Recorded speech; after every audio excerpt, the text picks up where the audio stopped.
Hey boys, got another chill day of Bell Brothers ahead of us. After, who knows? Who knows? We got a Warhammer 3 campaign planned, maybe a game of Heroes 3.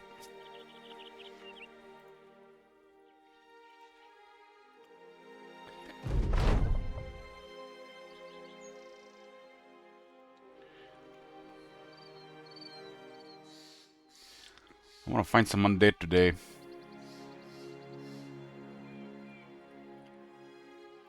think most of the stuff has been cleared closer to the cities.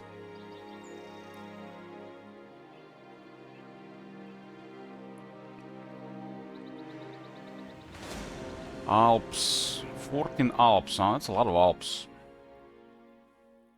I don't think I haven't seen 14 before.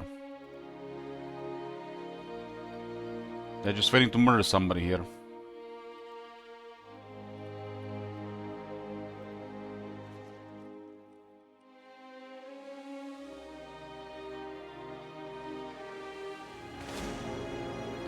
Two groups of nomads.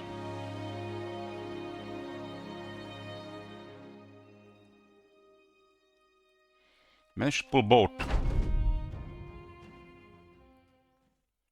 I'm not even sure what's the range for this to happen.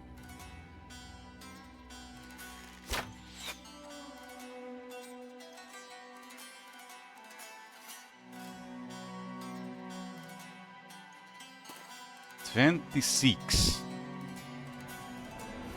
A lot of two-handers.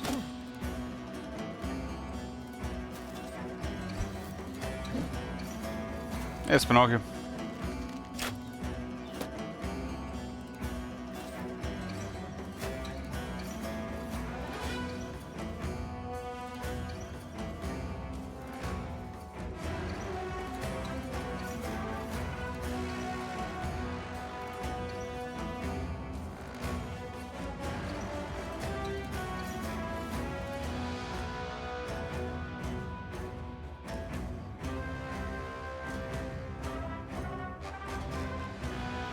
Why does my tweet chat all of a sudden doesn't show times anymore on messages?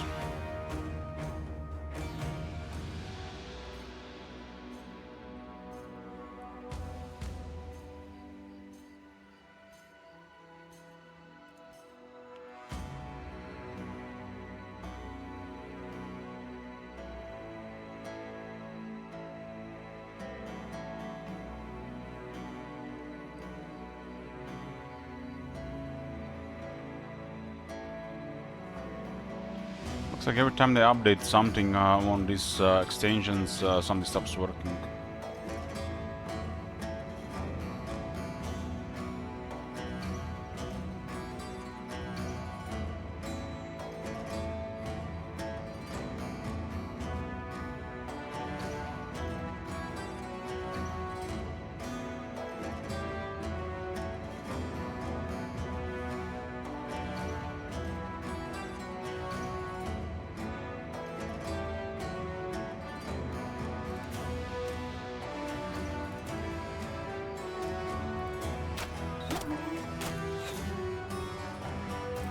Again, Joy Ramon is in trouble.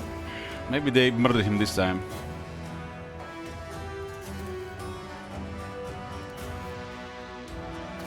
Nomads do love their two-handers.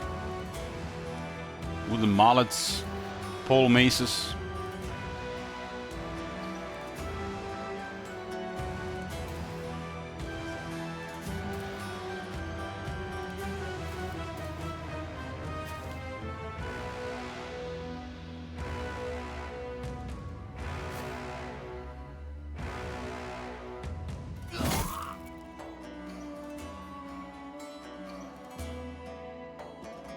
I mean, this campaign, like 1200. It's almost been 4 years.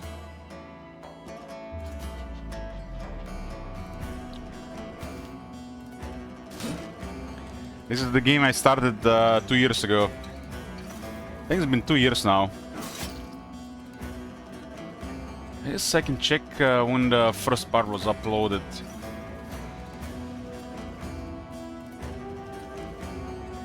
This is like day 37.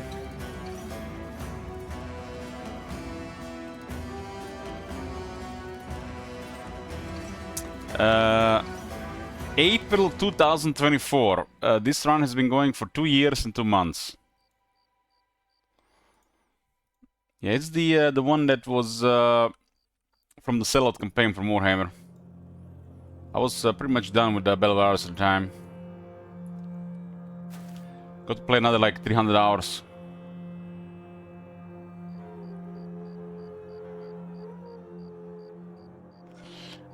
You should ask Strackland about that, Spinocchio. El Hydra.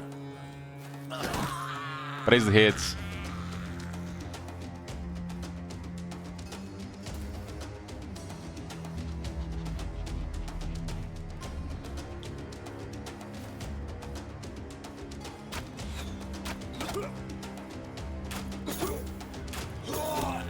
That was a huge moral shock.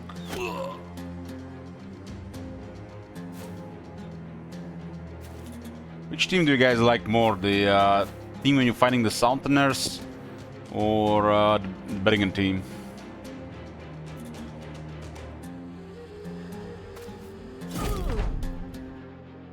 This one grew on me over time.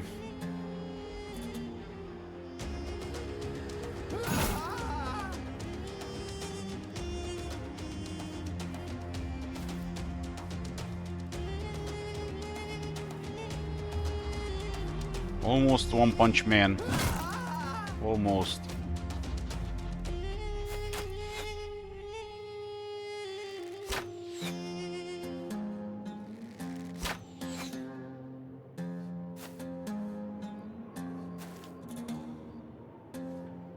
I saw Warhammer 3 got another patch. They lowered the cost on the Tiger Warriors yet again.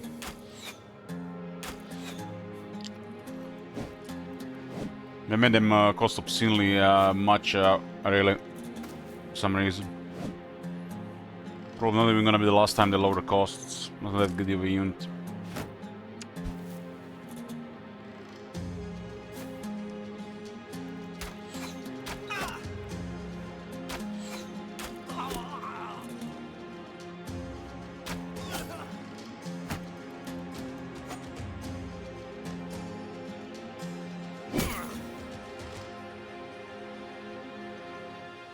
You're not revisiting Warhammer 3 anytime? What about when Nagash comes, Spinocchio? Surely you will check the God of Death.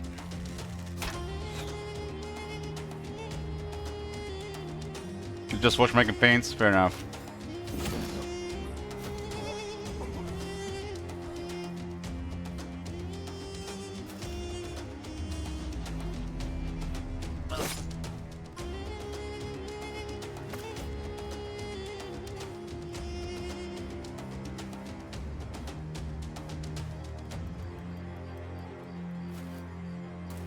Nagash is literally supposed to be one of the most powerful characters in Warhammer universe, if not the most powerful one.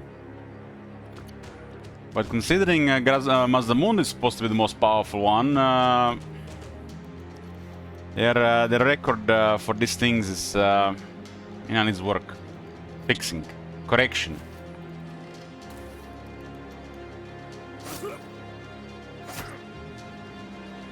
Still crazy, you know, all this power creep on some unknown characters, lesser known characters, yet Mazdamundi, you know, has been in the game this entire time.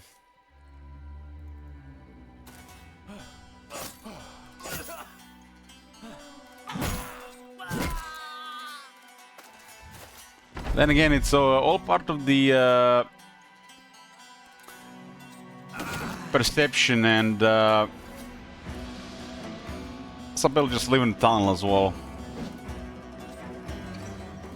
Somebody, yes, they linked me, somebody on Reddit has made a tier list, and that tier list literally deserves a video, just a comment.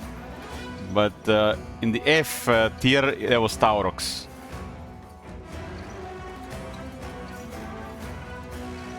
Taurox was in F tier.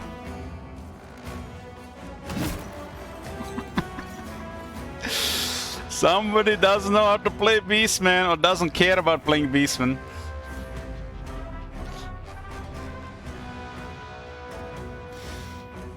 It almost felt like a rage bait, you know.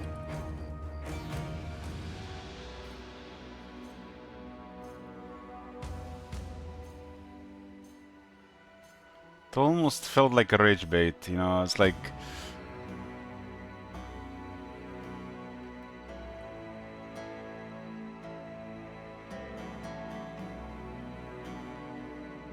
oh man, where the hell is it? I'll clear my history so I don't get this red stuff.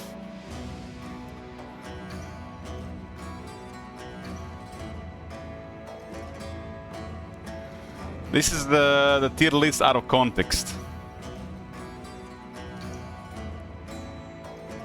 Taurox and Be'lakor are in F tier.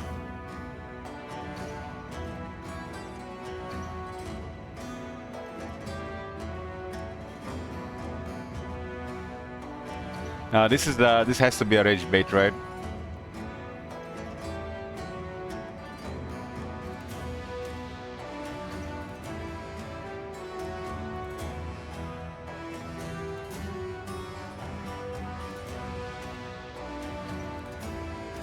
Has to be a rage bait.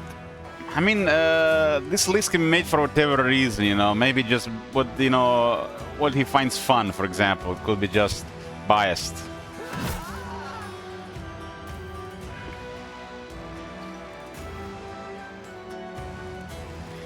It makes you wonder on what tier list does Be'lakor and Taurox get into the F tier.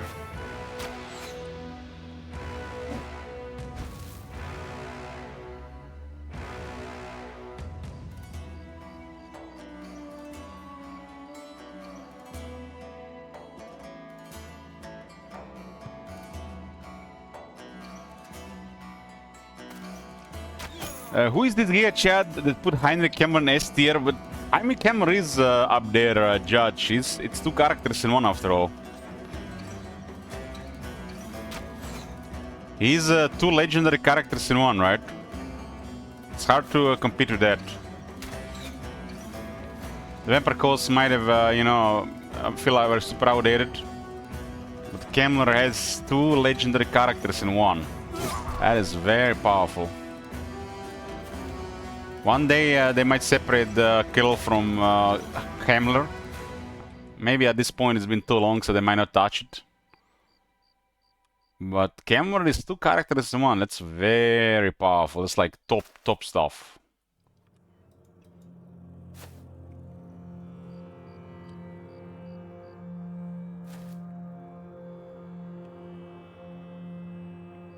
Since they rework the raids to have more health and lower phys resist, the raids are also very powerful. Bonk!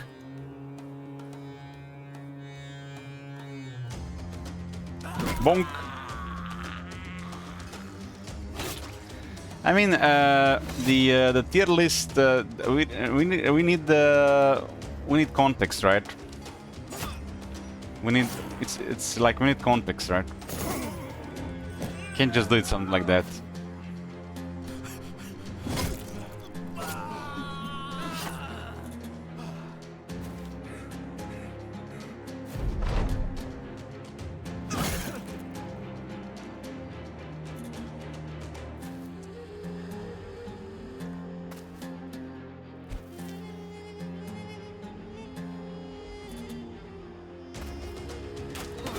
What do you guys think? Will Krella ever be a separate character from Camler, or they will just always be part of Camler? I think that's mega outdated. They just never bothered to fix it.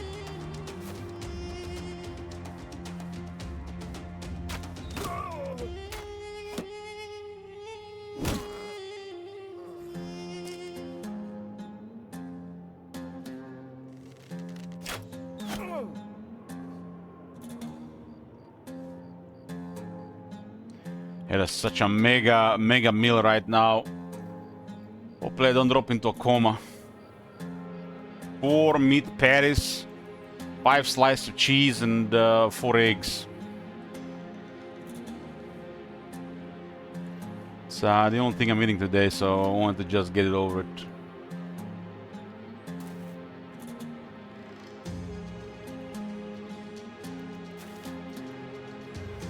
Heinrich Kemmler and Krell rework with Nagash. I mean, it does make sense to polish some of these older heroes, you know, like Green's Scout and Krell. I would like to see Krell using a separate character.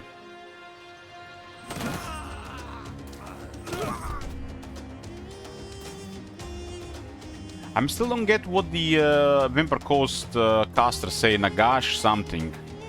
I feel like they say Nagash Rot, or Nagash Rat. At least I feel like they almost respect Nagash, unlike the Vampire Counts. Or maybe I'm just mishearing.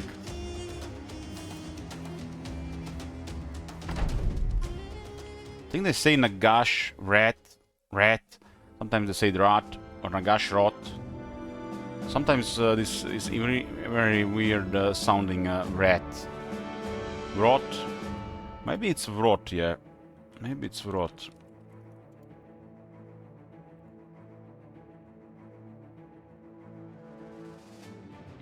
So Nagash Rot is basically, it's like the using something Nagash created.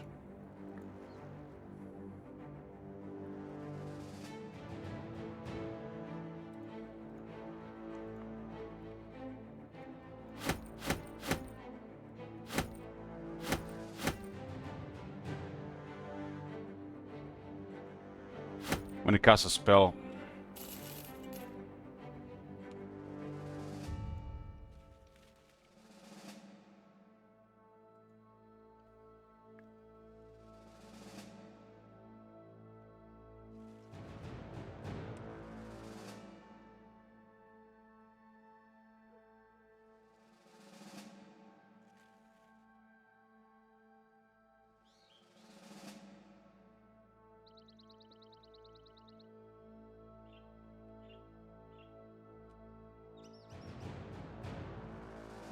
Yeah, it could be broad for sure.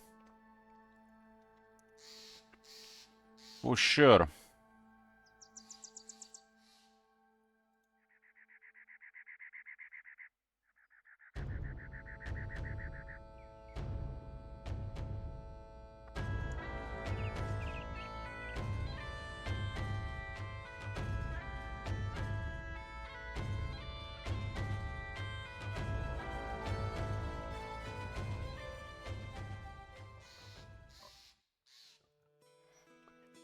Something's terrorizing this, probably nachos.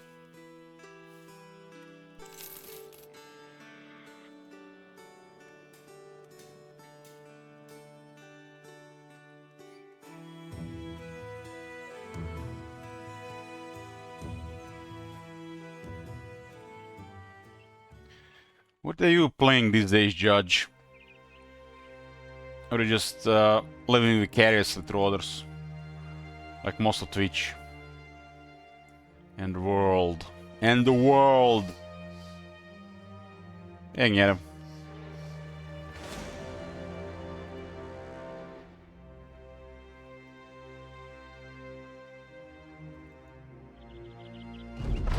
Stalker Gamma. What is Stalker Gamma? It's a mod.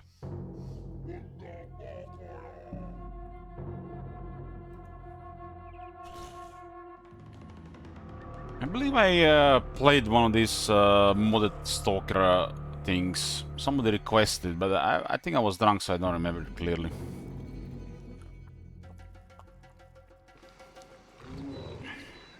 I think I played one of the Stalker games.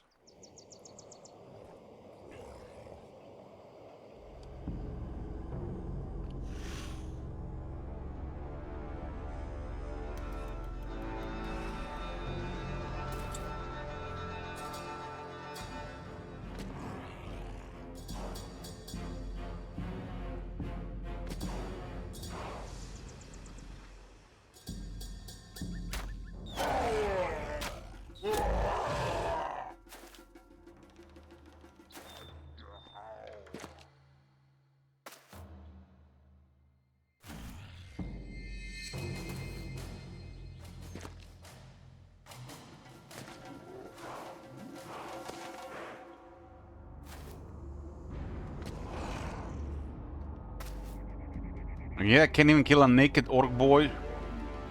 Again, likes to take his time. Orcs have a lot of health.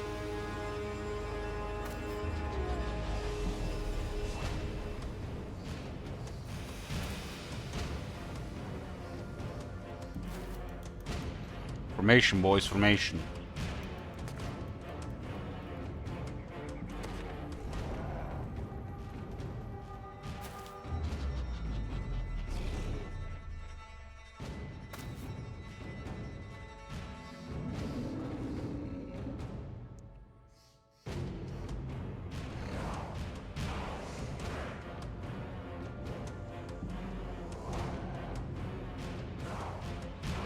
Orcs do it right.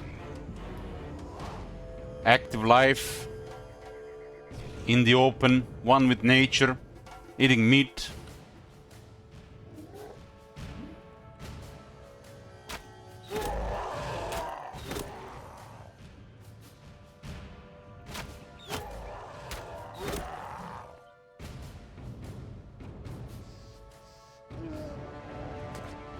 Get pinned all of them.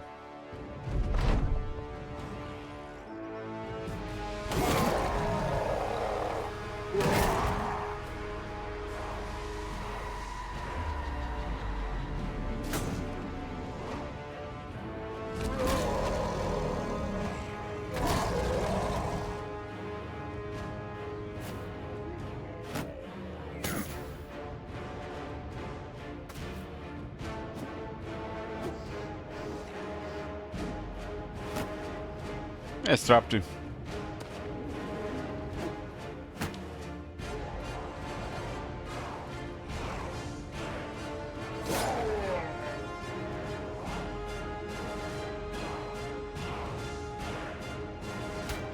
Is it morning for you? Where is morning?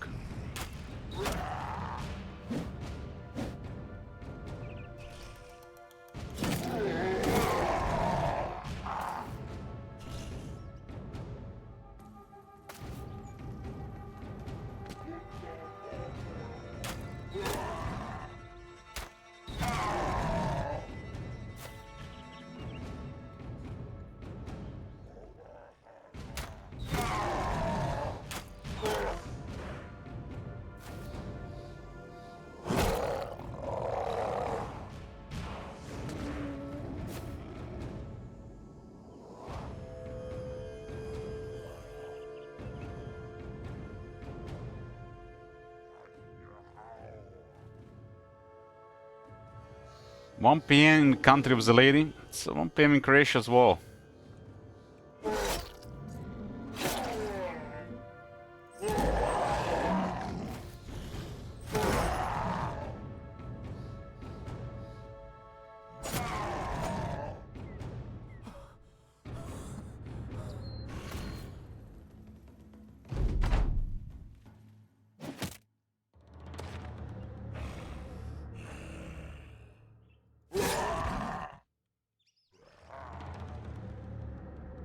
Woke up early today, went for a walk to the butcher, get some meat.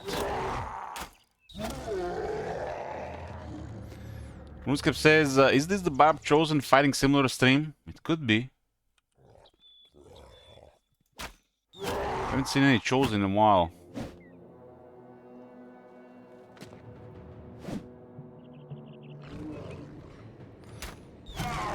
What's with you, RuneScape, in the Barb Chosen?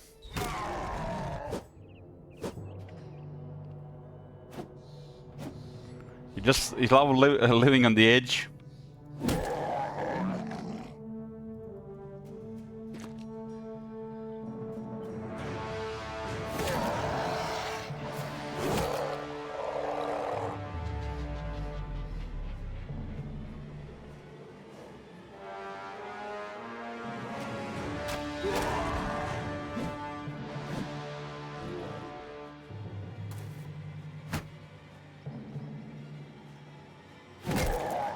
You always get wrecked by those large orc or barb settlements, too much armor. I mean, Have you tried not going there?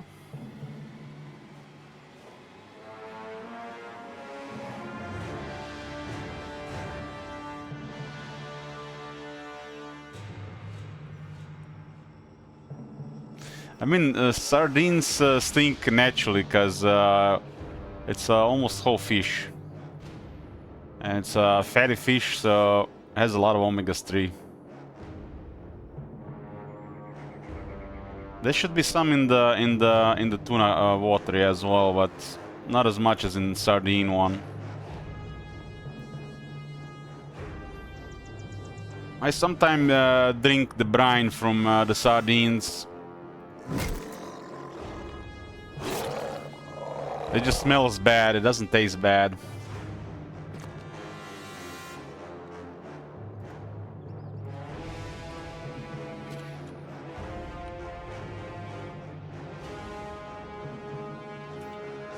Lately I've been like getting the sardines out of the tin, putting some salt on them, some olive oil and lemon juice. You don't have to drink it, Strapty. As long as you eat sardines, you don't have to drink it. Sardines are already filled with everything you need.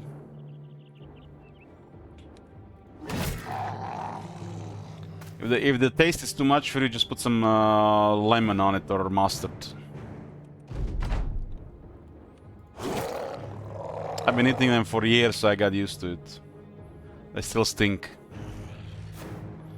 I don't eat them for taste, I eat them for nutrition.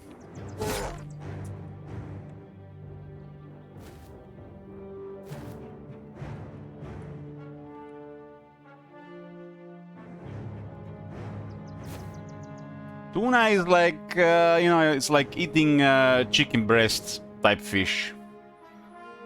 Not much in there except protein compared to some other fish.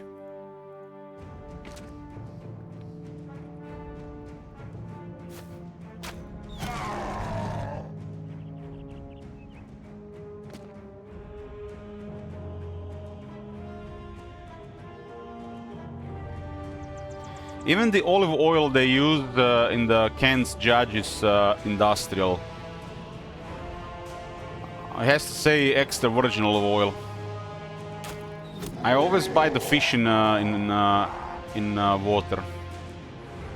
I don't buy them in oil ever. If I wanna eat fish with oil, I add my own oil.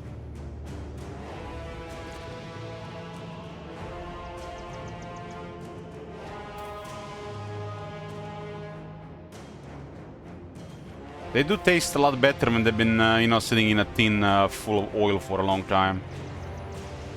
But nothing beats when you put, you know, a little bit salt, a little bit olive oil and lemon juice on them yourself.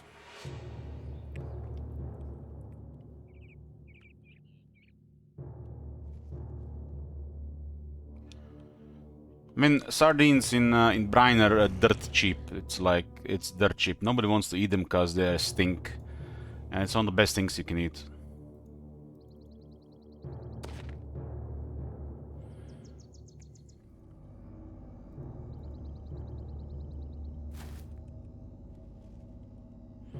So not only they are cheap, but it's one of the most nutritious things you can eat. You can easily eat like a can or two a day.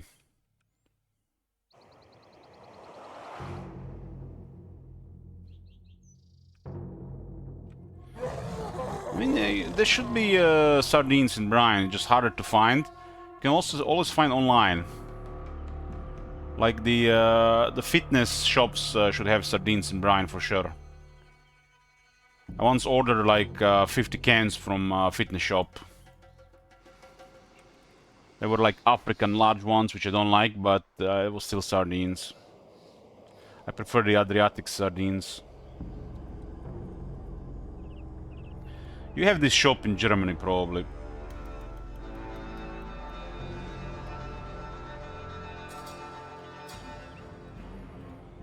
Jim Beam. Sardines in brine. So you can get 10 cans 100 grams drained for 15 euros. I prefer the Adriatic sardines. I think they taste better. These are the ones from coast of Africa. Still pretty good. If a sardine is larger though, I don't like that sometimes they get a full stomach still when they were canned. So you can find like a lot of green in there, you know, sometimes very really off taste, but it's natural and it's healthy. So I prefer those smaller Adriatic sardines instead of those African ones. But look at this, it's in brine. It's also really cheap to order compared to like the store. I got a box of this always in the kitchen. It's not the fish shit, it's the green stuff they eat. Sometimes they had a full stomach, you know, when they were caught. I just you know, I can eat anything almost, but I cannot eat that. Eating sardines is only pushing it because I don't like fish. I never liked fish. I eat it just because it's nutritious. Since omega-3s are non-existent in animal foods anymore. Everything is just fed with crop.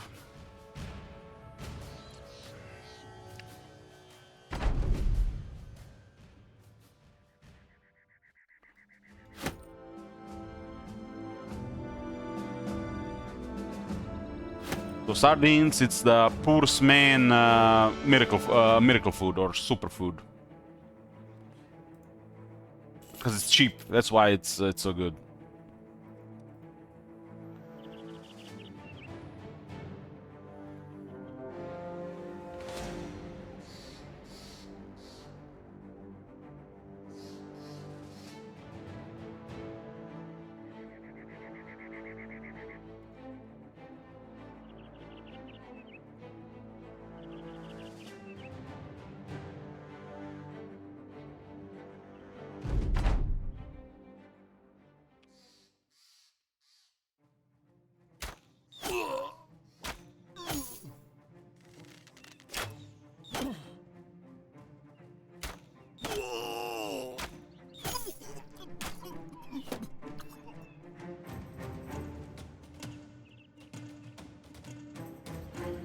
So I always buy the Adriatic sardines in water.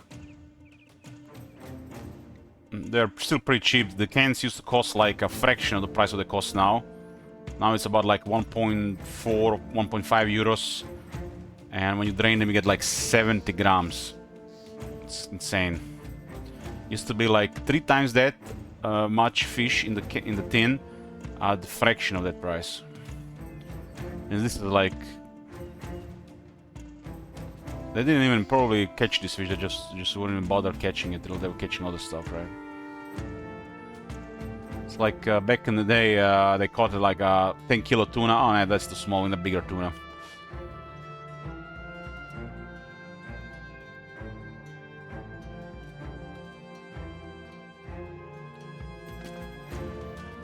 What's this about the bug stuff? Like, who the hell eat bugs? Like... Is the world really gone so mentally off that they would consider eating bugs? My favorite is when they say like, oh, bugs contain almost as much protein as the cow meat, but a fraction of the fat. The moment they mention the fat content, you know they are retarded.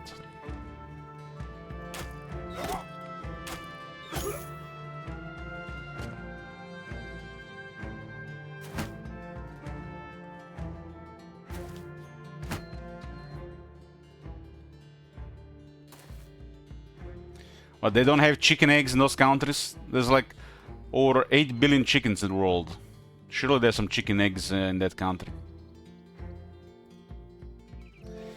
One time I bought this.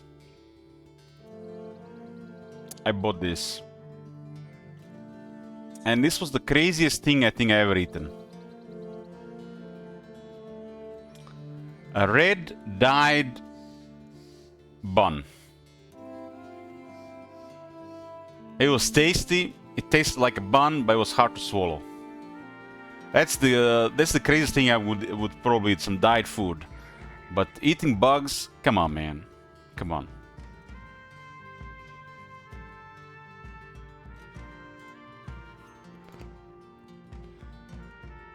Ananas on a pizza is where I draw the line. People are fucking bored, or industry needs to like cash in on some new trend. Just like eat animals, and what else do you need?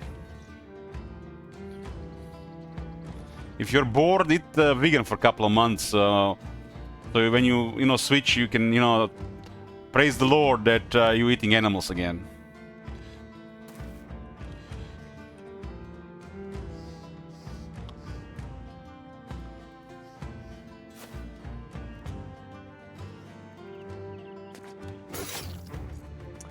Banana on a pizza? I think I saw a movie with that.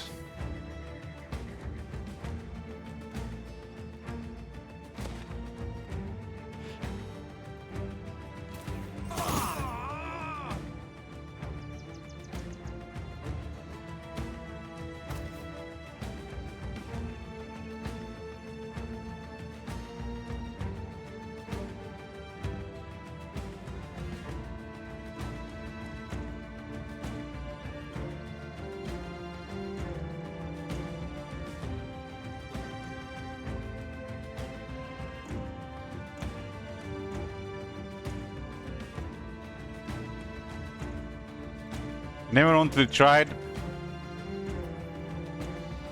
I'm a simple man again. I can eat beef with no spices for every meal.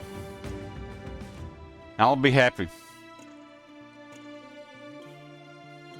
Don't need no voodoo or some stuff that thinks like to break the boredom or something. I'll never get bored of this shit.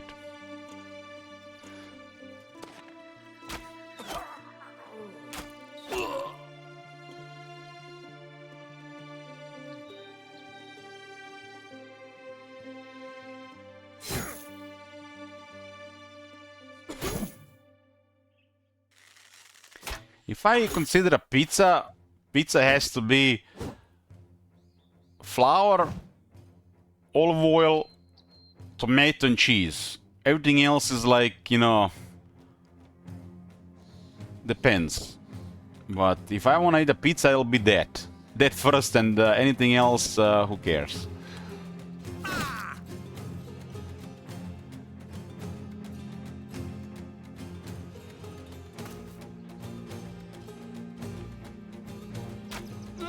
It has to be Italian pizza, of course, not those American pizzas.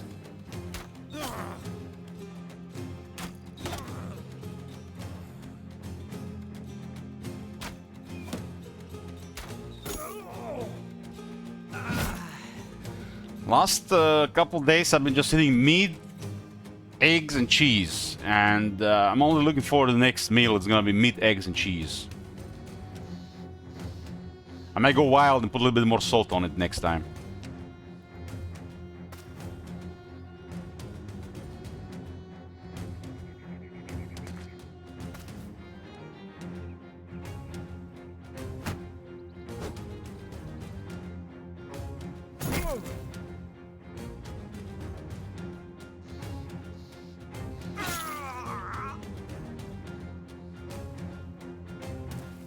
My variety in the last couple of days is deciding if the slice of cheese I'm gonna put on my meat patty is going to be Gouda cheese or mozzarella cheese before I put my fried egg on top.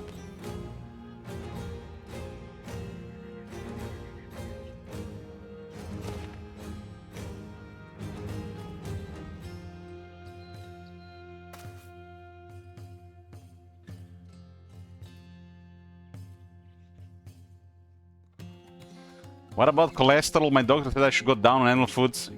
You're joking, right? Was it like 2006?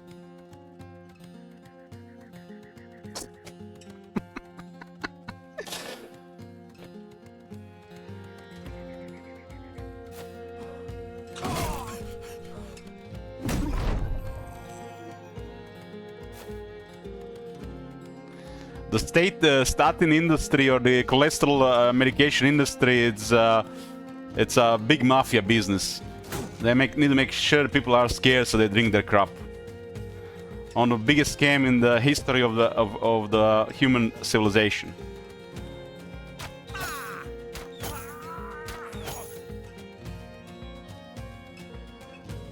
Every time the normal population increases in blood pressure or decreases in blood pressure or cholesterol, it's the new normal. Meaning you're not normal if you're eating real human food. They have to get the standards and criteria so they can medicate people lower to the point where they make people sick so they can sell more medicine.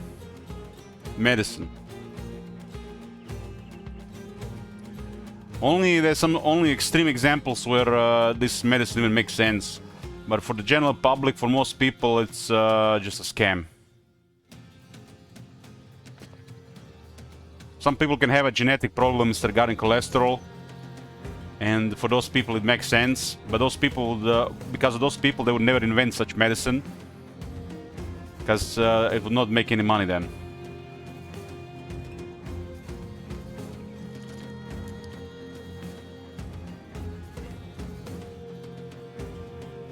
Medications don't cure anything. They just hide the symptoms of the real problem. And after a while, 5, 10, 15, 20 years, you got the real disease on your hand. And for that, there is no cure at that point.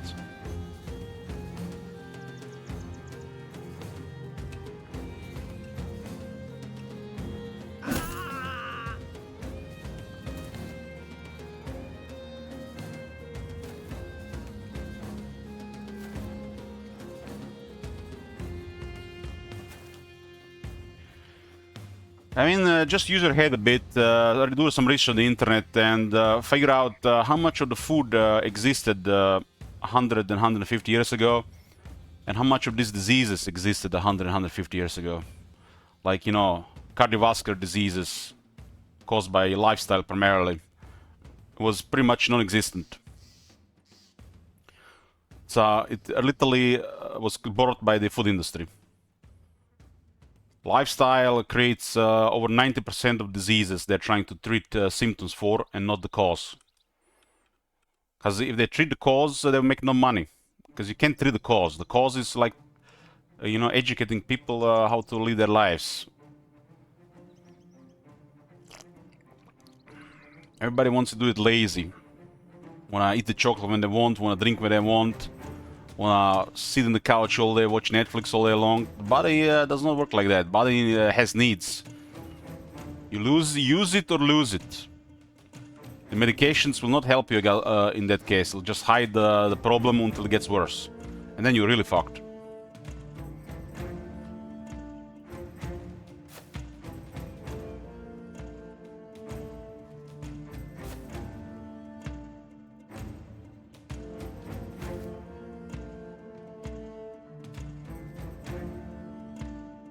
Most people diets and lifestyle is so fucked, they are performing at maybe between 70 and 80% what's optimal.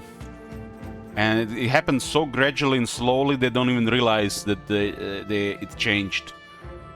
And as they get older, they just think like, oh shit, I got older, it happens. But they didn't get older for this to be fucked. They just spent enough time to get to that point. Spending enough time doing bad stuff.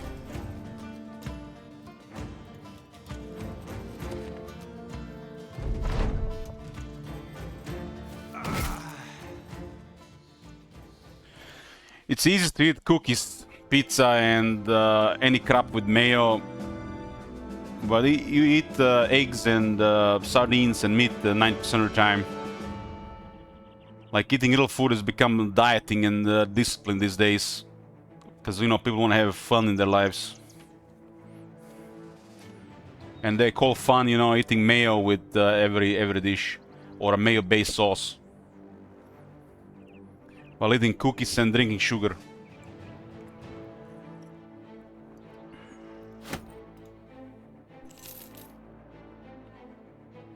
Nothing will fuck you faster than eating destroyed seed oils every day. It'll go to the point where your skin will burn on the sun like it's nothing. They'll try to sell you sunscreen for it. Probably cause more harm than good.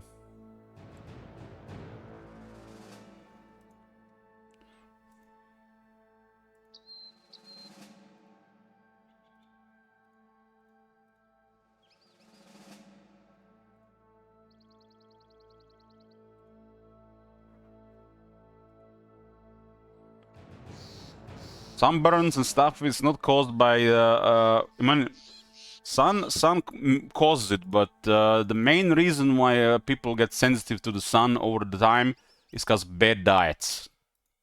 That is pretty much the main cause. The sun is harmful, but it has to be in combination with bad diet.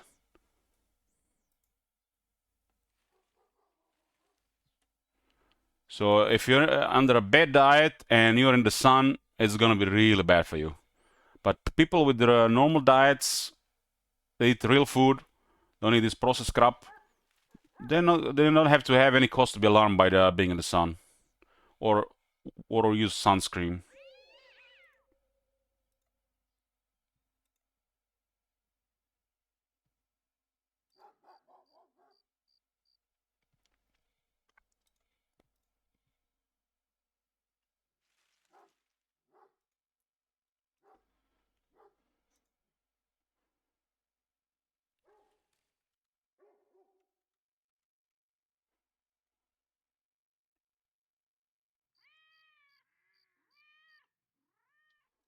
Even water goes, even skin goes to shit when you are too long in the water, right? Everything is harmful in large amounts.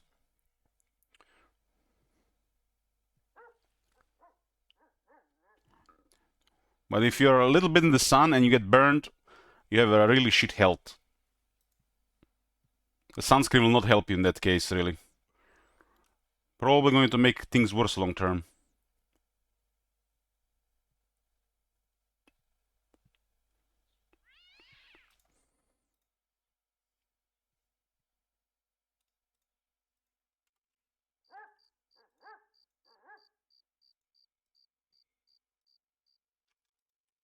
Everything you eat, your body will make new cells. You want your cells to be made out of other animals, so you want your cells to be made out of processed crap, like, you know, donuts and seed oils. I don't know, I like my organs to be made of proper stuff instead of crap.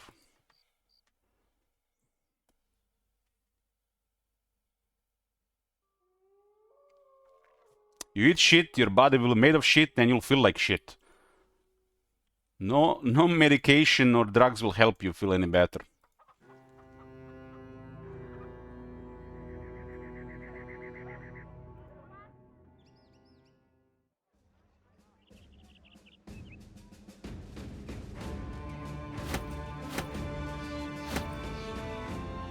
I mean, guys, this new thing with the Ozempic, for example. Have you guys seen how the Olivia Wilde looks? She looked so good.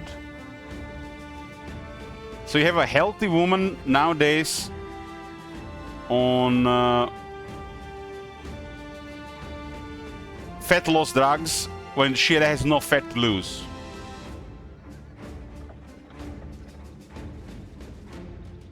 Let me show you what doctors do.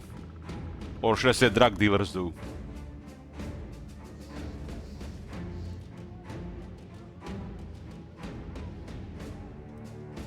When I read the script, it was already set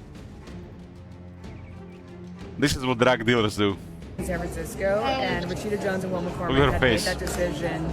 And I was so immediately intrigued because I do love the city, and I feel that it's so telling when a script sets a very specific location. You can tell what that's supposed to mean and what it means about these characters. Look at those holes on the So between the deep. eyes and like you can see the skeleton. Really intrigued because How old is she? How old is Olivia Wilde? She's 42. Damn, she's like 4 years older than me.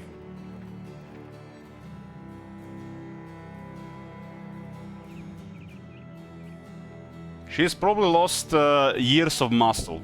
And some of this is not even recoverable anymore.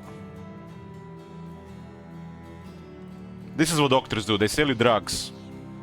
And the worst people to sell drugs to, uneducated people that will accept anything the doctors say. Because, you know, we trust doctors to know better, right? And they exploit this.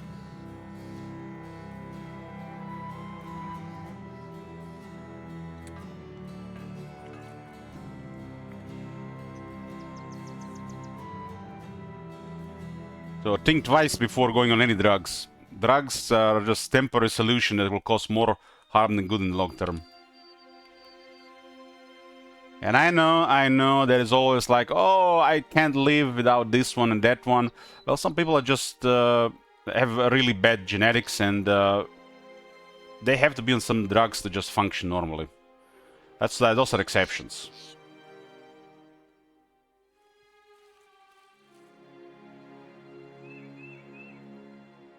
For general public and your usual, you know, Joe, Bob, Steve, Mary, and Anne, stay away from drugs. They'll fuck you up more than anything else.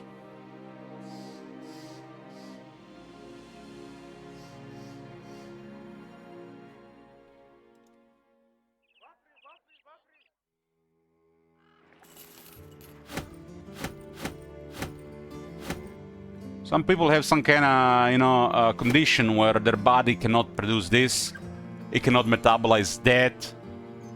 It is oversaturated too fast with iron, copper, and stuff like this. So you have to be careful what you eat and even be on some drugs to live a normal life. But these are exceptions.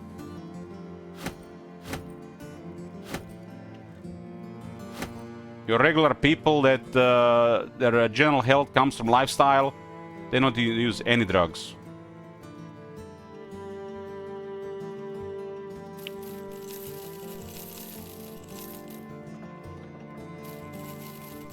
Yeah, type 1 diabetes, nothing you can do about that. But type 2, that's just your fault. Even if you're genetically predisposed for it, it's still your fault.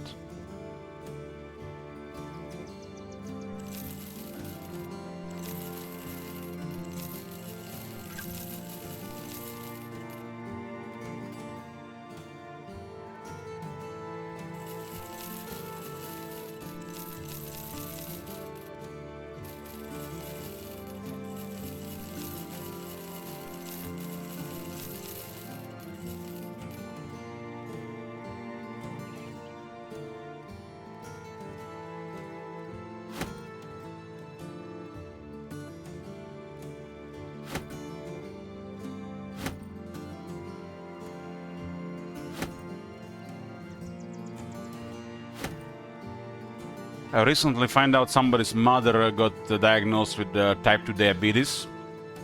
I think she's like in the 60s.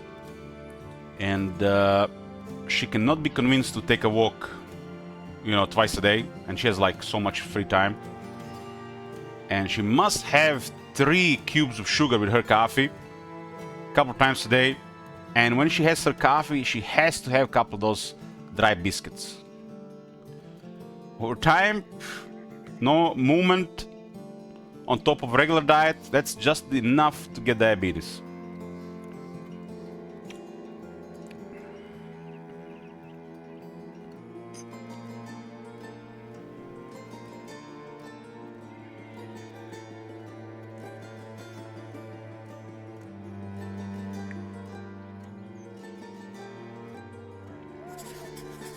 Not coffee with sugar, but 3 cubes of sugar, not even like 1 teaspoon of sugar.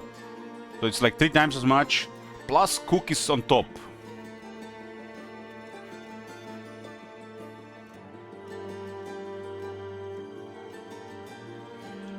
Diabetes is also the leading cause of blindness and amputations in the world.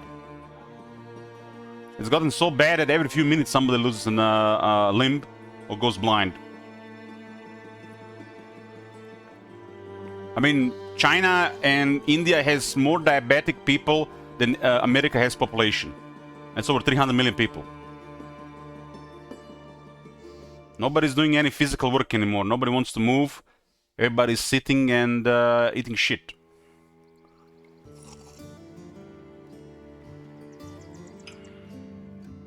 I was there as well, guys. I know what I'm talking about. I was like 146 kilos at some point. Remember? I saw that picture. I have that picture, you know, just a reminder. I got 2 pictures of really fat me saved. I know exactly what I'm talking about. I lost 50 kilos. Self-education, discipline, and just time. No help from any professionals or drugs or doctors.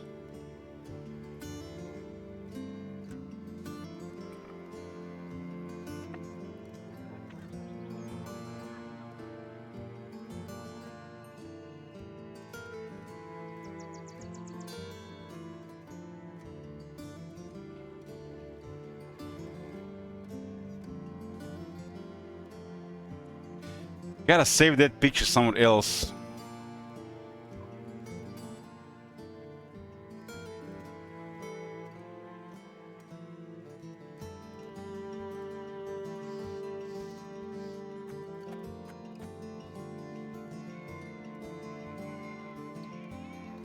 This was me at my fattest.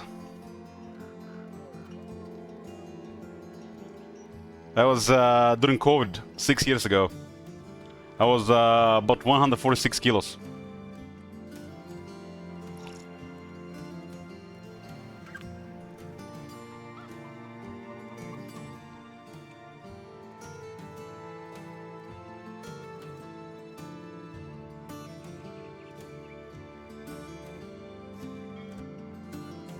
This is when I lost 20-something kilos. You can see it in the face, you know, the face goes really bad. The face is like where it hits the most. You got a double, triple chin. You know what a difference in the world is when you lose one of your chins? Or you have no extra chins?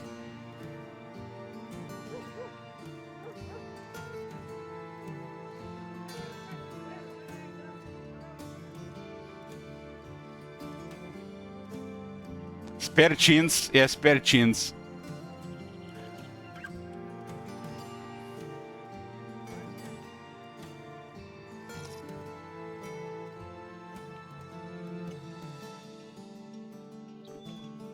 Type 2 diabetes is reversible for two chance.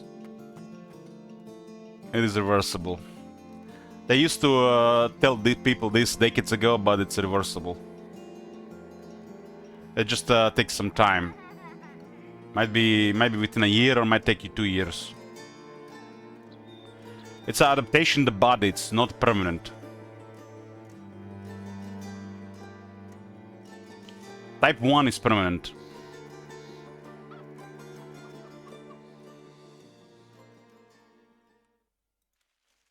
Most pre-diabetic can go to like full health within like 9 months.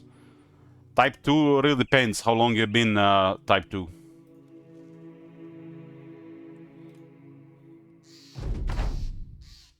I remember when I was young and you know, people were saying when you get diabetes, it's you have it for life, but that's not true.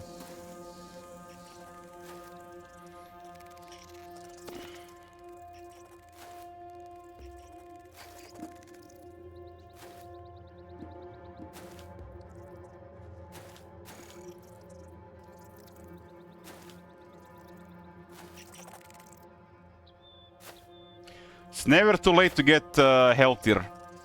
Even if you have shit going on in your life that's permanent.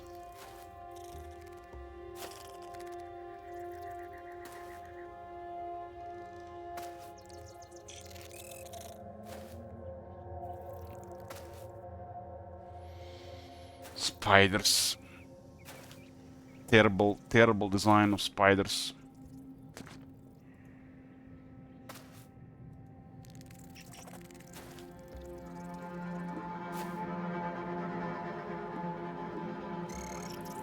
But why do you eat? Why would you need to eat carbohydrates? That's the most important question. If it's harmful for your body, why keep eating it? There's not a single carbohydrate that exists that is necessary for your well-being and health.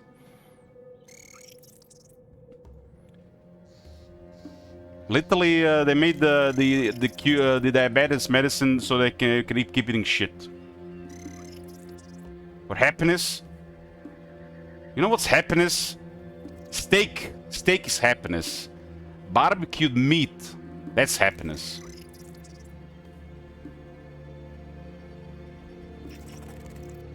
What is better than steak, man? You can't afford a steak? Ground beef, man. Fatty ground beef. If you're not in the mood to eat steak or ground beef, you're not hungry. You're addicted. You're a drug addict.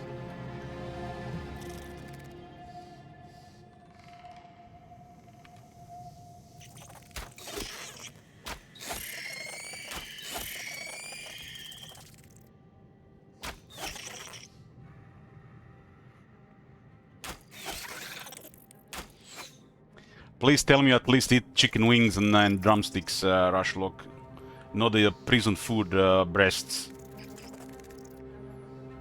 Man, I can't stand chicken breast. I'd rather eat low-fat cheese. I think the low-fat cheese dessert compared to chicken breast.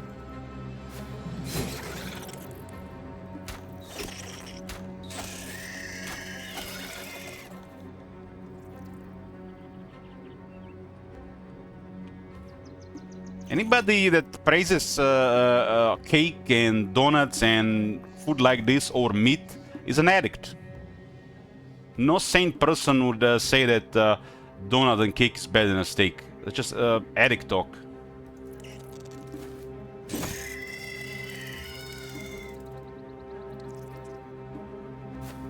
You guys have a serious problem.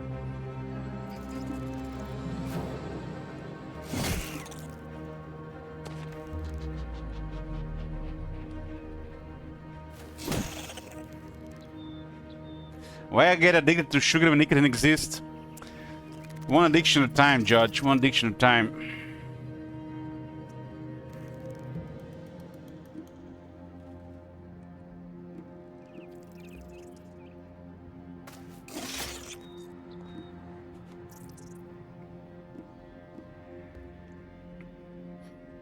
Listen to this as I'm having toasted bread with clotted cream and molasses. Jesus, man, that's like diabetes food.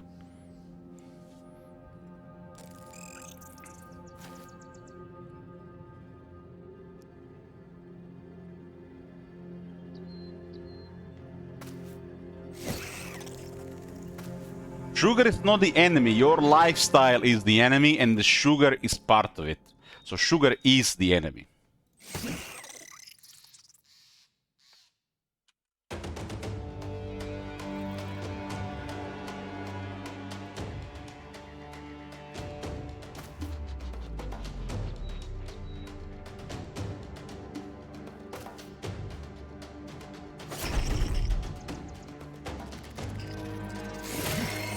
You know what's better energy? Fat.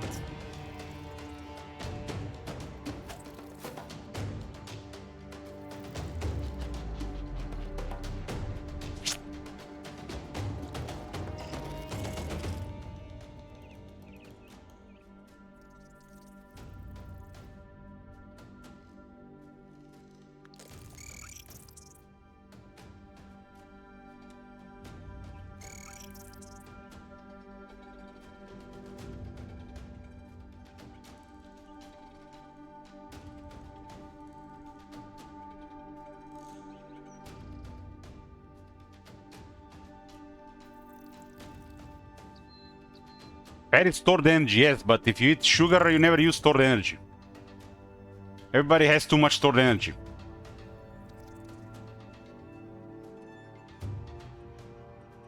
Everything in the body happens very slow.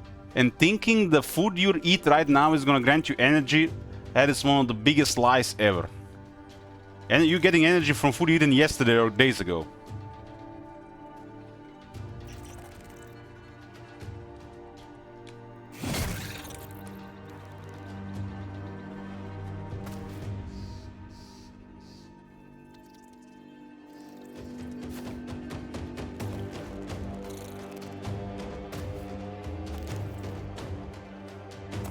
Imagine I'm eating lunch. Oh, I need some energy. Like, you don't. You all probably have too much fat in your body already. You have full energy. You're a walking warehouse, thousands of euros of energy on your body, even if you're thin.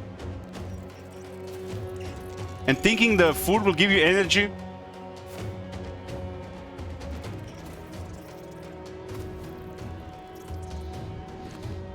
Everybody is eating out of habits. Nobody's really ever hungry anymore. We're eating because of habits and addiction.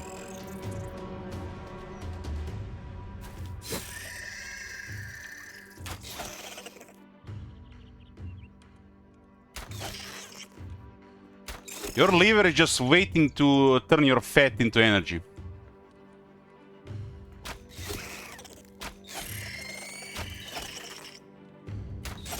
And everybody's eating like they need to survive the winter.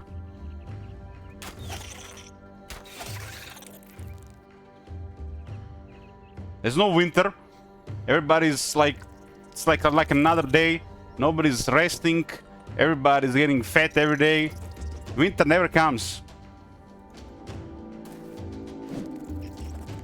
And if you're overeating, you get the opposite effect. You get tired. You get tired. You lose energy. Because a lot of energy for most people these days is used to just process food. And they just keep eating and getting fatter and messing up their energy. The more sugar you eat, the worse your energy is going to be. Are you a professional athlete? If no, you don't need to eat sugar.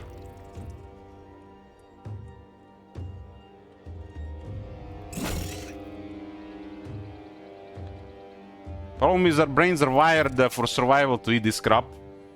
And industry shoveling in your face everywhere you look. Social pressure is there as well. You can't even tell people you ate eggs 7 days in a row without them judging you. They mention like, oh, you gotta eat fiber, you gotta eat fruit, vegetables.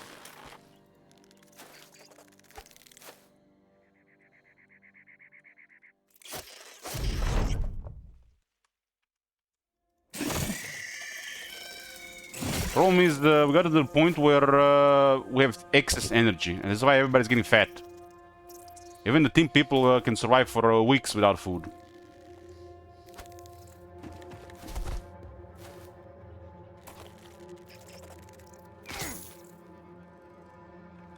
Nobody's eating because they're hungry anymore. They're eating out of habits and addictions.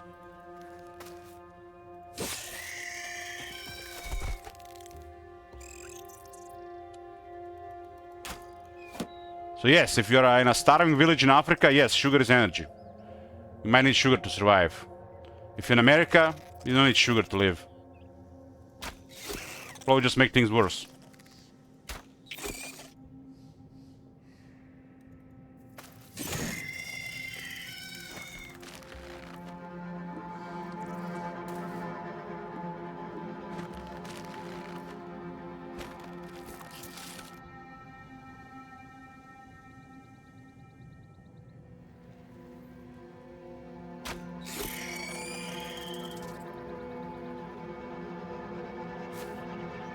Only time I think it's okay to eat excess carbs and sugar and starches when you're more muscular. You have no muscles, it's gonna fuck you up. Because there's nowhere for that sugar to go other than into fat cells.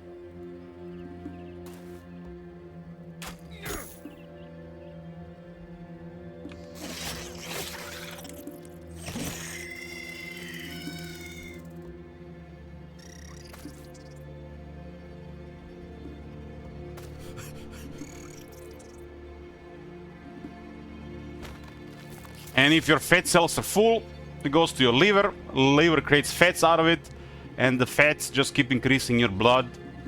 And if there's nowhere to go, well, that's how you get bad cholesterol from sugar.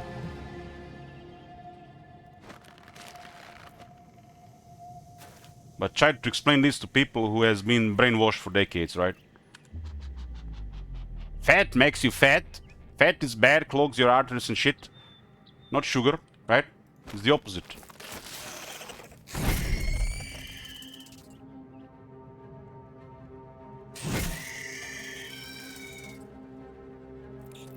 That is the problem, Spanoki. Nobody is doing it anymore.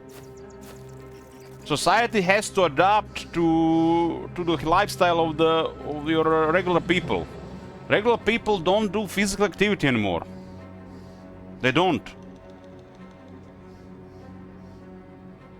That's why they can't eat sugar. Times have changed.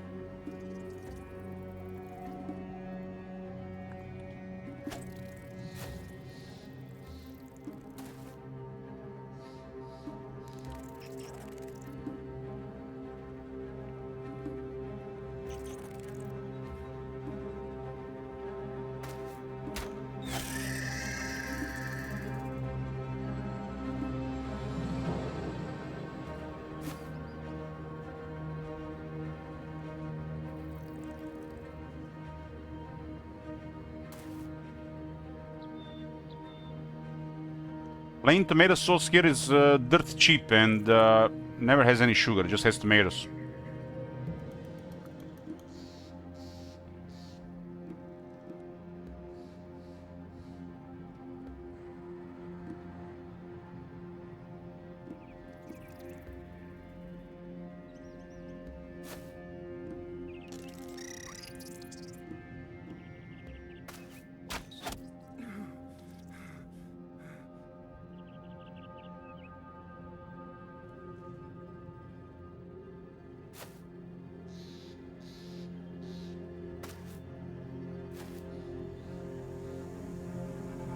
This is why, guys, if you have a job which involves physical activity, you should be very happy because you're gonna be healthier, probably gonna live longer as well.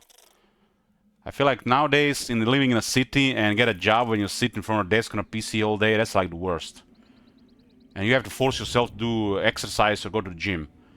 If physical activity is part of your job, you should be very happy about that. This is like invaluable to your health.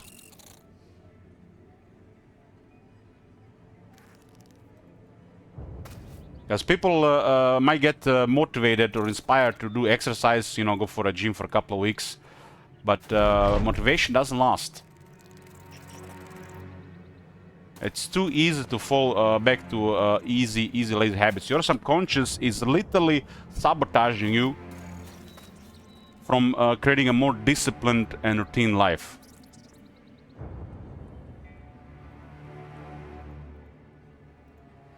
It doesn't want you to do this. So motivation is just going to disappear after a while. It's like never was. If you need motivation, go to a hospital. Go where people have kidney disease. And you'll get motivated for much longer. No better motivation than visiting a hospital for a week.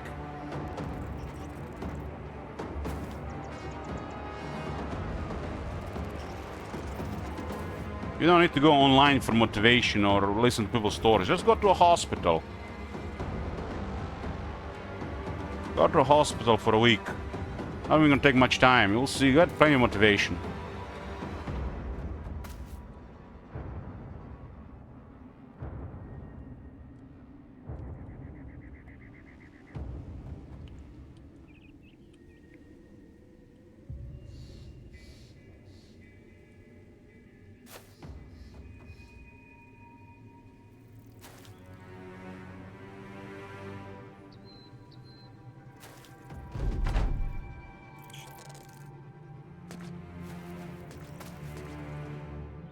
Getting some muscles, so when you exercise, so you feel good, that should be like one of your top priorities.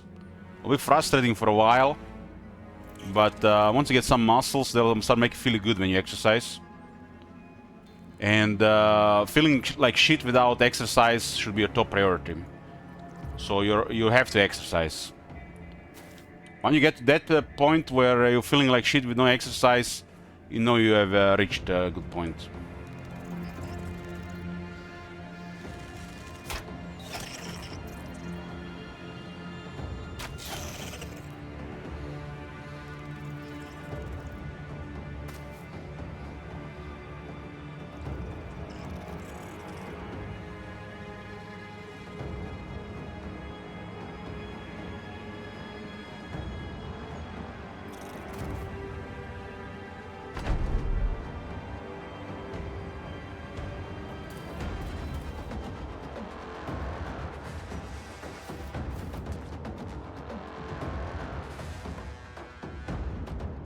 Spiders are not animals, they are arachnids.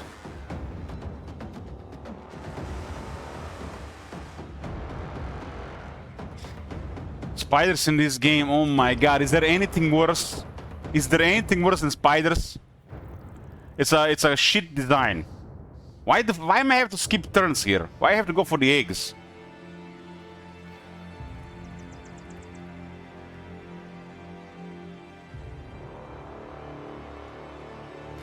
Every time I do this, I remember the square dev design.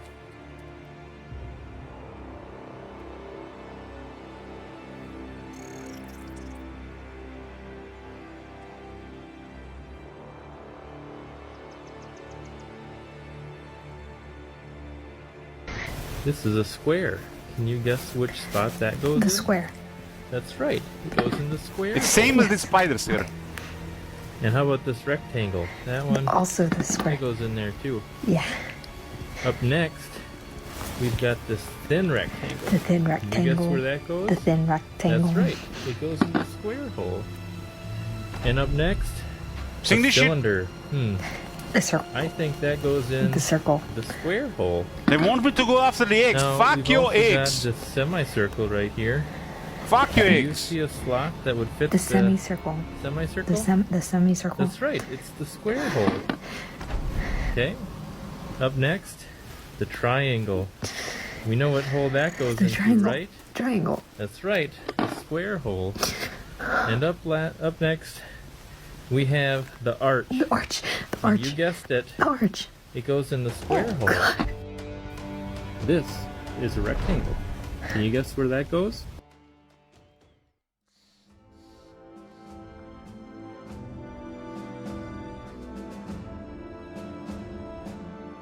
They are spider eggs, not chicken eggs.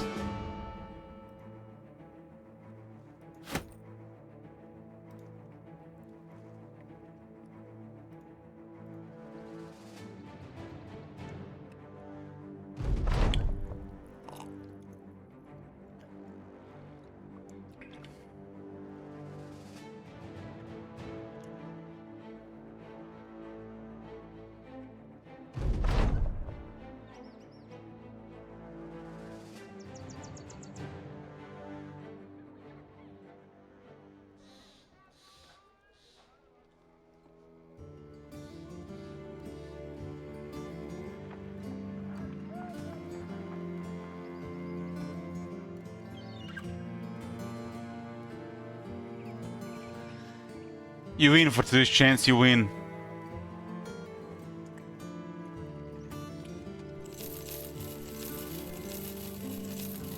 I'm too tired to argue.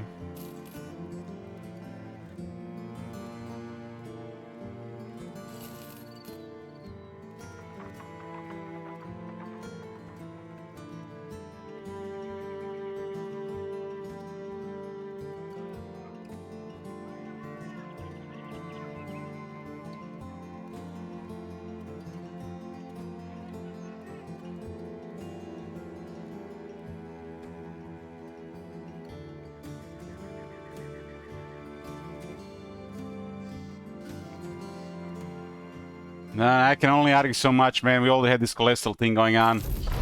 Internet has been a thing for 25 years and people still trust their doctors blindly. Have you guys heard about this crazy thing? Doctors diagnosing 74% correct. Doctors diagnosing with help of AI 76% correct. Just AI diagnosing over 90% correct.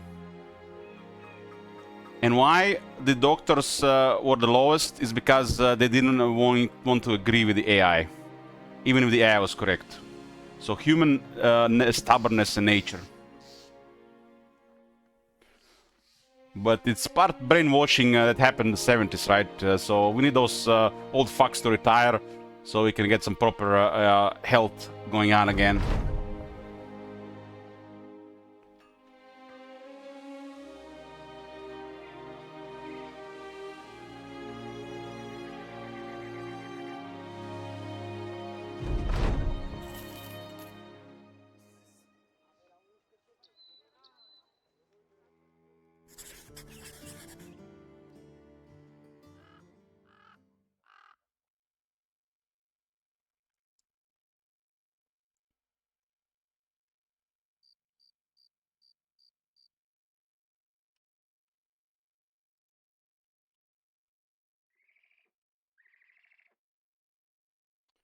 Other than avoiding school to play World of Warcraft or other stuff, I've probably been to a doctor like 3 times in my life. Ear infection, car accident, and throat infection after a toothache. Not taking into account dentists. So 3 times. So either infection or trauma.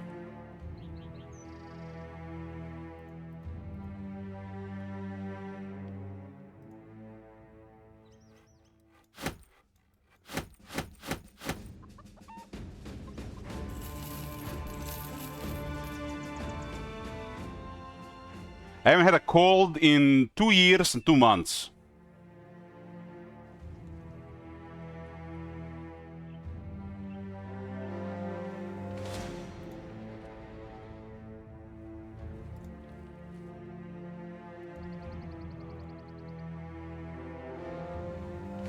Damn, there's a lot of brigands. Nice.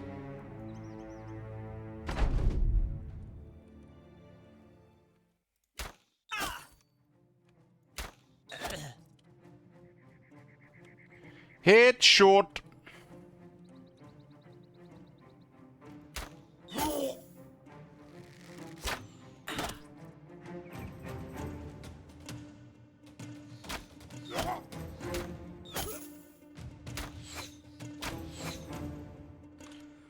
The way I see it, you know, like they want to hear about what's wrong with you, so you tell them, you know, your symptoms.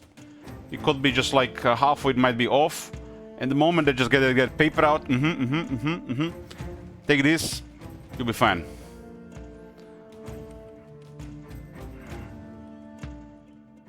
That's your doctor, drug dealer.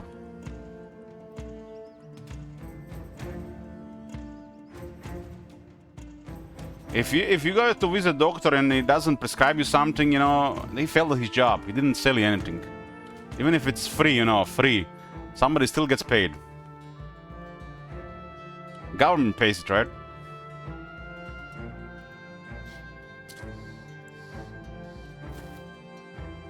So you're going to a doctor, they're not prescribing you something, it's they failed at business. And it is a business, right?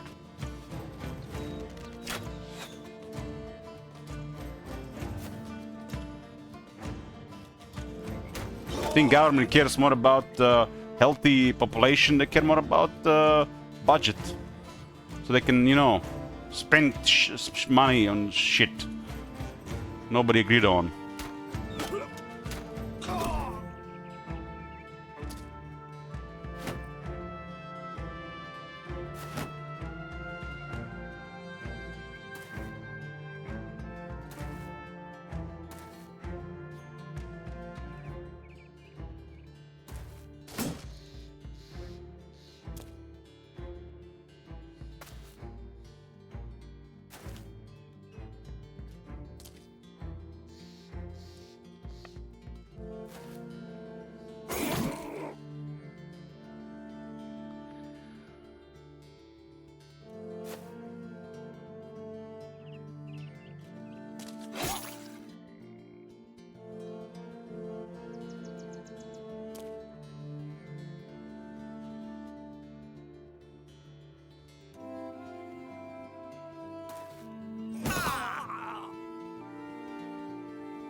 Have you guys heard that they're making a remake of Baldur's Gate 2?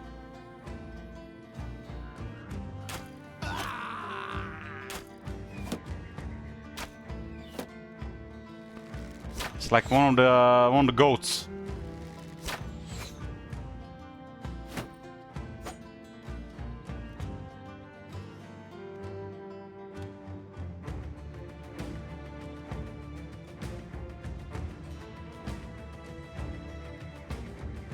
Who's gonna voice John Renicus? Is that actor still alive? I had nightmares from John Renicus.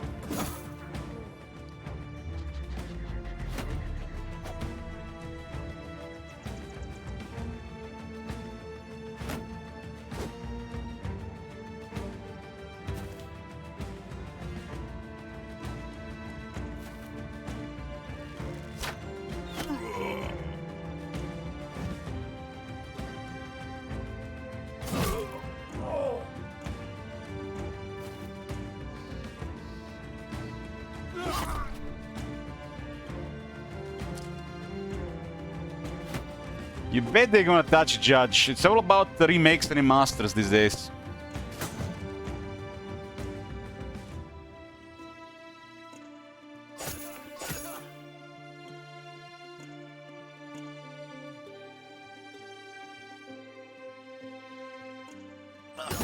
I really hope they remake Fallout New Vegas. Oh my god, I want Fallout New Vegas remake.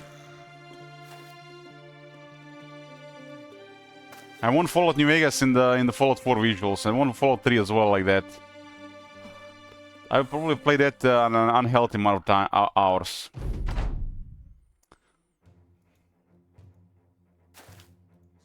Fallout New Vegas is definitely starting to feel really aged.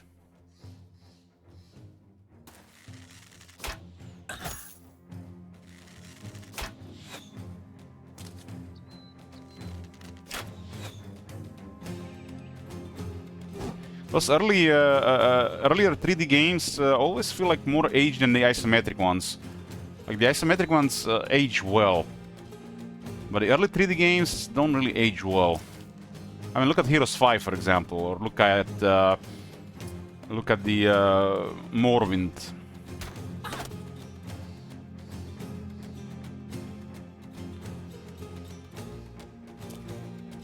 I hope they don't do it like they did Oblivion, you know, that's like low effort. It's like, so many things broke in that game and they just kept it broken.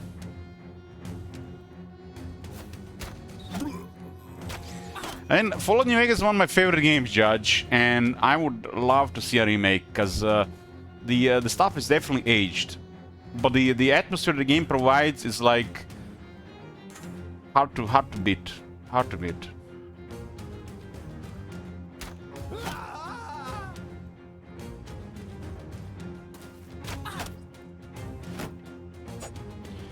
If they remaster with the better visuals, they at least should fix the bugs. Like, you guys know the corpses respawn? Like, if something was supposed to be originally a corpse, over time it can respawn. That's a really bad bug. How would they not test that one?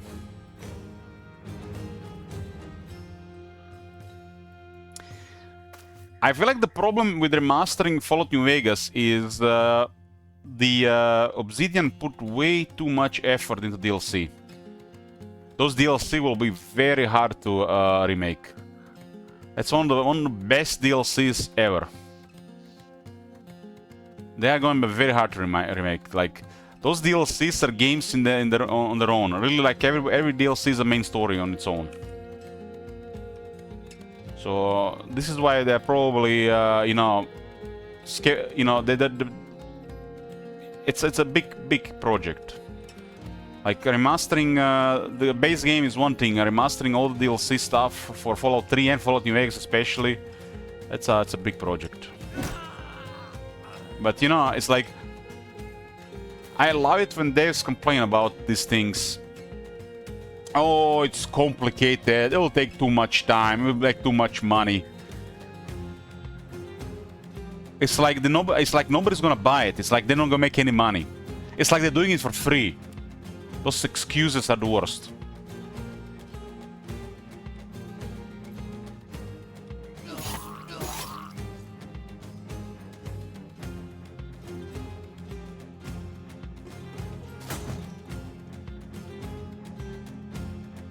Well, I don't think there's a limit what you can do in those games, Judge. Like, now imagine what you can do with mods in Fallout 4. Cannot compete. The visuals, the fog effects, the rain effects, It's just like the particles in the air. The engine on Fallout New Vegas doesn't allow this. Fallout 4 is already like giga ahead. Now imagine a remake of a later game.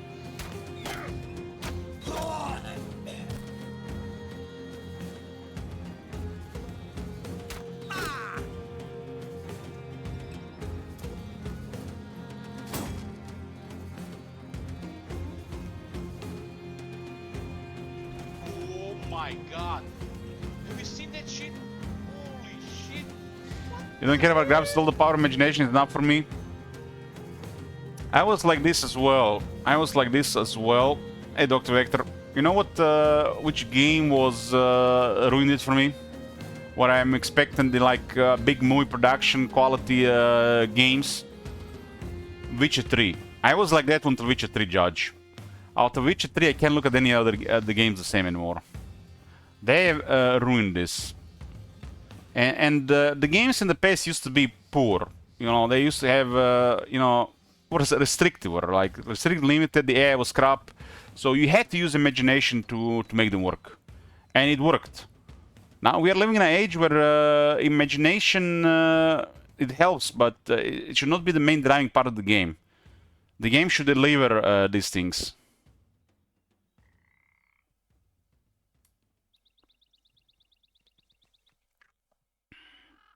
Is your imagination strong enough to fix Warhammer 3? Judge will probably have to use some pharmaceuticals to get there, but I believe he can do it. I'm gonna get me a coffee. Coffee's here. My sister-in-law is a devil. Is an evil tempter. Temptress. Other than coffee, I'm pretty much eating carnivore these days. And she brought these massive bananas. And she knows I can't resist bananas. I see bananas, they just disappear. Gonna be hard to control myself. What star did I use for this run? This is, I believe, Trading Caravan. So it's one of the easiest starts. Because you can just, you know, move between the cities and trade.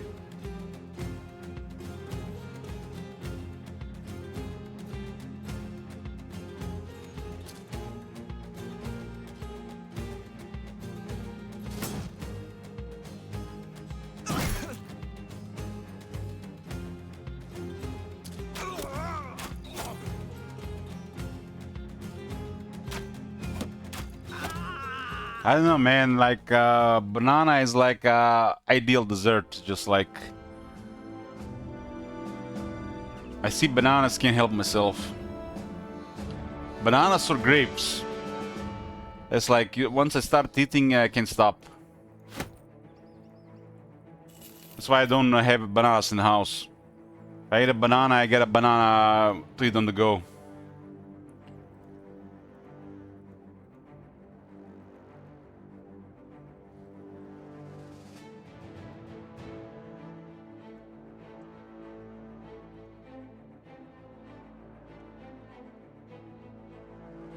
It was 2, 4, 8, 11, 13, 15, 18 kills.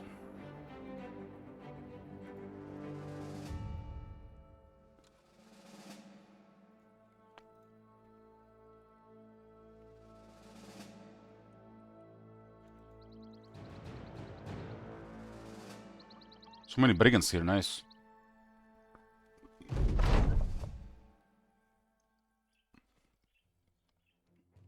One day I was doing an experiment with bananas. I was wondering, you know, bananas are full of potassium, and you know, if you eat too much potassium, you could get diarrhea. I was wondering how many bananas do you have to eat to get diarrhea? I think I eaten like 12 bananas. I couldn't eat one more, there's no way. And the first 5 or 6 were amazing, and nothing happened. I was just flying like a rocket for the rest of the day. Have you guys ever eaten 12 bananas in one sitting?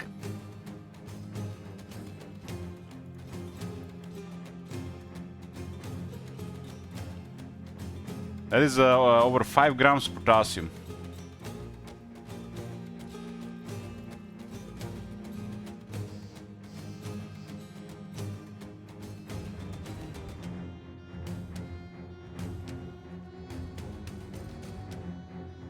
And the funny thing is, it's not even because of potassium, it's because of the other stuff. You think if you eat something like this in a short time, you throw up and get a diarrhea. You usually get a diarrhea when you eat too much fat at once. Especially if it's liquid.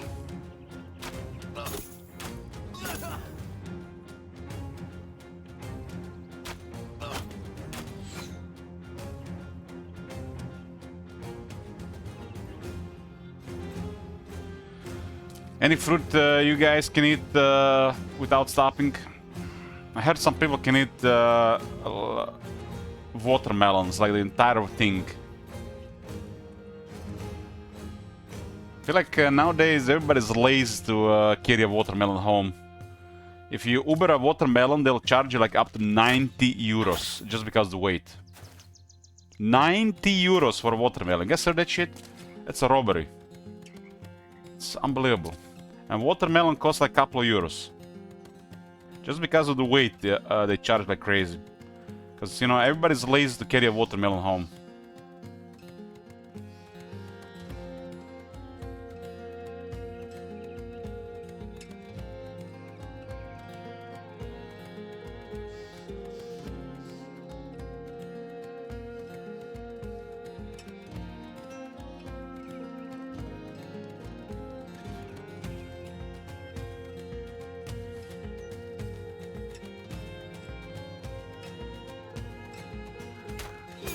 Never really found like what people see in watermelon, just like water.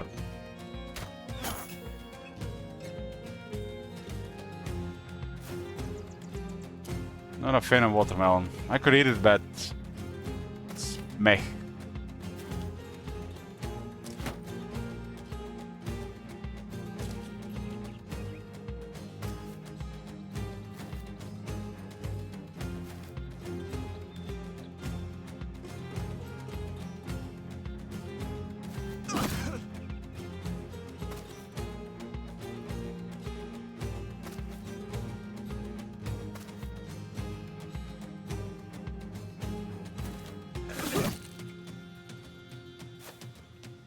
I guess it's still better to eat like a kilo of watermelon than ice cream, right, and stuff.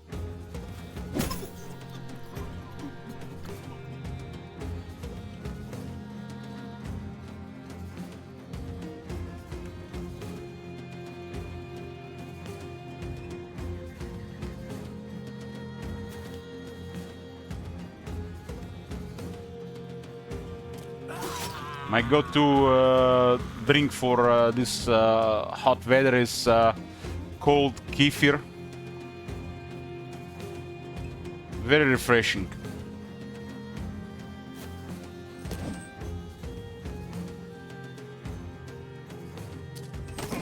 Hail Hydra.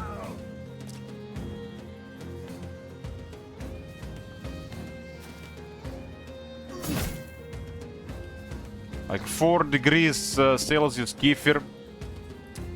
Perfect for summer weather.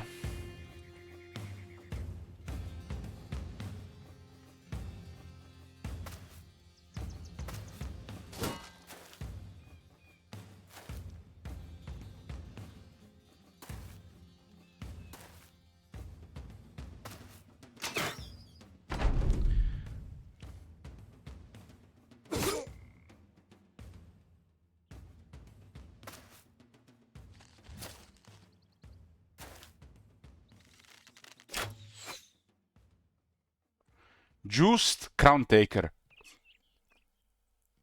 Is that a name, Juiced?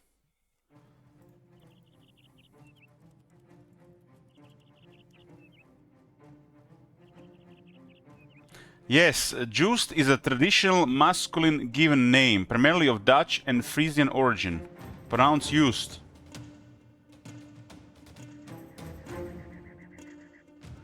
It's derived from of course, a Roman name.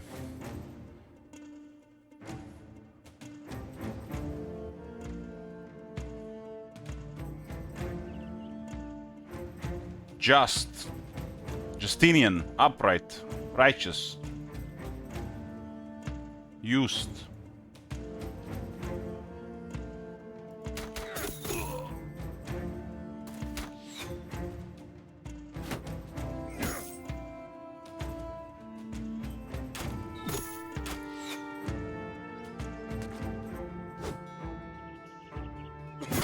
Damn, that's a big damage. High Roller Great Axe. Hasn't even caused an injury. I'll take some time to repair.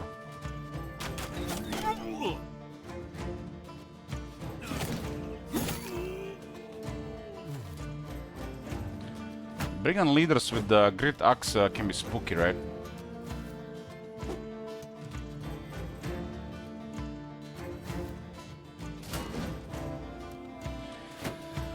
I'm really missing Total War in Roman times. Man, it's been so long.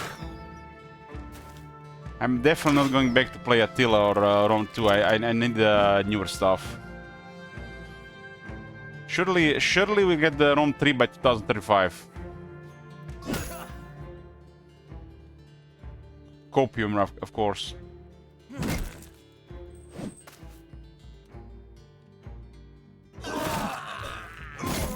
That's some brutality here.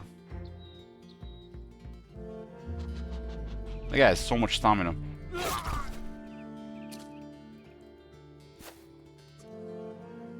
Hey, Styles.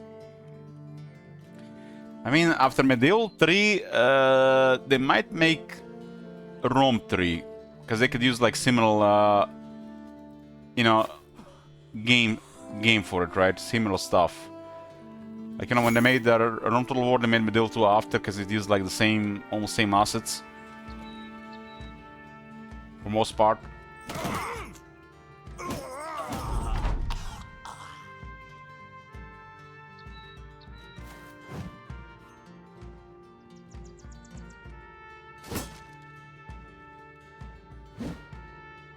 Every time I see Joy Ramondus dead, I'm wondering, how is this guy still alive?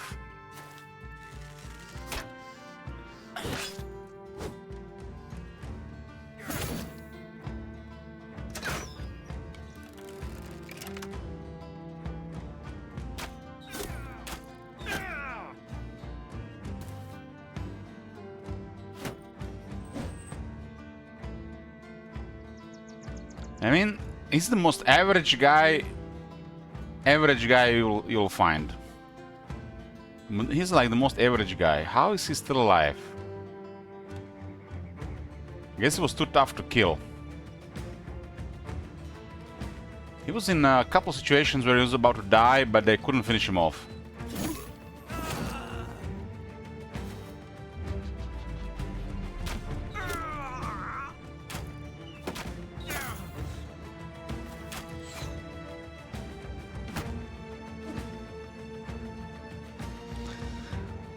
Zapwick says, don't worry, Rome 3 will be released for phones, everyone will be able to play it. Zapwick, time has not been kind to you in this channel. I'm afraid you have suffered too much Elich influence.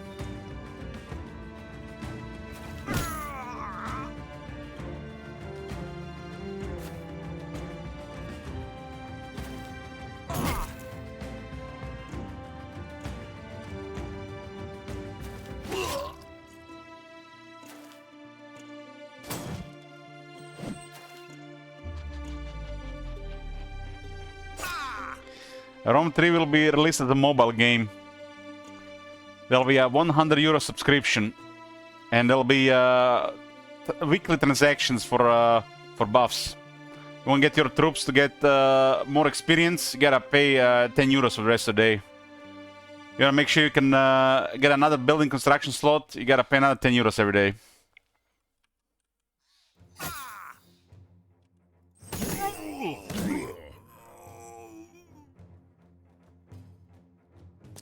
I played a couple of mobile games over the years, and I know how they do stuff.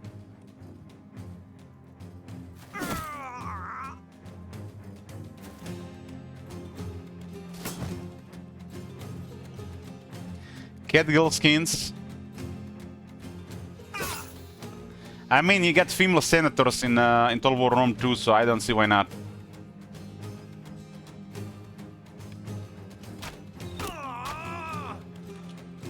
The community manager at times was a woman, and everybody was, you know, like sexist because they didn't like you know, female politicians in their ancient Rome. And it hit a nerve with her, and she said, like, if you don't like it, don't buy the game. It reared the community so hard for a while, so hard.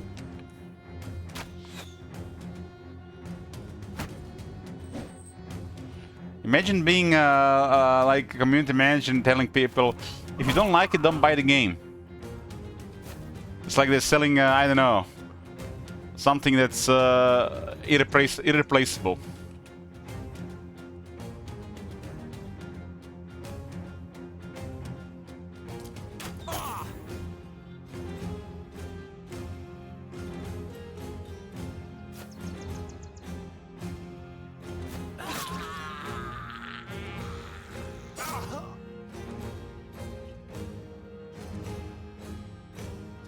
You know how the food industry does it these days, with the shrinkflation. They're making everything smaller.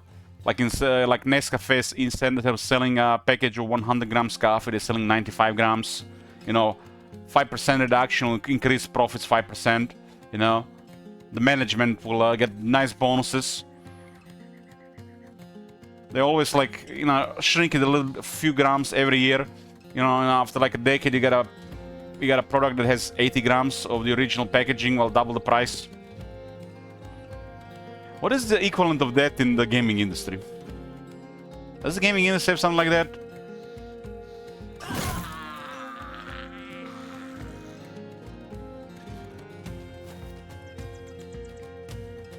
Don't they realize if they provide good service, good post-release support for the game, release a good game that they literally already an amazing path. It's like it's guaranteed success. But nowadays, you know, every time they create something successful, they try to use that success for a couple of years to just live on that success by delivering crap stuff, and they usually get away with it, most companies, until they release something good again. I think that's like the equal in the gaming industry. Just like use their good name to deliver shitty stuff for a while, low effort stuff, while charging the same.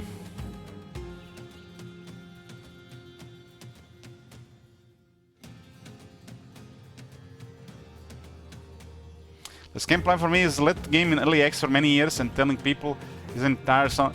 I mean, Strapty, just look at the Cat Assembly. They released Warhammer 3, you know, under disguise of a full game, but it was literally in early access. It had a mini campaign, it had no main campaign, and it was a mess for close to 2 years. How is that better than tagging it as early access? The users had to tag it early access in the Steam tags for them.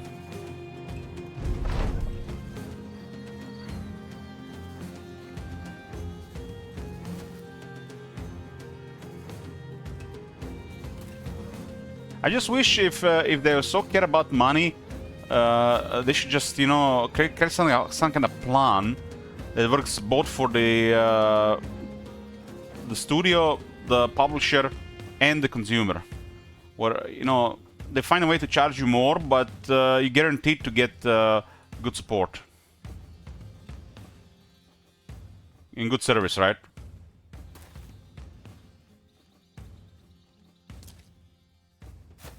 Because buying something is just not enough anymore for you know, in these day and age. They are always trying to find ways to cut corners and minimize effort to maximize profits. There should be some kind of way, like those what do you call it, like when Civilization 6 had it, season pass.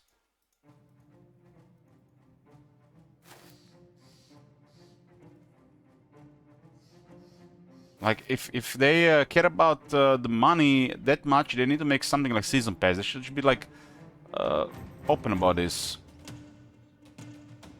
Not just cutting corners just to make more money. If it's not enough money for them, they need to really be open about it. They should just say it. This is not enough money. We expected more out of this, and we are charging more, and because of this, we are doing more.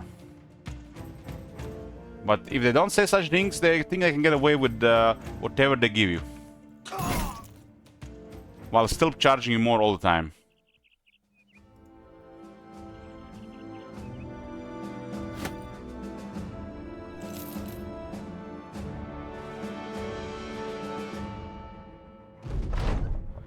I don't think DLCs work anymore. Like, if I wasn't streaming, I don't think I would be buying any DLC for any game. I just don't work it for me anymore. You can always find something else to play. Why buy DLCs? Like, I think the whole DLC thing doesn't work anymore. I want to see more game support and not, you know, this DLC, and it's their goodwill if they're gonna do more than just DLC. I don't think DLC worked for a while. You can always find a game to play like Path of Exile, for example. Like let's say Path of Exile, like, you don't even have to buy anything there. In theory, right? And if the game is good enough, you're going to support anyways. So you're gonna buy something. Why can't more games be like that? How is it profitable for GGG to do this stuff and not for the other ones to try to do this stuff? Right?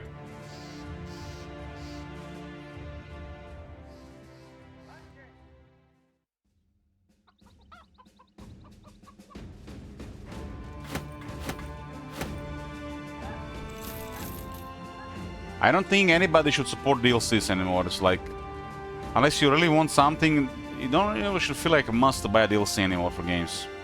This is coming from somebody who's supposed to influence you to buy this shit. I think DLCs don't work anymore. It's just like, because they're taking the consumers, the customers for granted.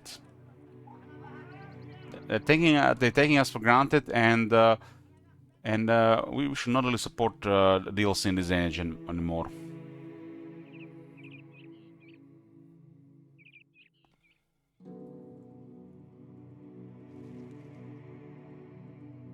What happened to just making good stuff and keep supporting the game, and you know,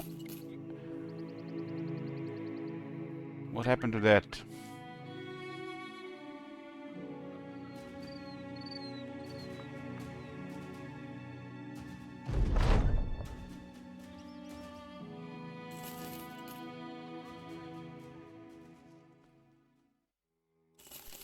For me, it's hard to judge by buying DLC anymore.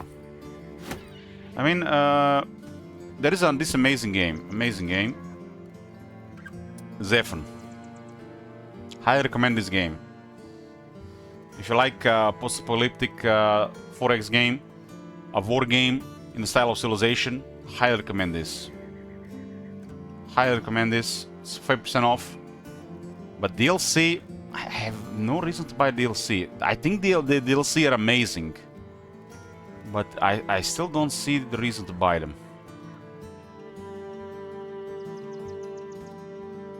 I think they have amazing DLC.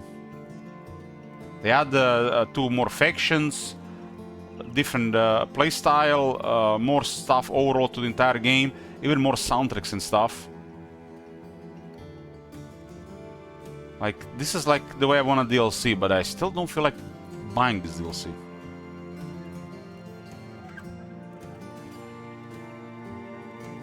This is also another problem when you're already playing stuff and you're trying to play other games as well. There's only so much time you can spend this game, so it makes DLCs even worse. But DLC have to offer something really amazing for you to consider buying them nowadays.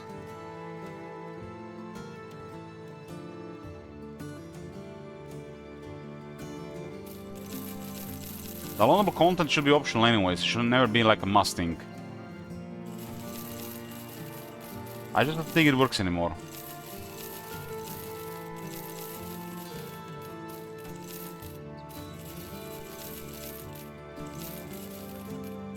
I like to see it more as an expansion, you know, like they call it Nagash DLC, but to me Nagash in Warhammer 3 seemed more like an expansion. More like they're releasing an you know, Witcher 3 DLC. And not just like some random DLC like, I don't know, Omens of Destruction or Bashiva.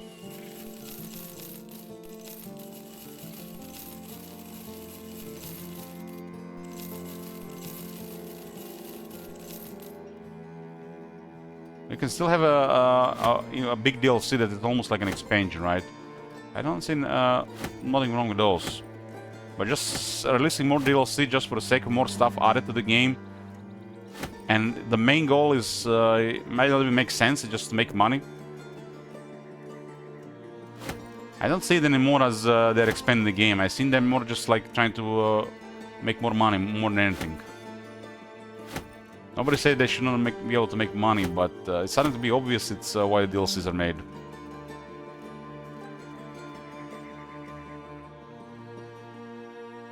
Yeah, it used to be called expansion, Strapti. It used to be called expansion, now they call it DLC.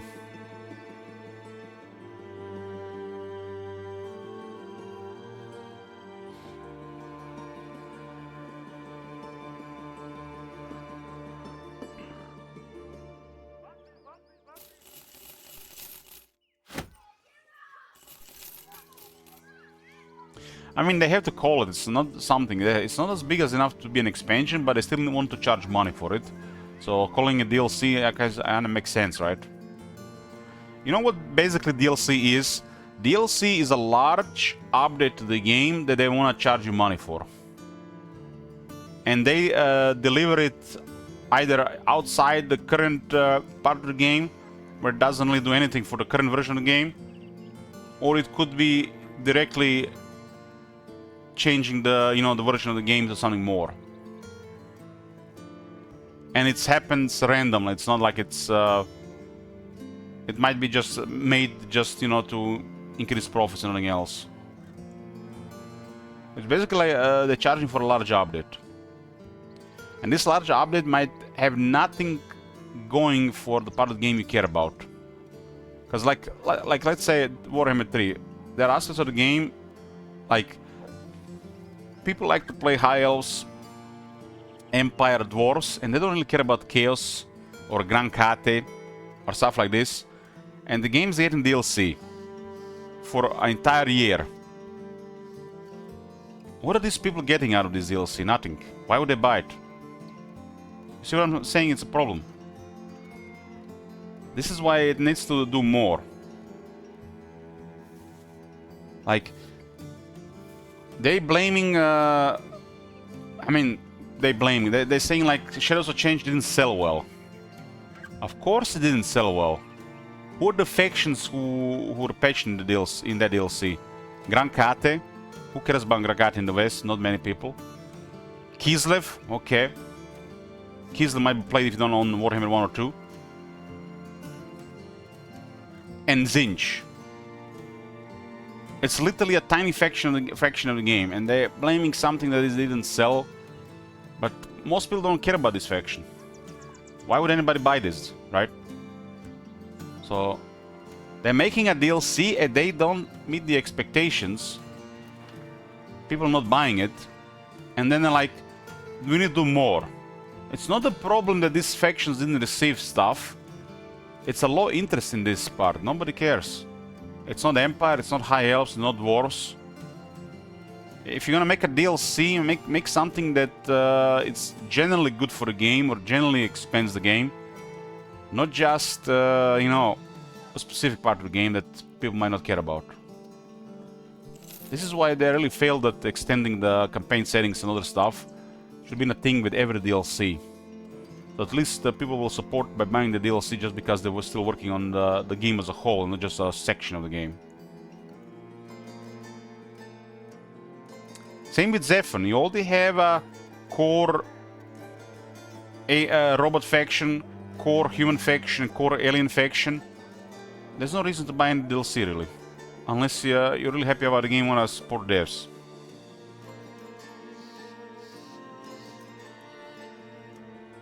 It's I mean, they're definitely influenced by somebody that doesn't have the game's best interest at heart.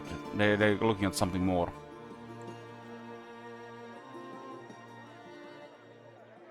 And this is why expansions matter more.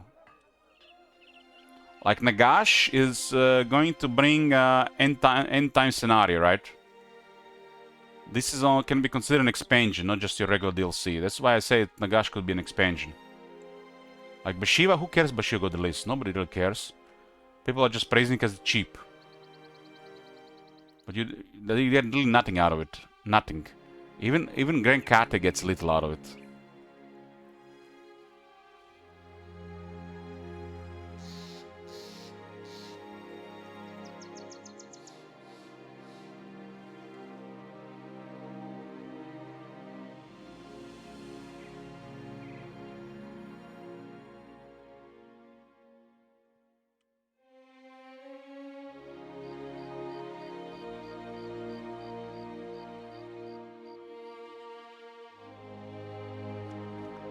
Ah, Provernic, I know the feeling,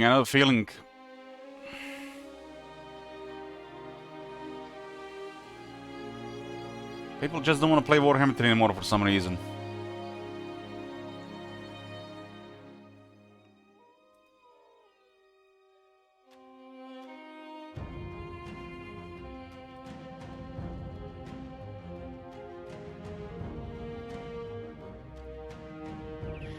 But it still ignites the fires of passion, at least for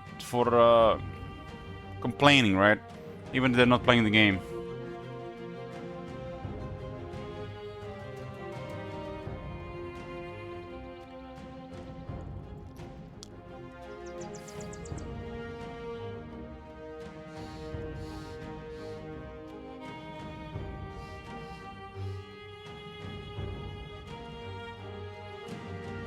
Bashiva literally costs us like a Big Mac at McDonald's.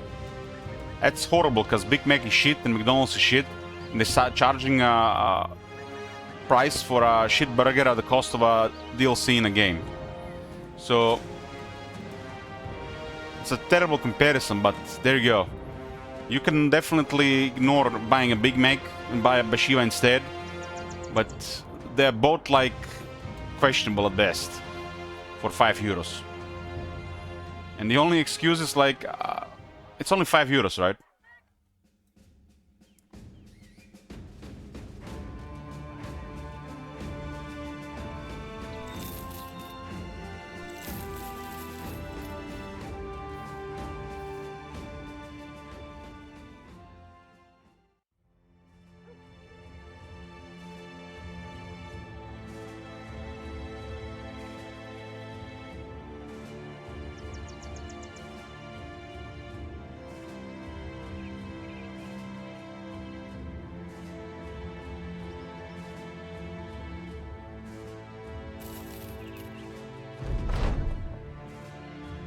Hard to justify buying something if it's not good just because it's cheap.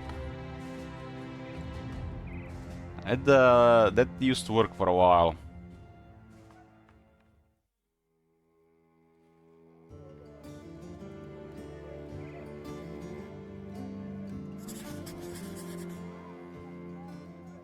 The next campaign is Mummy Inc. Request from St. Isaac Strapti. After that, it's a sellout campaign. I haven't done a sellout campaign yet this year, so it'll be the first one. Playing 2 sellout campaigns this year. Every sellout campaign starts with I pick the first starting campaign, and then the viewers can vote request others. And for some reason, I always want to open with Beastman. I don't know why.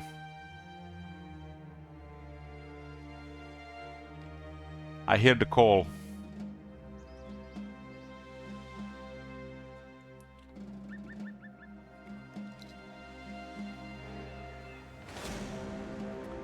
Pretty much.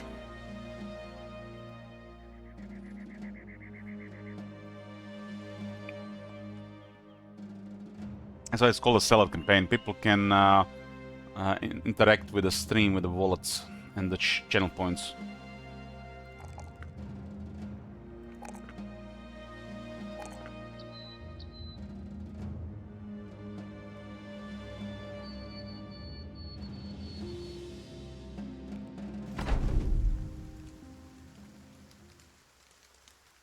It's rain.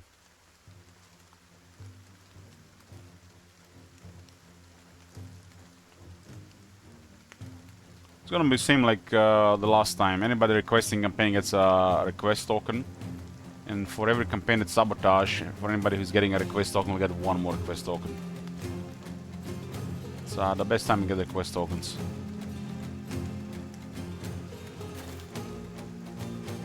I think this place would be amazing at this point if they're like 2+ champions.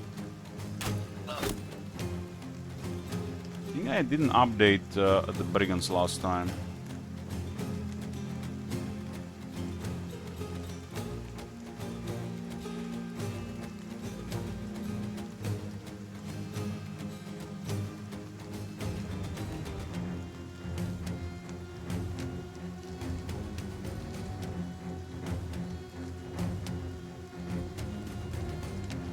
Six, 11, 12, 14, 15, 19, 25.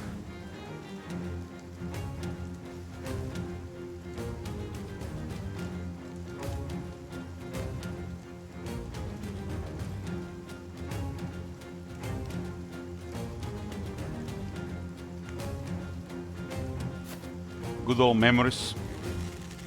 You know, you can go to YouTube, Strapti, and listen to Rain. I do quite often while trying to fall asleep.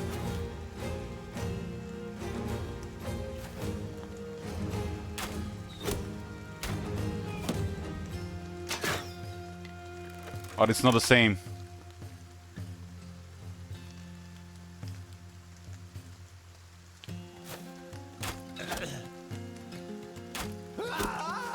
Head-to-head shots. Something so beautiful when you just shoot one arrow in this game and just kills the guy from full health to 0.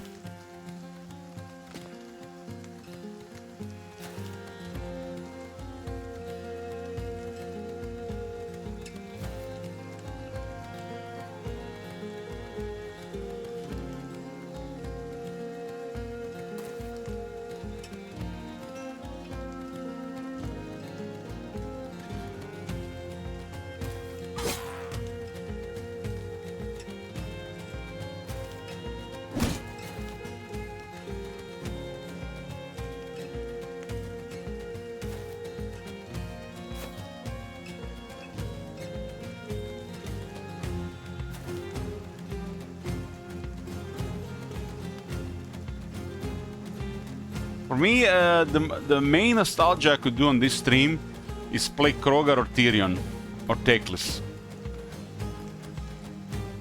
For some reason, Krogar, Tyrion, and Teclis create most nostalgia here. And I've been streaming here only like, what, 10 years and 3 months? Can you be nostalgic after 10 years and 3 months? Can you be nostalgic after 10 years? It's a perfect amount of time to trigger a strong vivid nostalgia.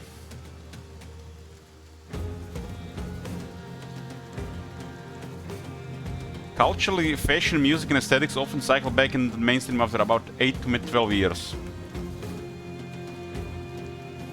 So if I want nostalgia, I go play Tyrion, Teclis or Krogar. And pretend that everything is right in the world again. At least for one campaign.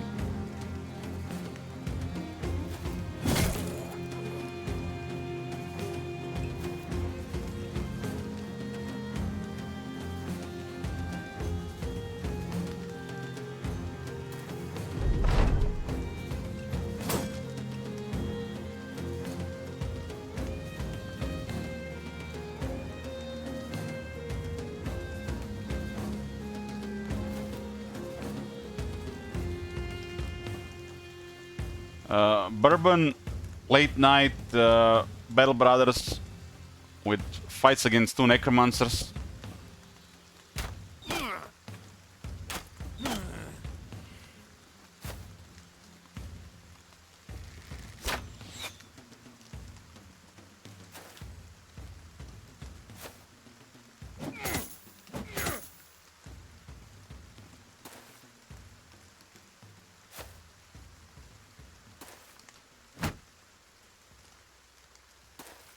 My birthday in 4 days. I used to play horror games on my birthday. I haven't streamed the last 2 years of my birthday. I'm not sure if I'm gonna stream this year.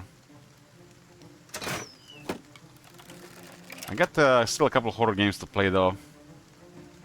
It's not gonna be the same without something to drink though. I think I'm just gonna suffer in silence somewhere.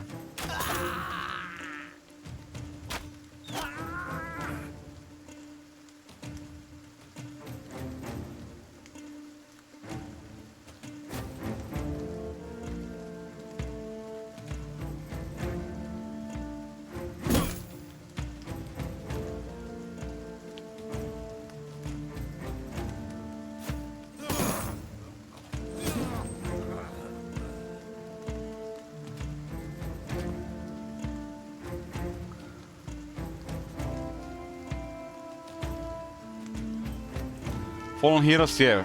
Fallen Heroes at Berserk. But possessed. Those can surprise. I think they're fine, but then again, oh, miss, oh shit, miss. Oh no, that's a guy with a two-handed possessed hitting.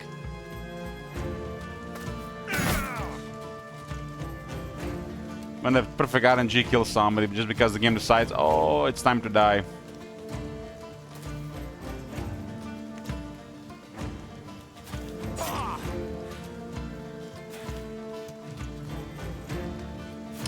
Have I beat all the Legend location this run? I played this game for 1200 hours. Let me see. I played this game for 1173 hours.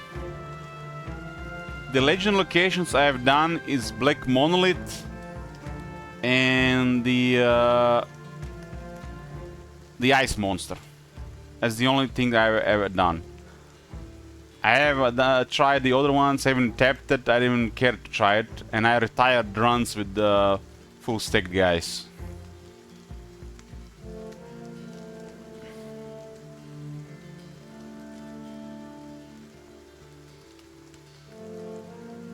I'm not really care about the Legend locations, Dragline.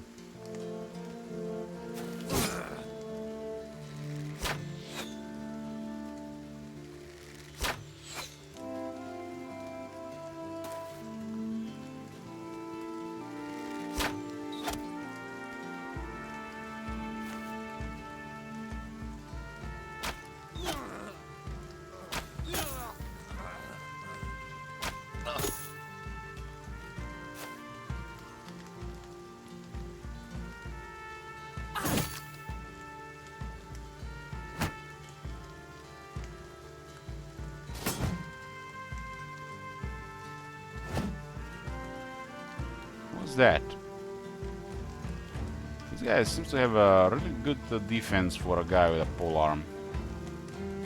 20? Yeah, pretty solid for a pole arm guy.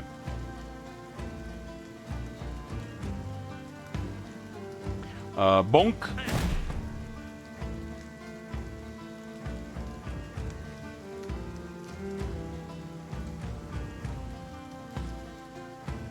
I don't think you can stun the Hedge Knight for 2 turns. If Bellparas is going, when is your next 1 million step challenge? Well, if I was doing okay financially, I would probably do it during the summer. No off this year.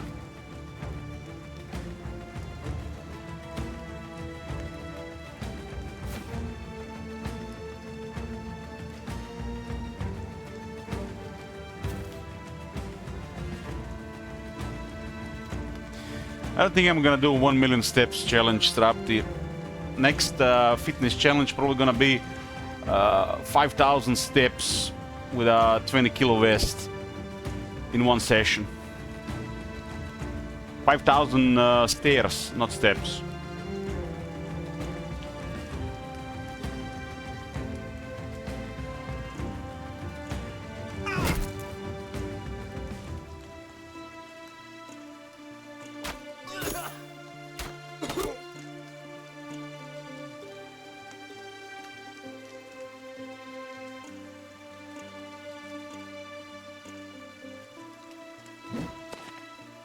Yeah, he can only be stunned for one turn because he has the resilient.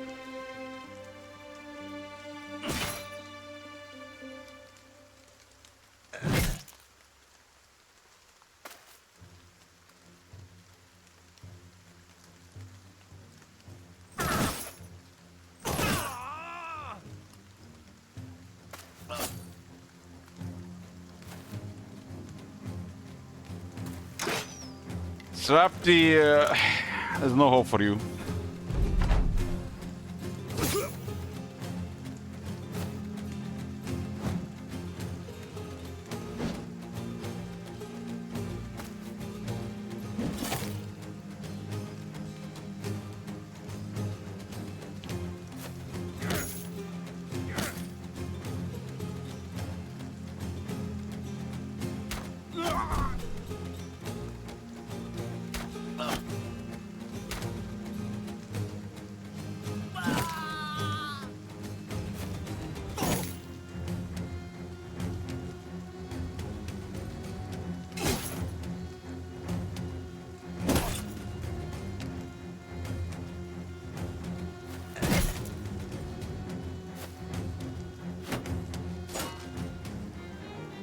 They say the Twitch is full of horn dogs, but you would think they would be on you know, watching girls.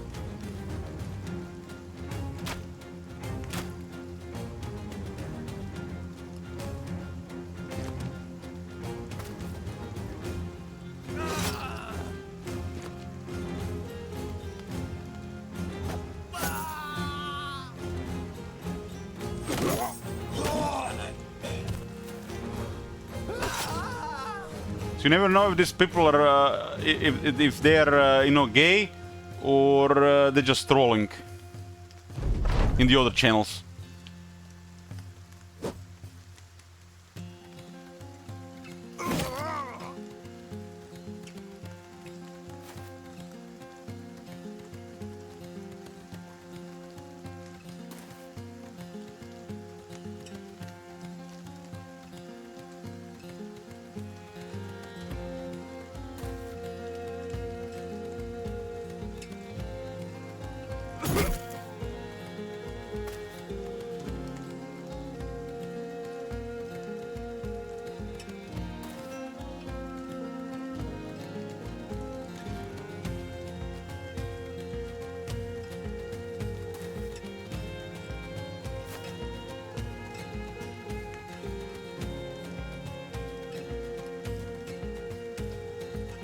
Where you going, friend?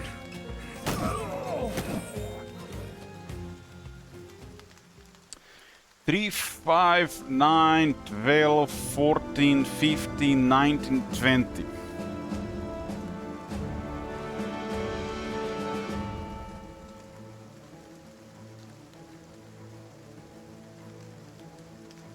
Beringe. What is Beringe again?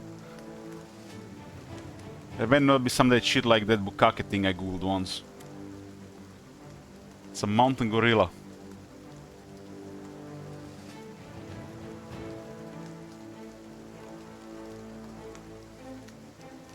Shit is dangerous, you know, you have to be careful what you Google.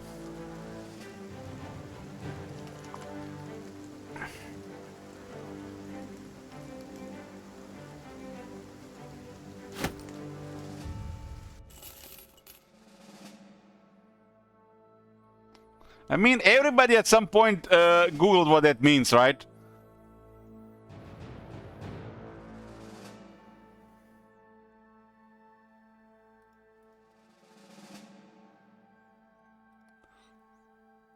There is 91 viewers on this channel right now, and I'm sure at least a couple of them don't know what Bukake is, and they're Googling it right now.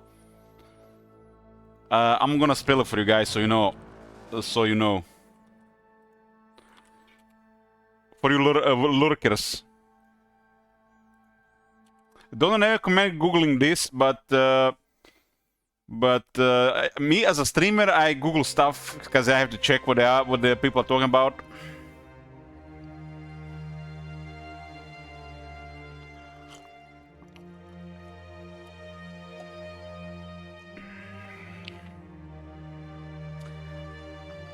I mean, Saint Ives has a title, the Beringa. I don't know what the hell Beringa is.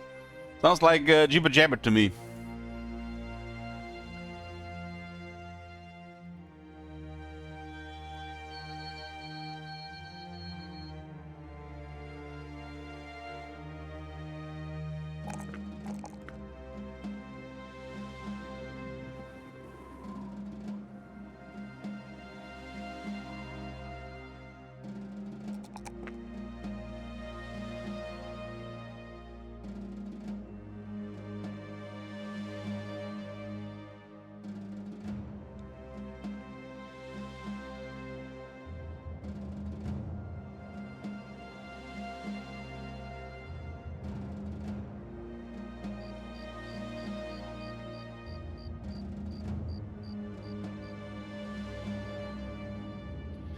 I mean, you can't come to a channel and talking about foreign stuff like it's public knowledge, right?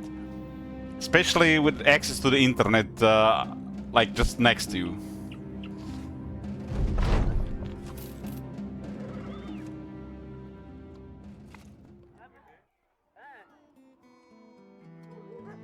Grumburg, we're going to Reichland.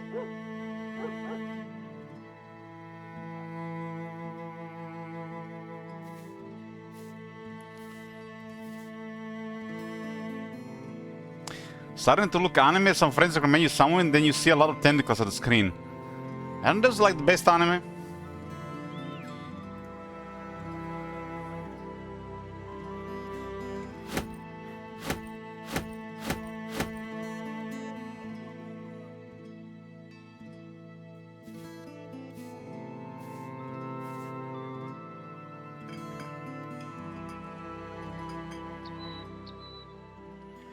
I've been hearing about these tentacle animes, but I haven't yet to see one of them.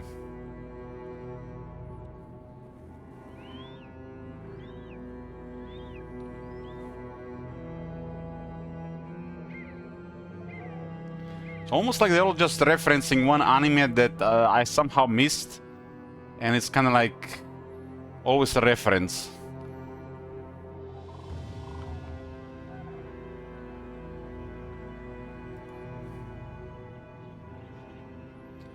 Which one is the OG?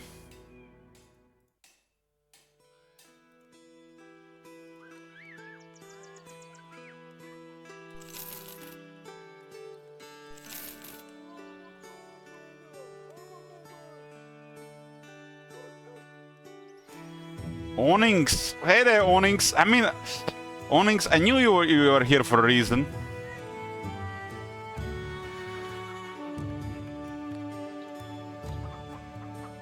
From 1989, huh? Adult animation.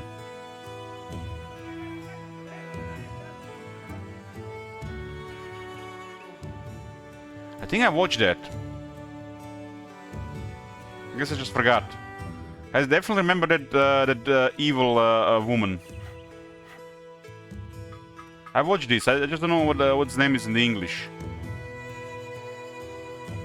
But this is the OG one.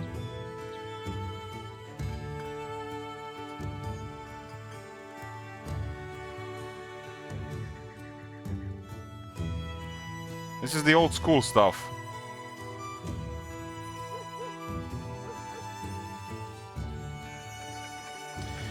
Onyx has been watching this channel for 10 years tomorrow.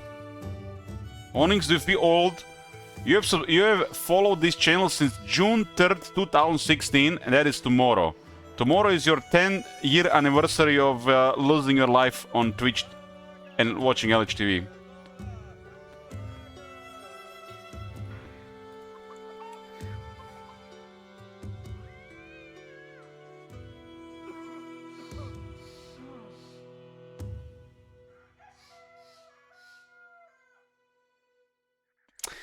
Jesus, Judge.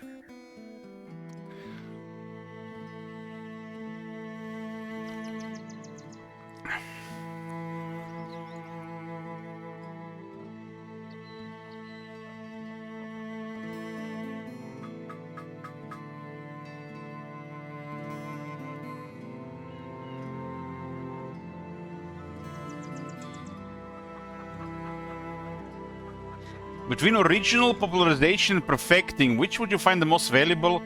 Probably perfecting. Nothing wrong with perfection.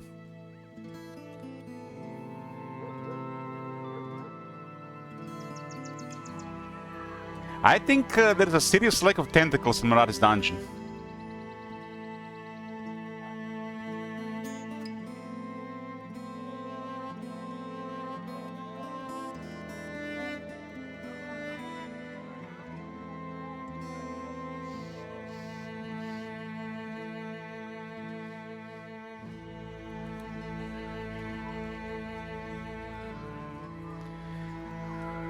Most of these girls that are in Mirari's dungeon, they look the same to me. They're like made in a lab, or it's probably they all use the same filters. That's probably it. All these women look the same. It's probably because they all use the same filters. Women like don't look like this in their life.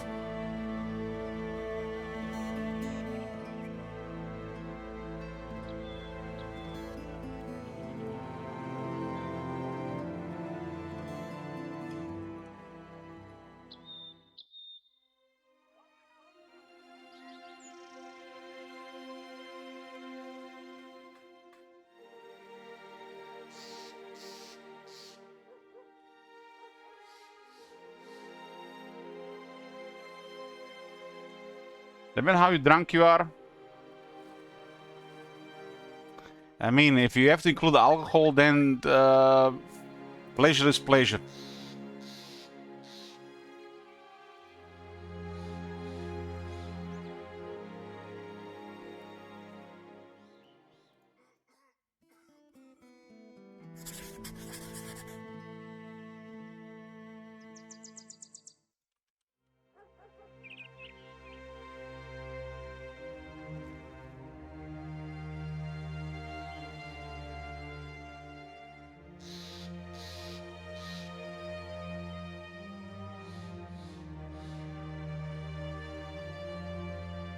Isn't even a thing anymore where people go out, they get drunk and they meet random people to have sex with? Is this still a thing? I feel like everybody's avoiding people nowadays. Nobody's meeting people anymore. Are the bars still a thing?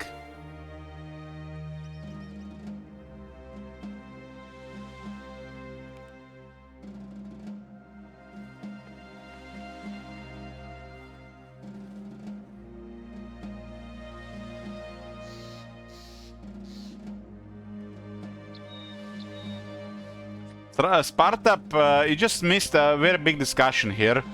We were talking how there is a serious lack of tentacles in Mirari's dungeon.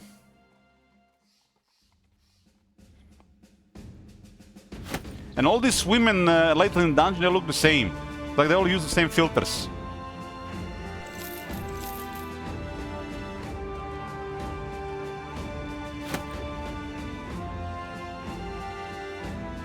I mean, when you look at them, there's something familiar on every single picture. It has to be the filters they use these days, right?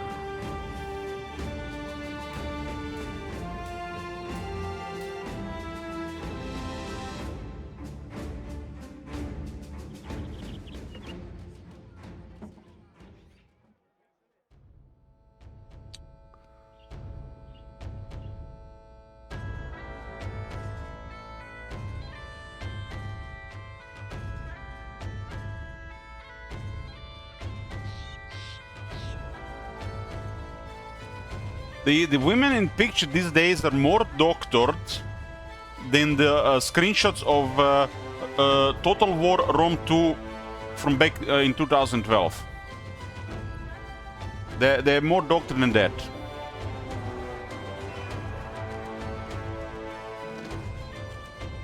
You guys remember those screenshots, right? When they were advertising the game.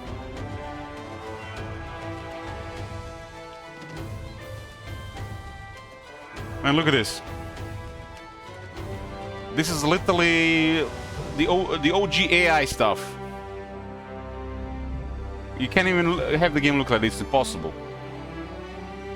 I bought a 4,000 euro PC 5 years later, and the game would lag on the highest settings no matter what. and will still have those distortions on their faces. First thing I did, I built my 4,000 euro PC. 4,000 euro PC. Thanks, Shit Wizard. And I installed ROM 2. I installed ROM 2.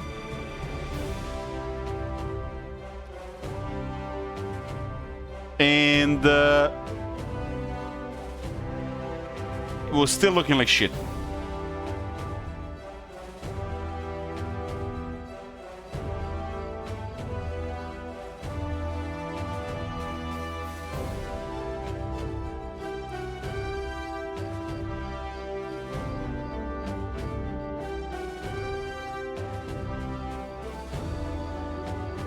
So you see this picture here? This is what you get in the game if you don't have ultra graphics. And even ultra graphics, the faces go like this.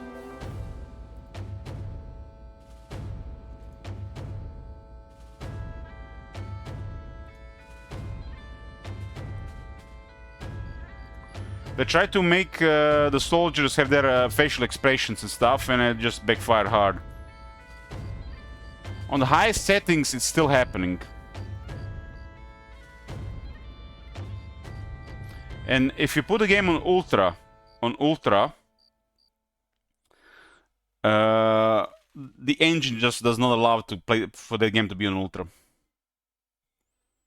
I was on a 4,000 euro PC from 2018 on a game that was made in 2013, or at least in 2013.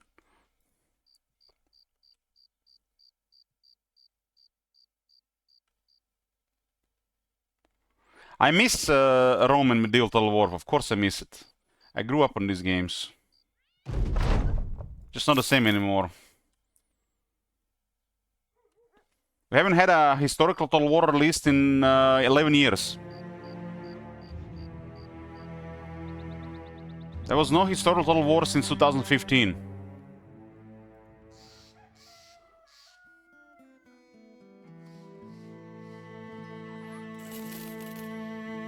So 11 years, we still don't have a historical Total War. I mean, it's bound to be released at some point. Troy is fantasy.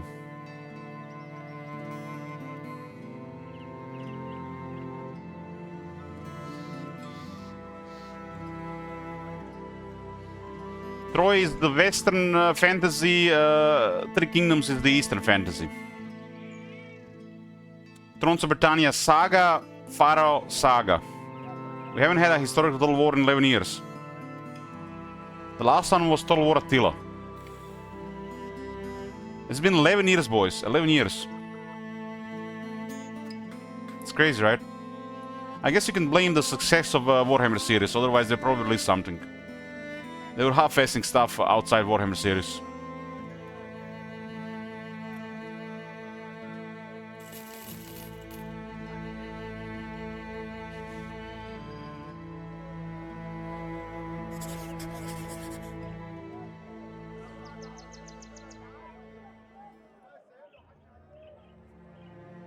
I mean, at this point, I was hoping we would have a decent historical Total War to play. F54, you deserted. You should be ashamed of yourself. Alcoholic. I flogged him, man. He deserted. Taking all the gear with him.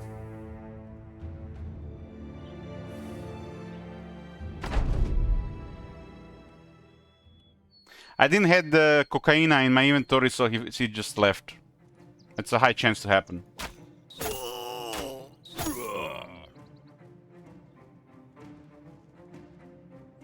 I was really expecting to have at least another Rome 2 or Total War Attila level Total War by now, but no. All we had was Warhammer games and some other crap. It didn't really deliver much. Basically just filling the gaps for a big title, right? For between Warhammers.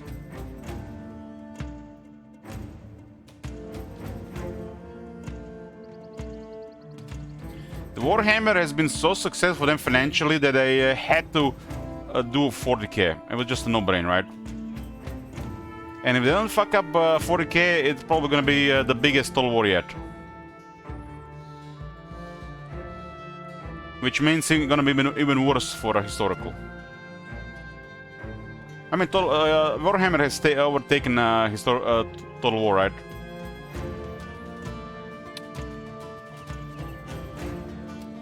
I give Total War 40k about 40% chance of being a good game. About 40% chance. Unlikely we're gonna get on the level of Warhammer 2, but we might get on the level of Warhammer 3.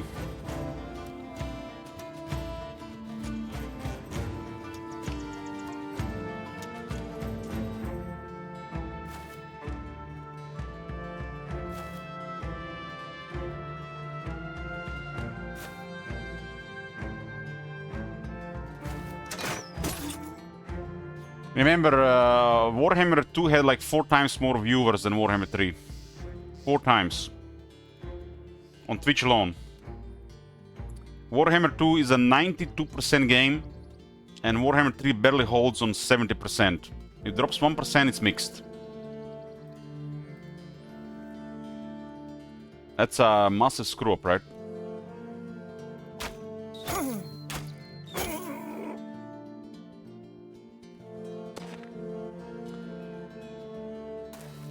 Hopefully it goes 71 and not back to mixed, right?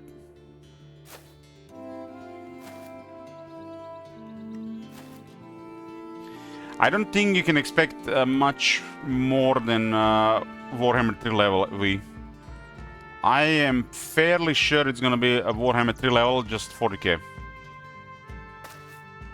Fairly sure. It's not gonna be a Warhammer 2 level.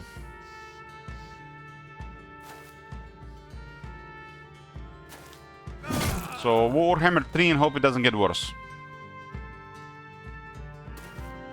I mean, that's how much we can expect from CA, right? Realistically.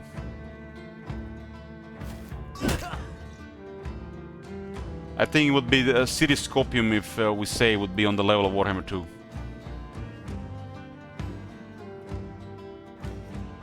But they know what's at stake, right? So they have to deliver.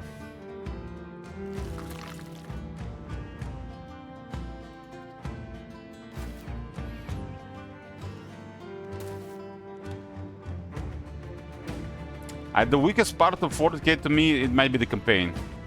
So the battles have to be really good.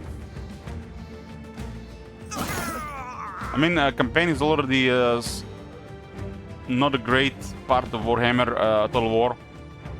But 40k, I think it might get worse.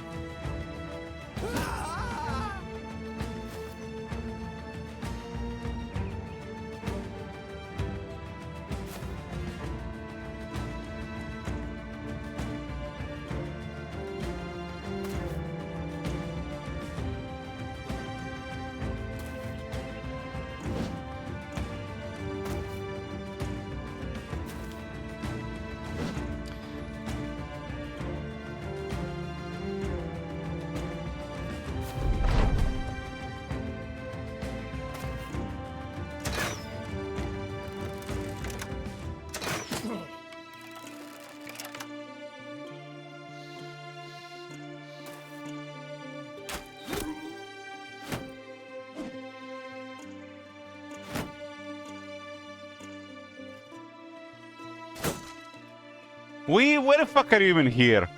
Go watch somebody else.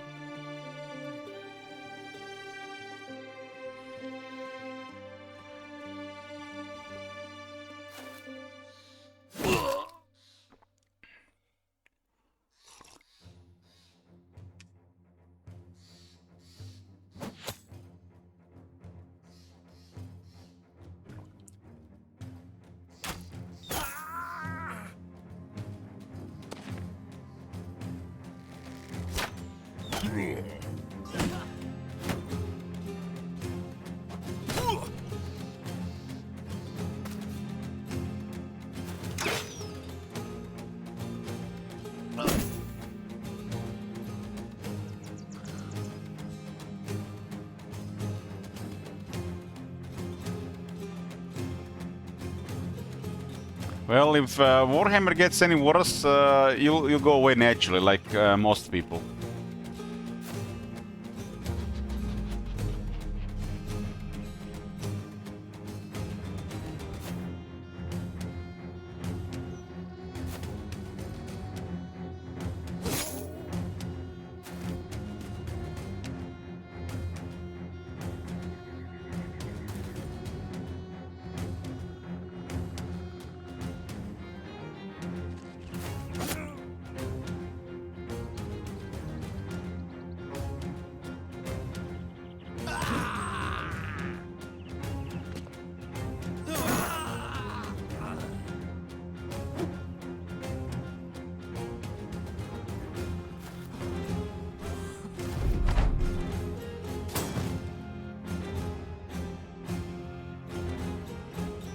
That's the best excuse as we're getting older.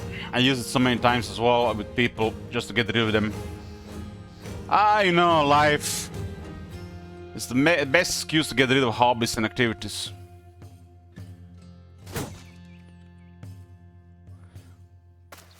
When people ask me, why stop playing Star Wars? Why stop playing Magic? Why not playing anymore? Why don't we see you anymore? Life. Just can't be bothered with it. That's the go-to excuse.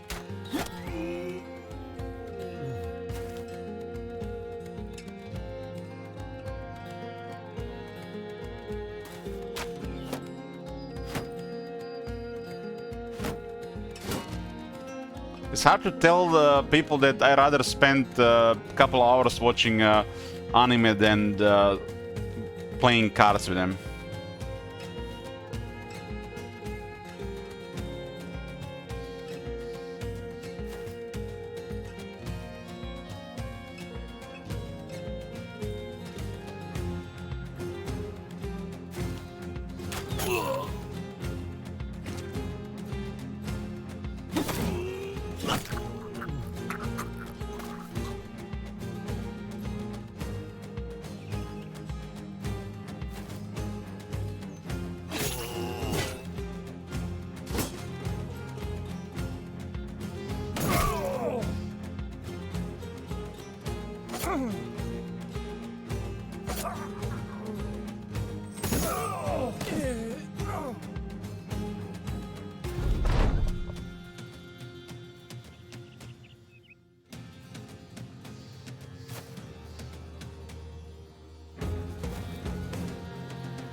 Well, that's what happens, you know, when you get older. You start going into routine, doing things, and start doing the same things every day and hope, you know, something will change. The only thing gonna change, you're gonna get older, you're gonna die. Routine has taken our lives, so we can get some peace of mind while we are just counting the days until we die. Maybe get like 1 month in the year where we get some fun.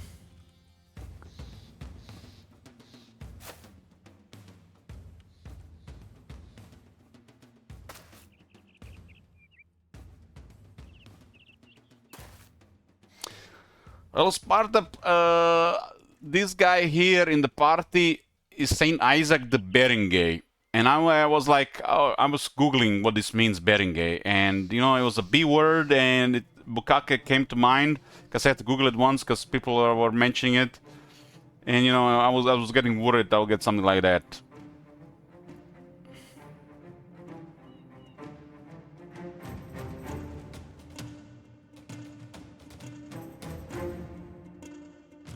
I mean, you guys, Can't just put some random stuff here. Forgot it was a gorilla.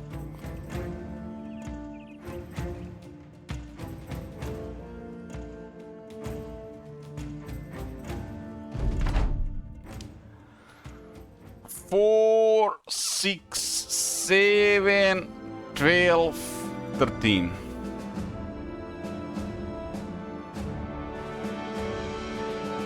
Can we get to 6,000? I think this map is run out of brigands.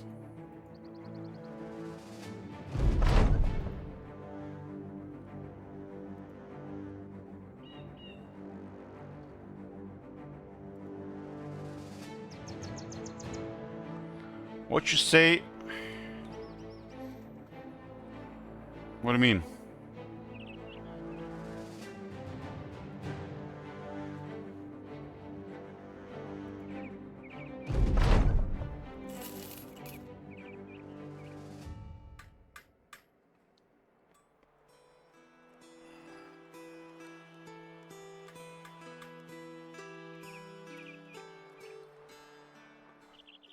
I mean, the black people this year have claimed Snape and they've claimed the Helen of Troy. I think you can get a little bit room.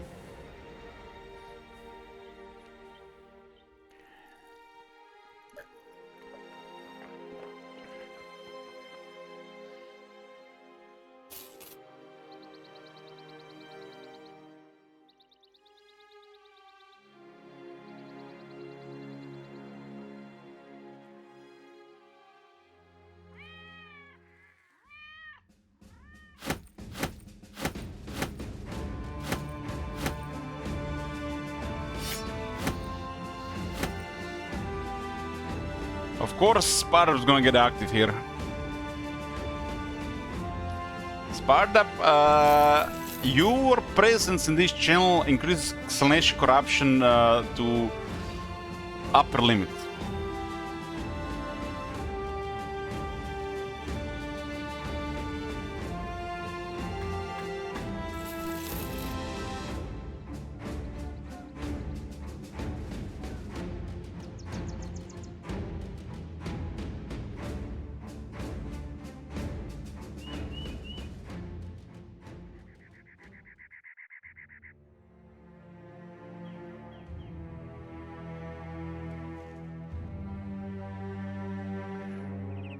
Spider probably had to like take a break from work, wife, kids, whoever, just to come here the moment that was mentioned. It's like that guy in that that movie. What was that movie? Spider's gonna know. I have to find it. I have to find it. It was one of those sex comedies from the 90s. I have to just find an actor. I don't know the exact name of the movie. But I have to find the actor and I have to check his list of movies, and the movie's gonna be here.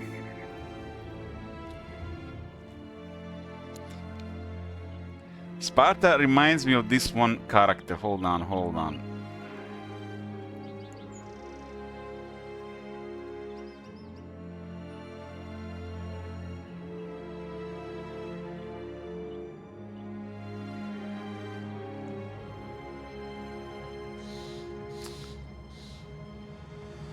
I'm not even sure it was the American Pie 2 or something like that.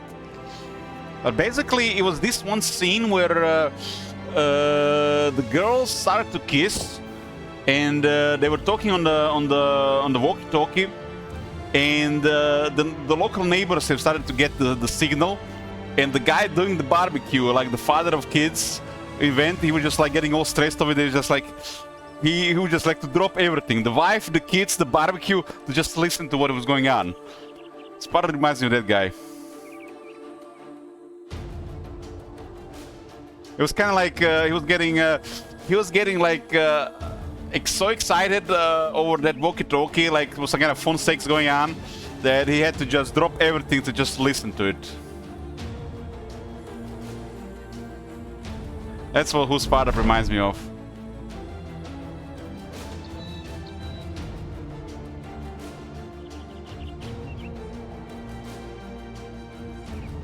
I'm a bad influence.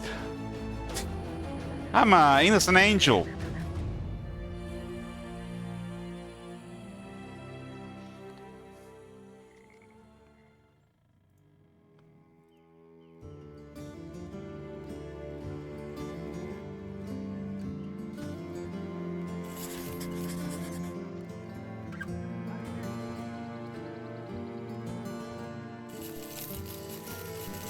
They're 245.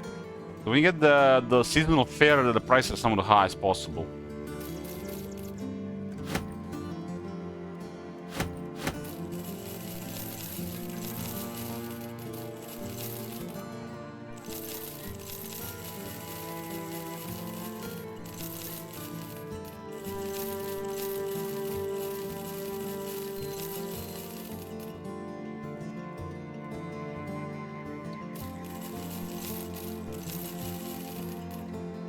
My first encounter with the raid names was on Twitch, really. You know, I would just... I think it started with Dig Bro.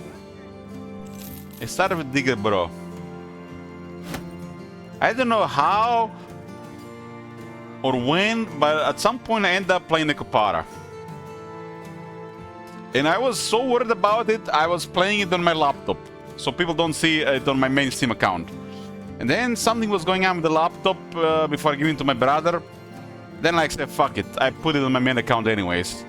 And then in the middle of the night, I would just get smiley faces from playing booba games. And now this is why you guys don't see my activity in Steam anymore. Because random people send me smiles in the middle of night. I'm not ashamed to own booba games on Steam. Booba games have been normal on Steam for years. But random people from my Steam friendly sending me smiley faces while I'm playing booba games, that is too much. I don't even know who those people are.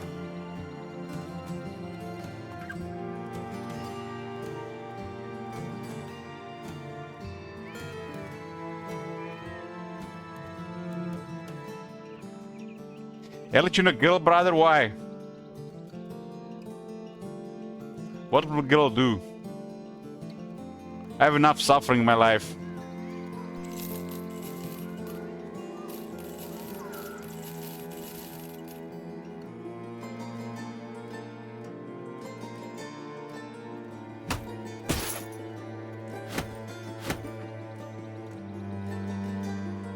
There is a main train station like 25-minute walk from my house, and I can be in Slovenia in a couple of hours.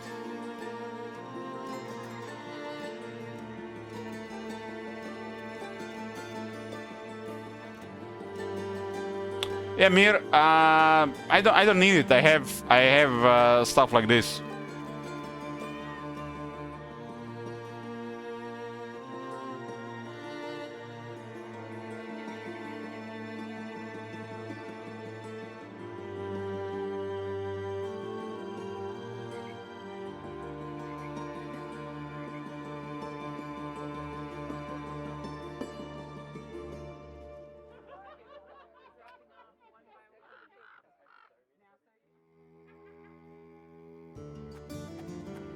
It's exactly 25 minutes to get to the main train station.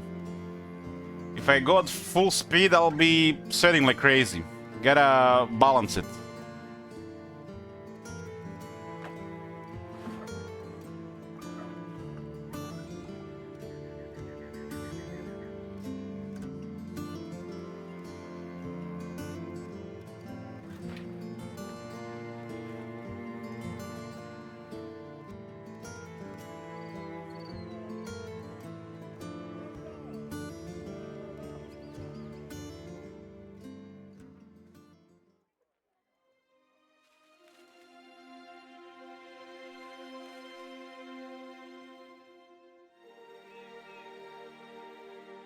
My nephew was telling me he had to run 1,000 meters to pass this physical test, so it doesn't get like a fail.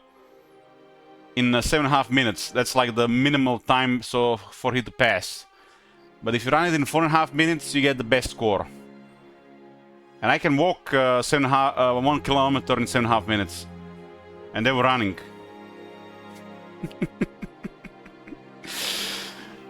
Oh man, I don't think there's like a. I don't think they have more than 1 people per 20 people anymore that are athletic these days.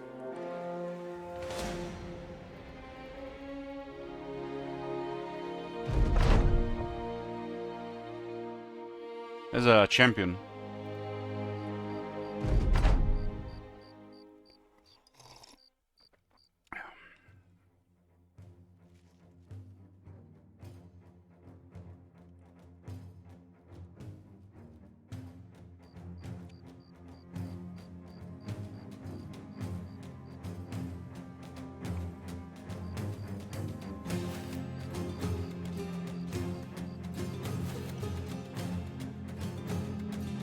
Yeah, if they do 1,000 meters in 7.5 minutes, they pass.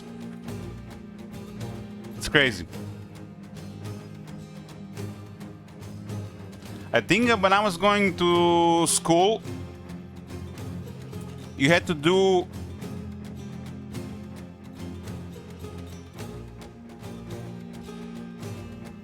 I think you had to do... I think 1,200 meters in 6 minutes. Just to pass.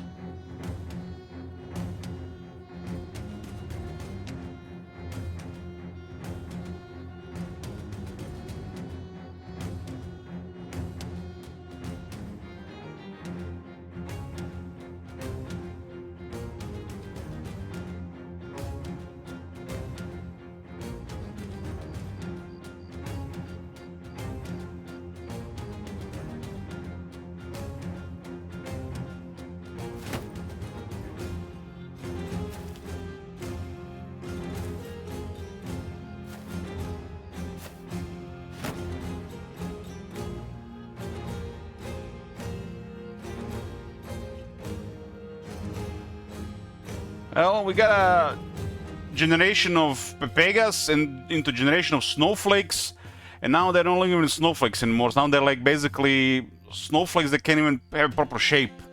They're all wrong now.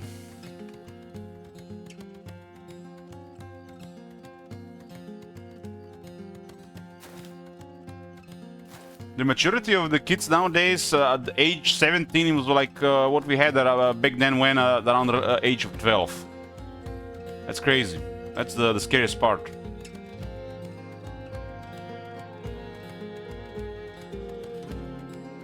I guess we were growing up a little bit faster in the 90s. I guess every couple of decades this thing change. It's like happens so like from generation to generation to generation. But I mean, we used to still be normal, but nowadays I don't think the kids are normal. Maybe 1 in 20 kids is normal. I mean, they're all normal, but it's abnormal to the people from the 90s and before. Nobody has any strength in fingers. Nobody has any strength in arms. Like, getting 10 push-ups is like an achievement. My nephew, guys, is 17 years old. He's pretty much the same weight as me. Pre-diabetic. No muscle. I'm muscular. He can't cut bacon. I almost cried. Get a cutting board, knife, and he can't cut bacon. Has no strength in the arm to cut bacon. He has to buy pre-cut bacon. Not like the whole piece. The kids nowadays are so weak. They can't buy one of those hard breads, those big pieces of bacon. They have to buy pre-cut bread, pre-cut bacon, everything pre-cut. No strength in the arm to cut bacon.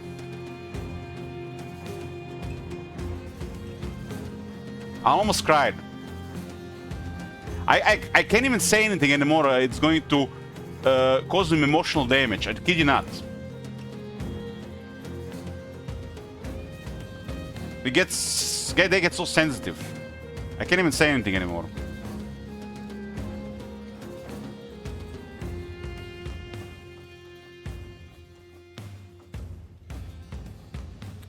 So I bought one of these. I bought one of these because it was like on sale. I bought like one of these. It was like a kilo. I cut it with a knife into like 5 smaller pieces.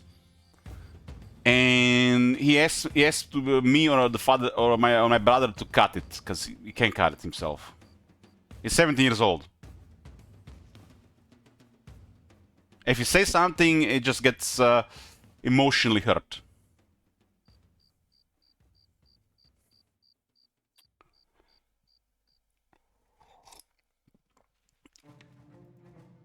I mean, if you try to cut this for it's like it requires some strength to cut this thing with a knife, right?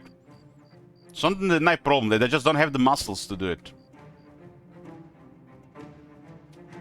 These are basically a generation of skinny fat people. They have no muscle.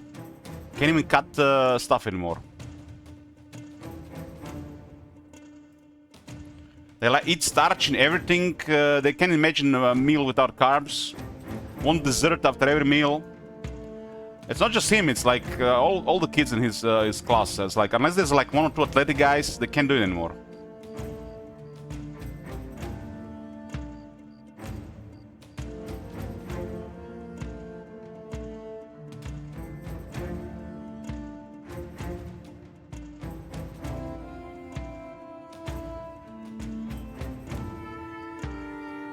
I mean, this is not you know, the fresh bacon. This is like Canadian bacon, so it's tougher. It's tough.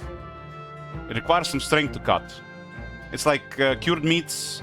The moisture is all but gone. It's basically just fat and protein in it. It's like Canadian bacon. It's tough. It requires some strength to cut. You can't cut it. Knife is sharp. I sharpen it every day.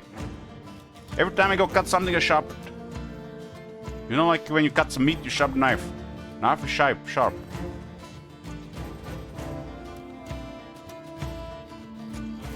You can't even say anything anymore.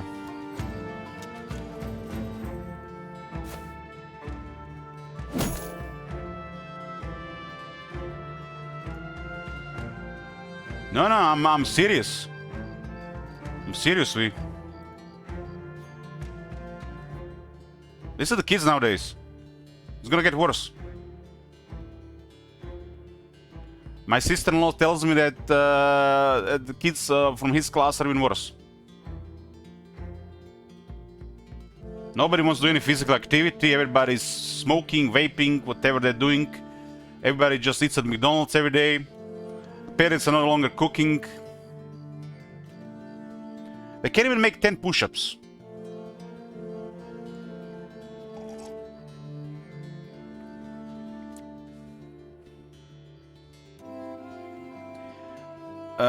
They were telling me one time that everybody is making excuses when they have to do some physical tests, especially the girls in the school. Everybody's making excuses so don't they have to do any physical tests. And it gotten so bad, whatever it was required before, they now need half to pass. And they can't even do that. He was doing rowing. He was doing rowing, you know, like training rowing. His trainer told him some few times something, and he got so butthurt about it, he didn't want to go train anymore. That's so sensitive. I get emotional damage from anything you tell them.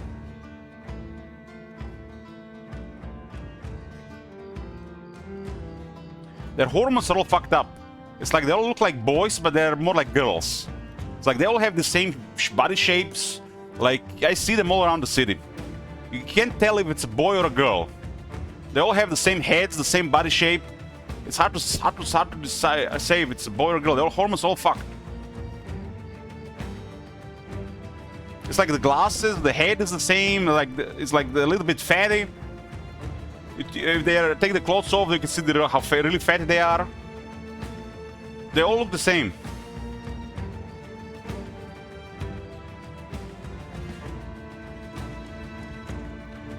If they're not doing whatever they're doing, they're just, you know, like finding an excuse to do things they want to do.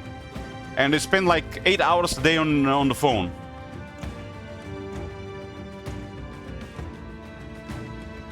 Their favorite activities are lying in the bed on the phone. 1 year before sleep, phone. 1 year after waking up, phone. They're literally just 2 hours going to bed and waking up on the phone.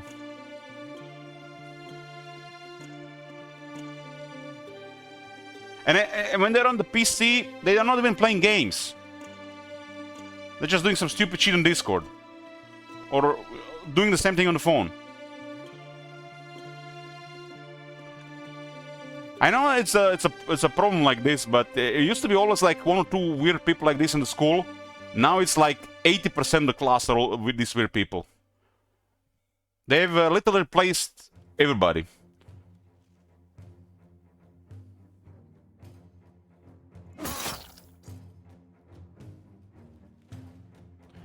The teachers are having really big problems with this.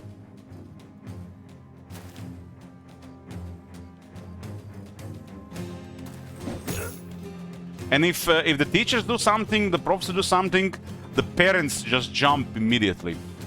My sister-in-law says like, he's not like you guys.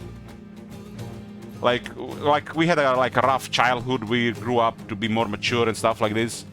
He's not like you guys. Like what? We used to have like 1 or 2 like him in every class in the school. Now it's like every single class is filled with them. All pussies. And you can't even say anything. They just like get emotional damage by anything you do.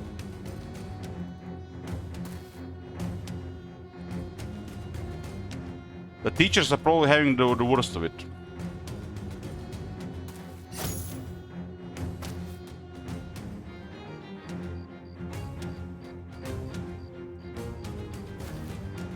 Ooh, there's a champion with a two-handed spear. Gunther the Grinning.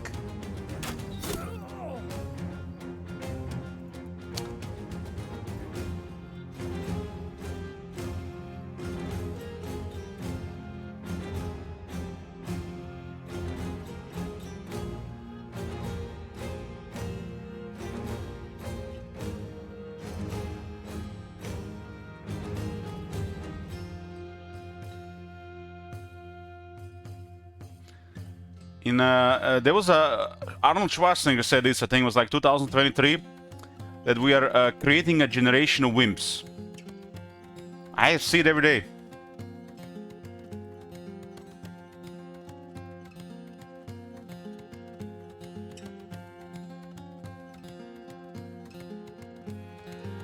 You have to have experiences in life to progress. Without some experiences, the life doesn't work.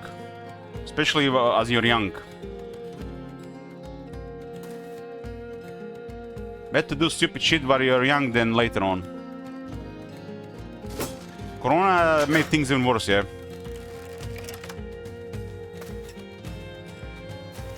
But guys, it's so sad, man. It's like, it just makes you cry. It's like, this is not the first time. You know, we were playing some trading card games, you know, Pokemon, Magic the Gathering. And guys, I gave him 60 card deck. Not even double sleeved, single sleeved, easy to hold in the hand. And when he started to try to shuffle it, I cried. It was so sad. It's like no dexterity, no hand-to-eye coordination. It was like, it was one of the saddest thing I ever seen. Can't even shuffle a deck. It's a skill, of course. Handling a knife is a skill, shuffling a deck is a skill. Like this, it's one of the saddest things I've seen in my entire life, him trying to shuffle a deck of 60 cards.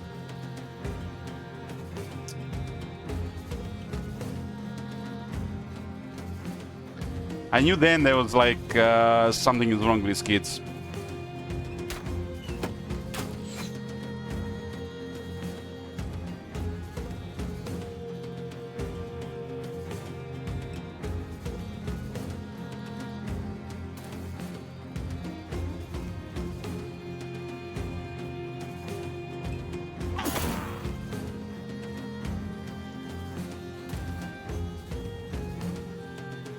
The hormones are all fucked up. They don't even look like boys. They're like between a boy and a girl.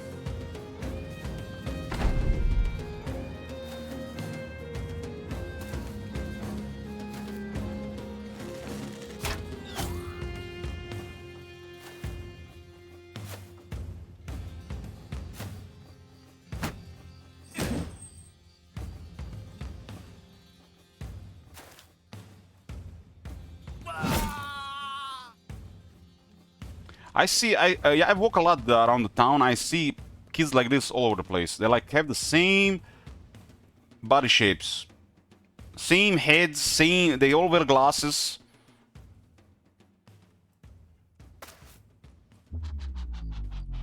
You can't tell if it's a boy or a girl.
Glasses are the byproducts of the school text. No, it's the glasses are.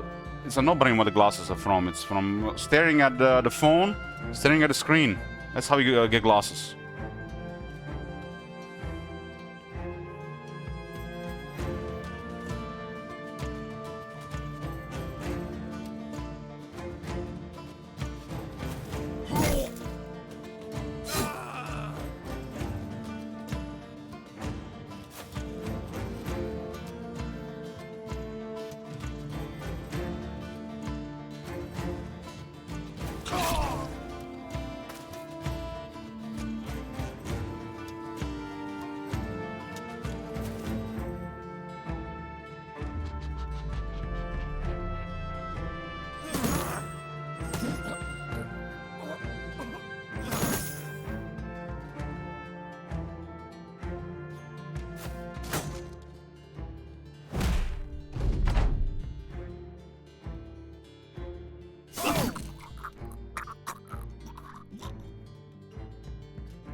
Yeah, it used to be books, now it's phones and computer screens.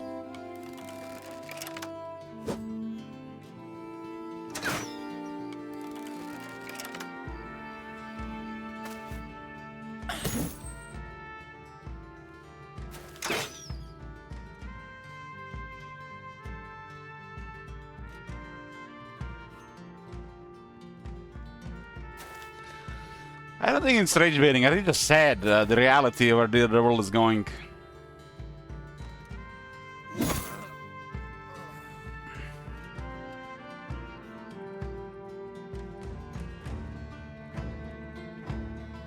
I mean, guys,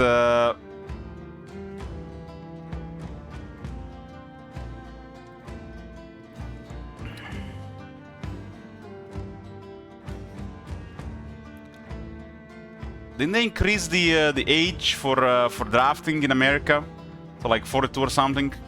Because all these young kids are incompetent.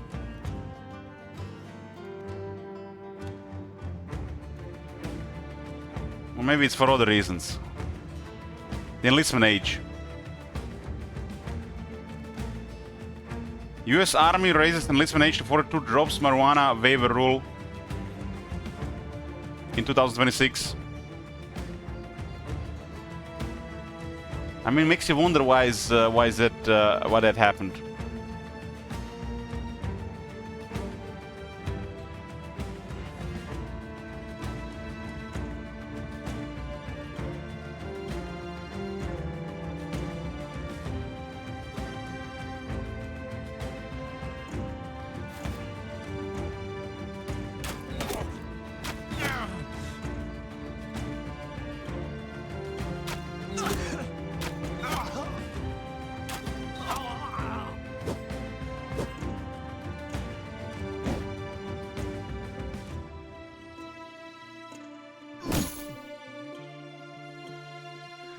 If I close my eyes and imagine my nephew, know what I see? I see him on the couch, lying like he was working all day in the fields, scrolling on his phone, and saying he's bored.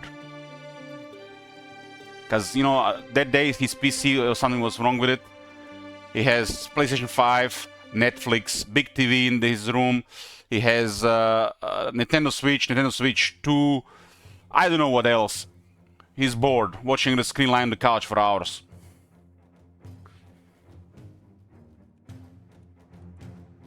I didn't have any of these things when I was growing up. We were going outside, being all day outside, and maybe a little bit later, a console became a thing, and then a PC a few years later.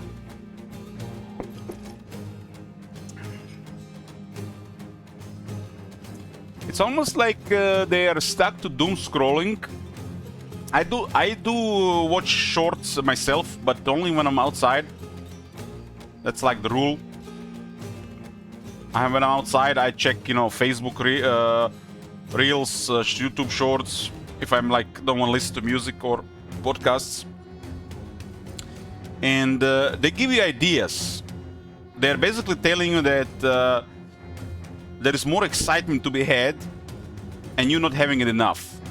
And this is happening from short to short to short to short. And they're giving you an idea that you're not getting the most out of your life, but they're just creating some kind of false excitement and the need for more excitement, where it's not even possible to get more excitement in the moment. It just stimulates you, create a desire to get even more stimulated, but you can't get any more stimulated. And then everything else becomes like boring.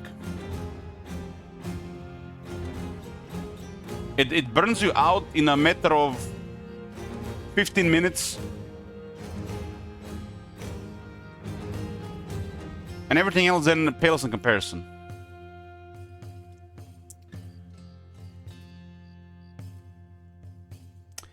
I was in the cinemas with my nephew. We were watching Beetlejuice. The cinema was full. Mostly kids.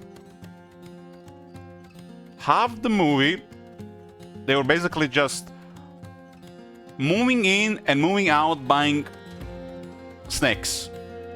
One mentioned he spent 40 euros on snacks or something like that. And the rest of the time, when they didn't have the snacks, they were on the phones watching shorts on the TikTok. They're not even watching the movie.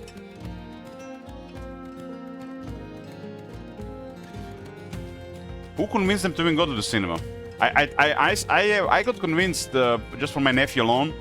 He wants to go to cinemas just for the snacks. He doesn't care about the movie. He gets excited about the popcorn, the nachos, stuff like this. He doesn't. I don't think he cares about the movie. He cares more about snacks than the movie. I think most kids are like this. They care more about the snacks than the movie. I get this feeling. Sometimes they're interested in the movie because, you know, they want to watch something they're interested in. But I think over half the time it's about the snacks, not about the movie.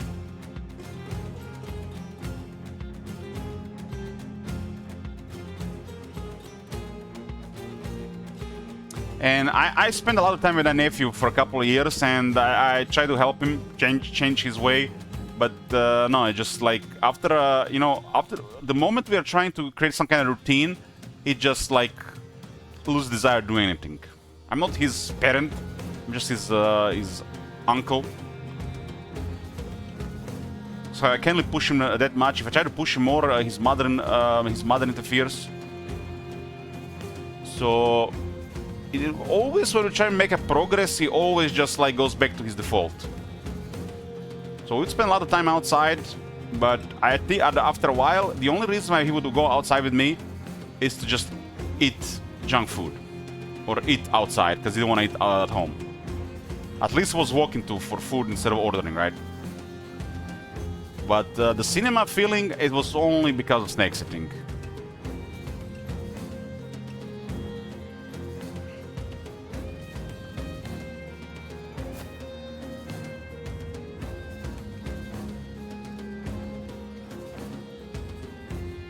I mean, if we walk 5 kilometers to Domino's and back, it's still better than him ordering Domino's at home, right? So what's the alternative? Me after Domino's flying like a rocket, him after Domino's food coma.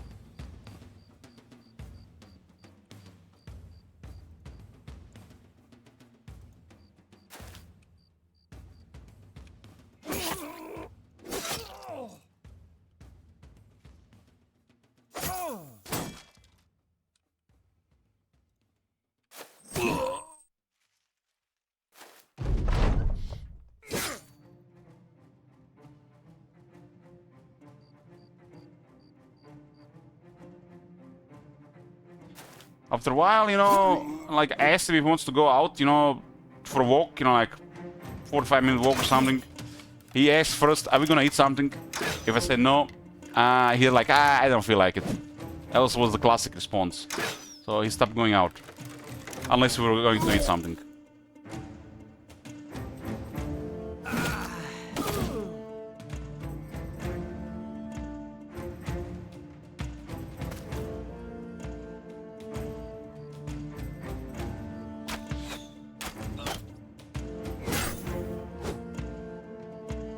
And they hit Ilog there. That was a low chance to hit.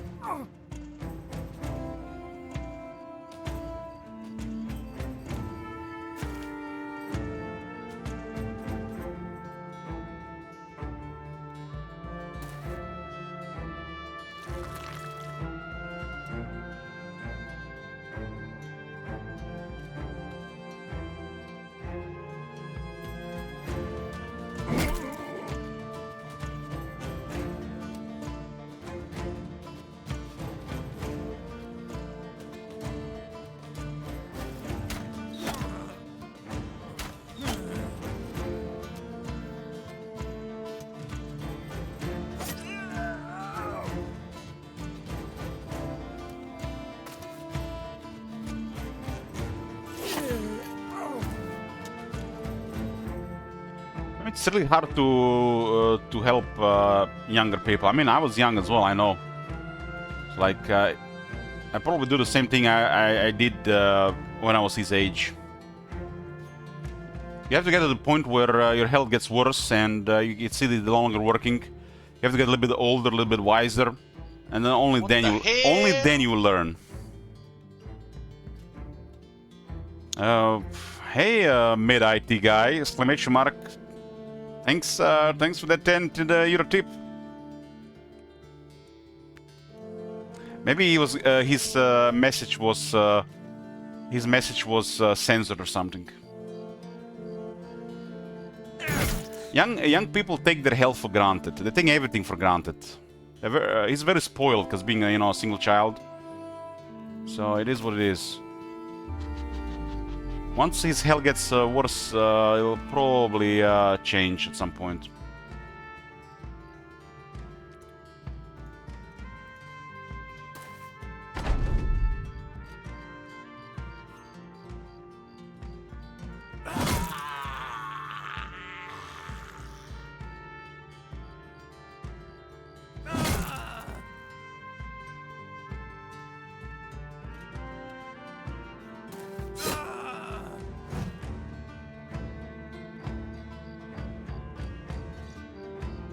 Picture in general, it better be an Asian girl.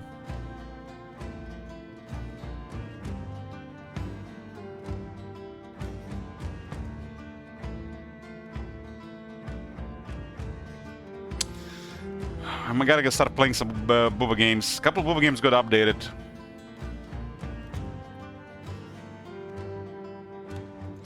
I mean, if you just skip the story, there's no build-up. Like, that's like the worst thing you can do, I think. The story gets you like all horny, right?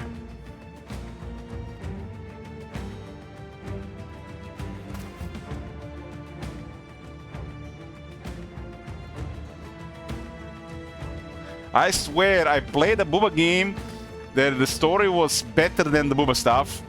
And I got so invested in the story, it's like I couldn't even do anything with it. It's like... It felt like wrong to just fap on it. Which one? It just got recently updated, and yet I'll send you a link. It is really big on the story. I think it's one of the best.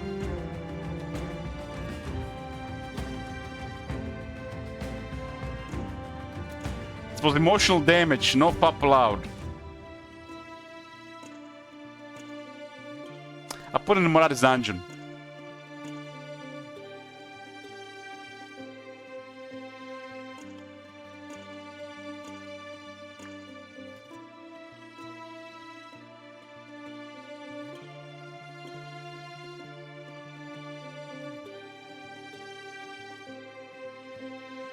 I have to make a play Bannerlord one day. I'm probably gonna have to play Bannerlord at some point, but I think you might get disappointed.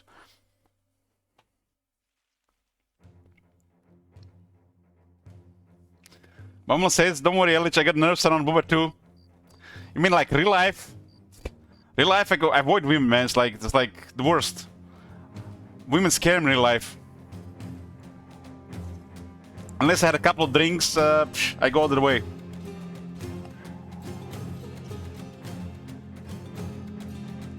Why? Because you seem to be very passionate about the Bannerlord Dark Eldai, but I personally don't care that much.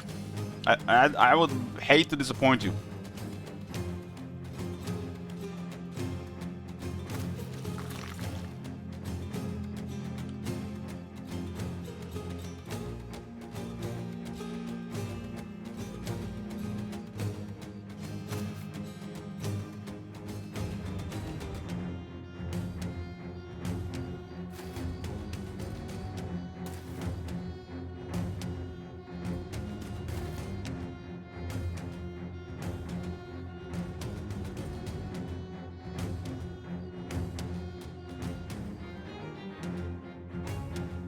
It's usually people when they're silent and they're not speaking, they look like very smart and intimidating. But once they start opening their mouth, I lose interest.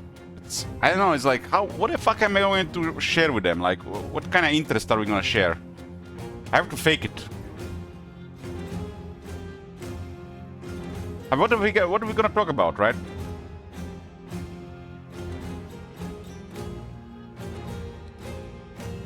I have to go on one of them dating apps and put my interest in, and hopefully I match somebody.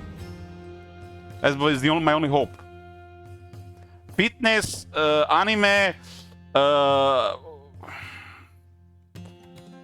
games and stuff like that, right? I would probably not even go in a relationship with a woman unless she's into anime. To be honest with you guys.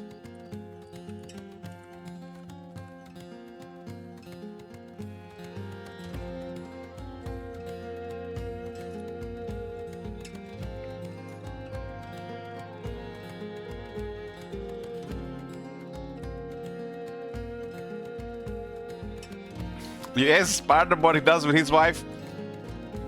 Sparta might have just gotten like 1 in a million. Nowadays, women seem like more invested in looking at their phone and, you know, getting brainwashed what could be and totally blind to what's in front of them. The standards have gotten like, they're so far up there, there's like nobody can even compete with this shit anymore.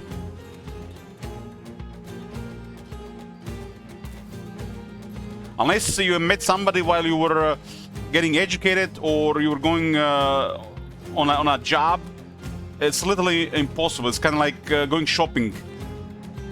And most of the time you're going to buy something you don't like.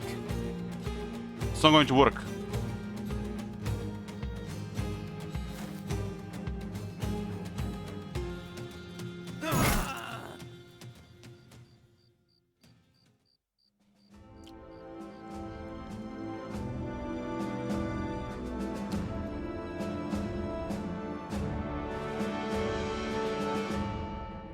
Is it even possible to find normal people anymore? It's like, I don't know.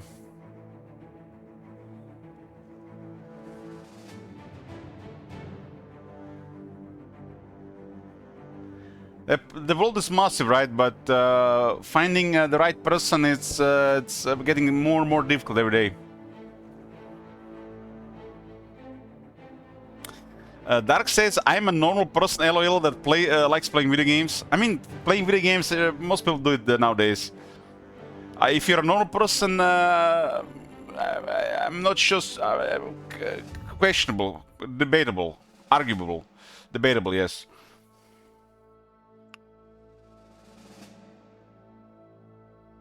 You have a normal job? What is a normal job these days anyways?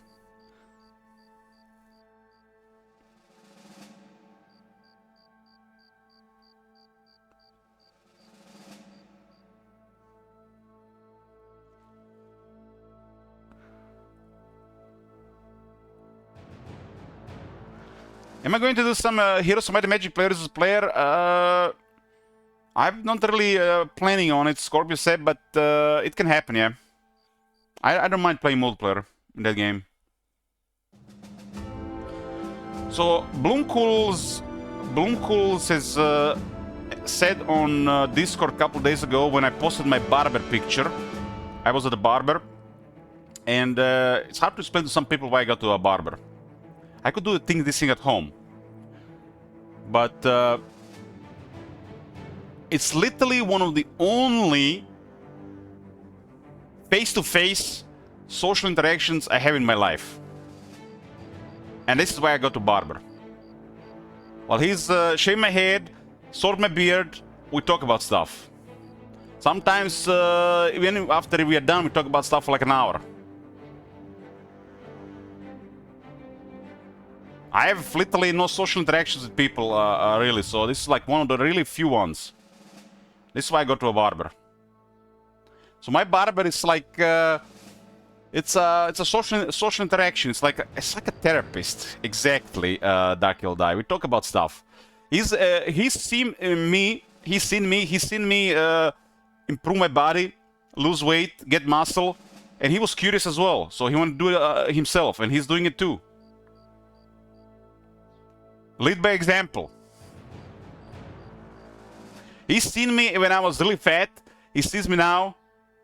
So he's interested what happened. We talk. I wouldn't call him being my friend. It's more like an acquaintance. I have really high standards for friends. Nobody's really. Nobody's there really on that status. Just an acquaintance. Friends is something for me. It's something way more.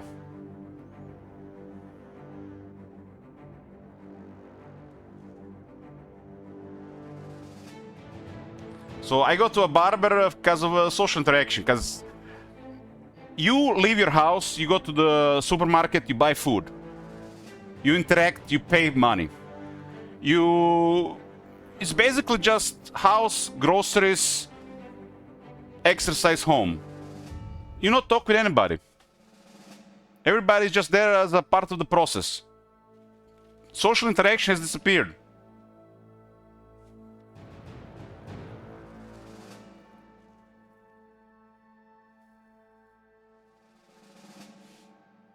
If I don't go to like a local game store to play Magic Gathering, which is kind of putting pressure on me, to be honest with you guys, that's why I don't really gonna do it. I was doing it happily while I was drinking. Now, when I'm not drinking, it's hard to go there. It's just I have anxiety around that many people. I can't help it. So outside this, it's the social, it's the barber guy or the kebab guy. I am avoiding a kebab guy because I don't eat kebabs. And we can only talk so much about stuff outside that. I haven't eaten a kebab this year. So the only social interaction I have left is the barber guy.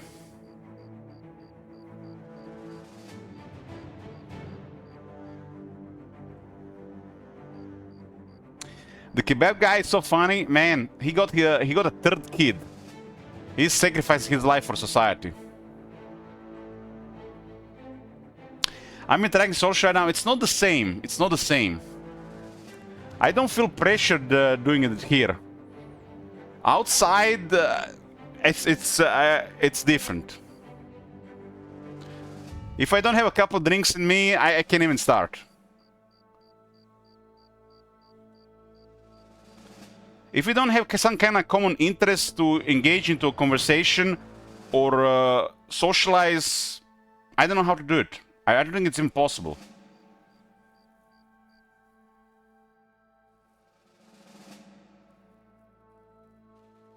I don't feel this online. It's just in the real world. It's like, let me tell you about this. You meet somebody. Now they know your face, they know your name. And just greeting them for a while, it's going to work. After a while, they're gonna just expect something else. Always it's gonna get awkward. This is like I hate meeting new people. Because I don't want to get the next step and they expect something more.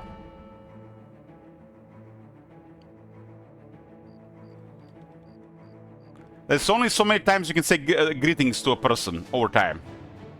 And nothing else.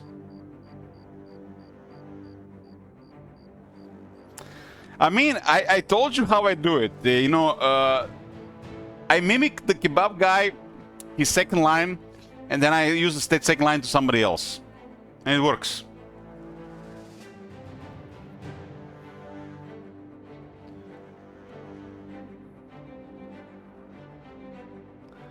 This small talk is just like, I don't know, it's like, I don't...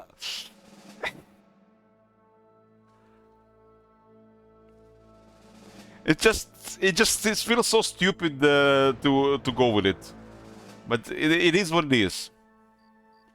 And they don't even answer, you know, they just like nod or confirm without explaining anything. Like, what the fuck?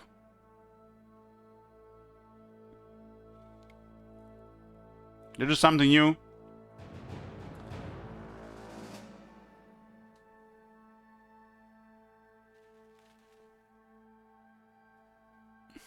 Treat it as a game. Go beyond the embarrassment factor. I did something new. I was at the butcher today. I didn't go to the supermarket to buy meat. I was at the butcher. There you go. I did something new.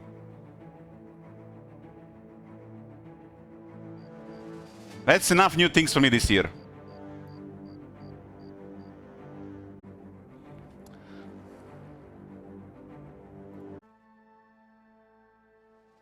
Good big boys.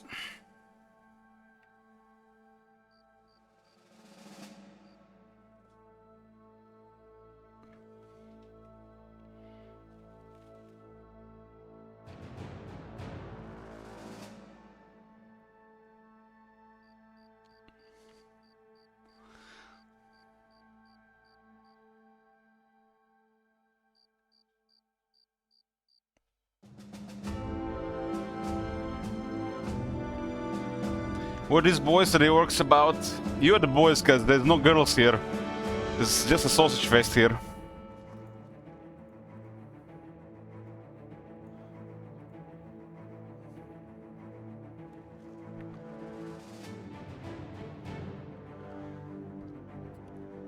I think according to the stats, there was like 3 female viewers per 1,000 people. So it was 3 per 1,000. And they only appeared when I was doing drinking streams and playing horror games for some reason. You guys remember that girl streamer that shown up here when we were doing the Resident Evil? I think we did both in 7 and 8.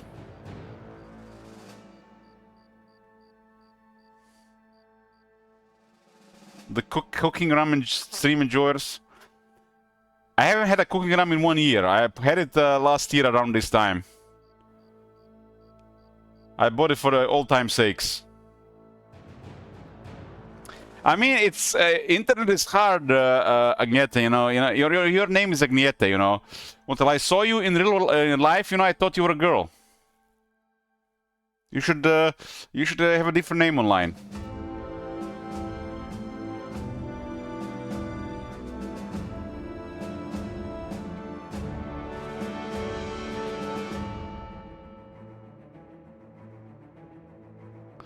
Imagine one day you meet a vocal, well-known, long-time viewer and it turns out to be a really attractive woman. On a scale of from 1 to 10, how big would be the essential episode?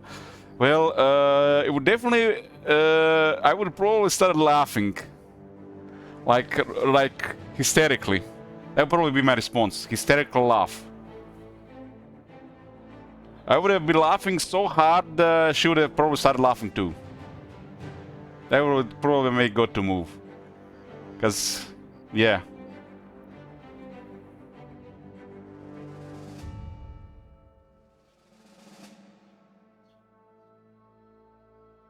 Gnieta?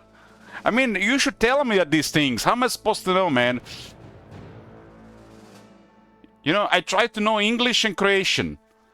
You need to tell me what's your name is, how your name is pronounced.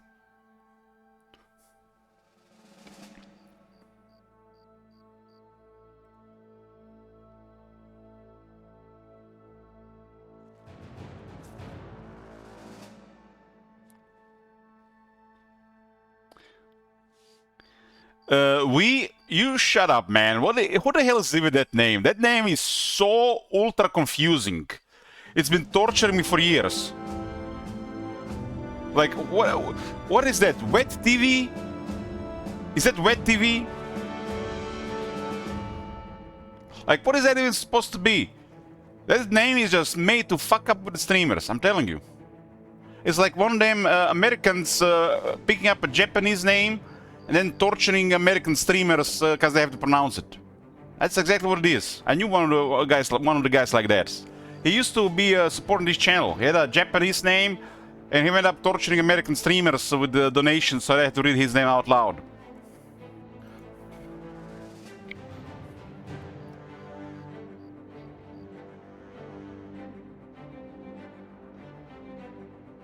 So you're wheat?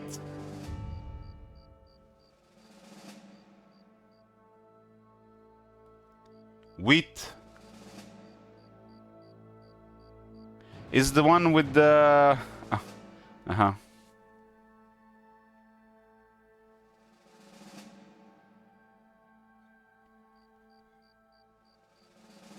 I just called this guy Wet this entire time.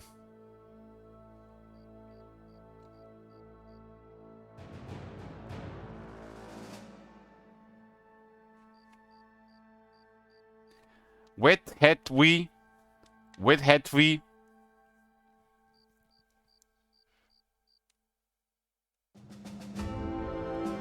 You guys need to be more like Dig Dug Bro. Or 54.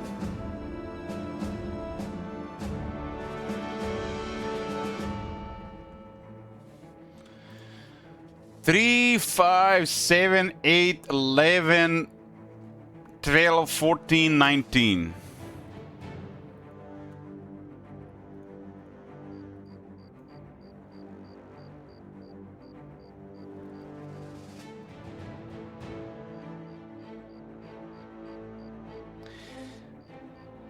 You know, you're basically just like classic Al-Kaiser viewer, classic Al-Kaiser viewer.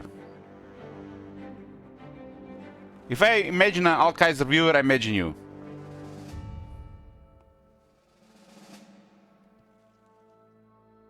I still have no idea what that guy's about after all these years. He's like suspicious to me.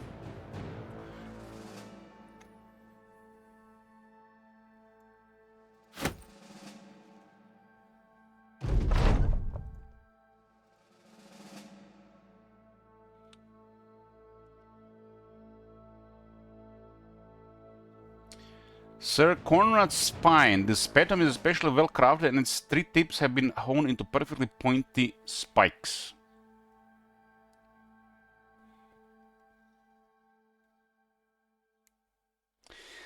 Honestly, Alk is a really fucking good streamer. What is it? The noises he makes, or his game music that plays?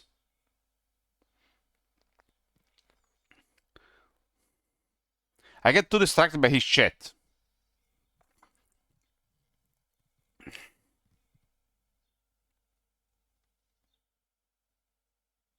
I was watching him play Heroes for like 15 minutes, and he couldn't even bother reading the spells or the units, what their abilities have. I find it very intriguing, and he was winning still.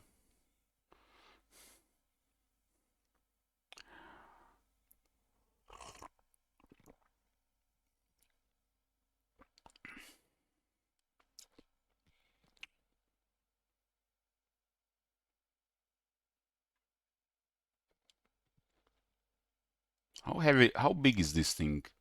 I want damage. I want damage, I don't care about anything else. Now, he was commenting on it like he couldn't bother to read the unit. He was commenting on it like, you know, the unit had too many things to read, he didn't want to read it. It's not like the usual thing, he was commenting on it as well. It was, I think, Thunder Killing, and he didn't want to read, it was too much to read. Too many abilities. One time he cast the wrong thing on a unit, and it didn't work, so that's why he was commenting on that, I think.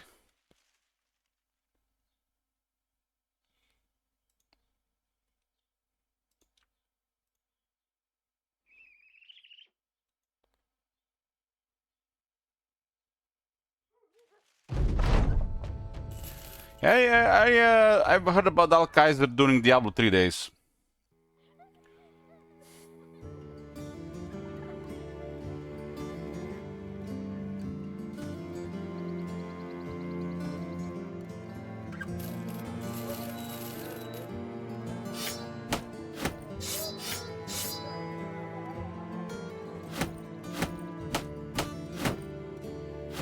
I mean, if the streamer is entertaining, it's subjective to the viewer.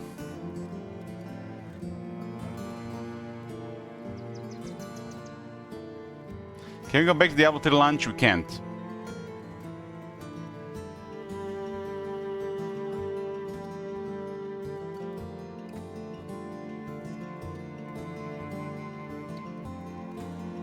The reason why I was watching Al Kaiser that day, I was getting ready to bed and he was playing Necropolis.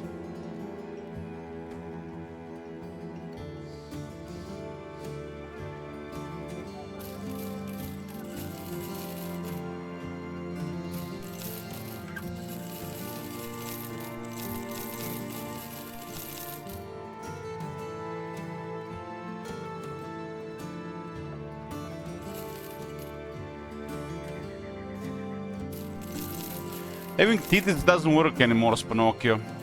It used to work.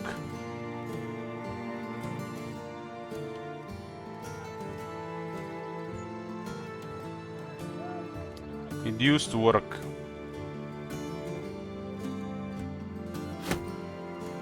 I have to put something extra. I mean, Twitch and YouTube has been overrun for years by OnlyFans girls fishing for audience. So they would come to Twitch and YouTube, you know, with their, you know, gamer disguise, fishing for new OnlyFans subscribers. And how can, you know, just a regular girl compete with this? Because they already went to the next level and beyond.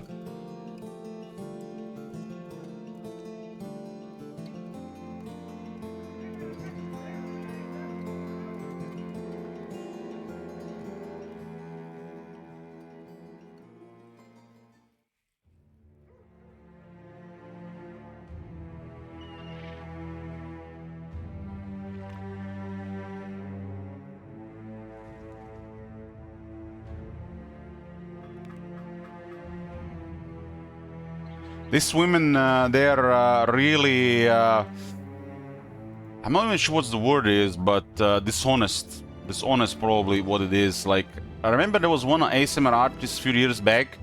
She literally, like, started crying and everything because YouTube was taking her shit down. Because YouTube started changing rules about where this was going. She was doing okay content at the time. And then, nowadays, she's doing OnlyFans. While you know, pretending on YouTube that she's not doing it. Very dishonest. So don't trust any of this shit. The woman's greatest weapon is always been and always will be tears. It's a bit bigger probably, because pussy is a weapon as well, but tears, they work too.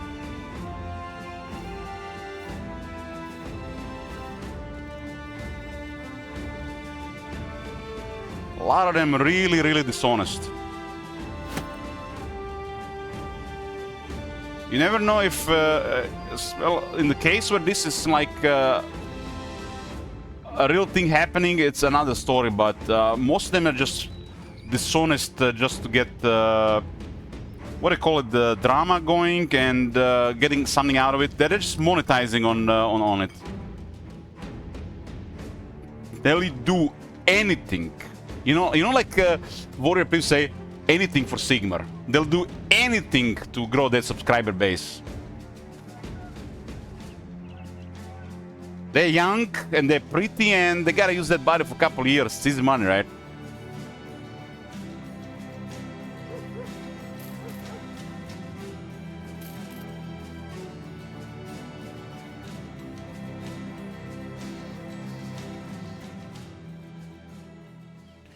When I saw that and saw what happened a couple of years later, you know, it's like, it's all bullshit. It's all bullshit. They're just like all dishonest. Some of them are just doing it obviously, and some of them are just like going on the next step, crying about it as well. Like little tears.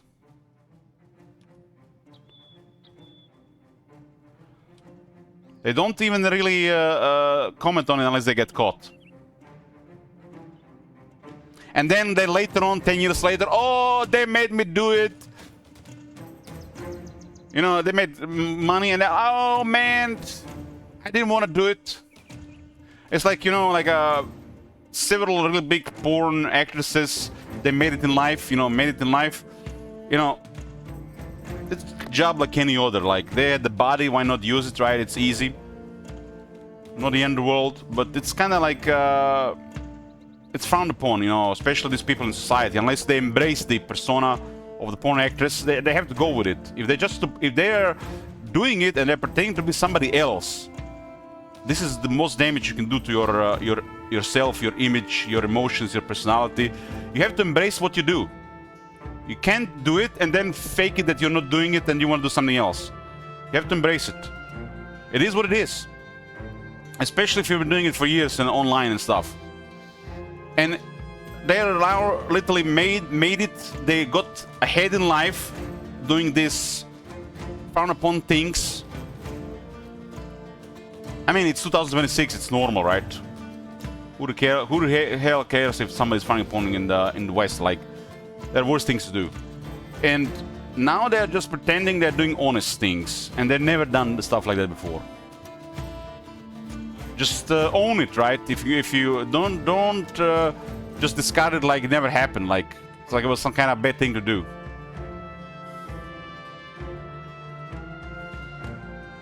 Literally millions of people have seen it. There's no going back from that. There's a reason why you got paid, right?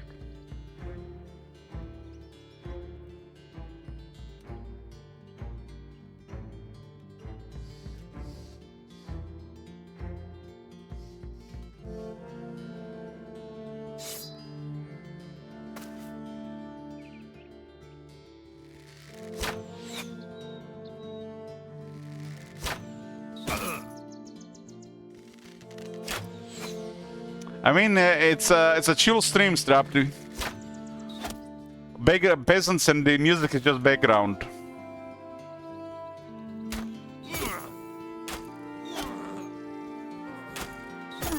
Would you guys date a porn actress? Would you guys date an OnlyFans girl? No? Fuck no? No? Date, who said about Mary? To me, I would like to know what this woman would see in the person they would date. Like, I would first need to really learn what she wants from me.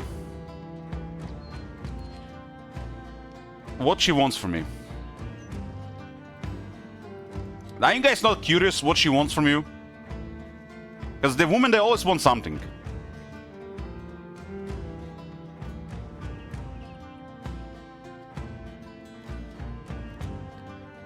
You can find out what she wants, and then you can use it as leverage.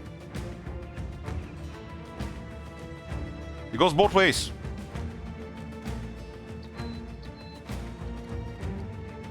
Because why would she be with you? So she definitely wants something. Because these people, they're tricky. They're not always right in the head, and they're tricky.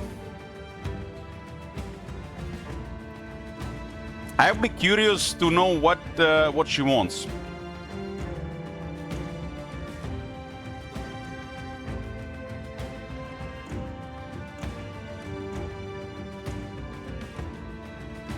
It would probably not be boring.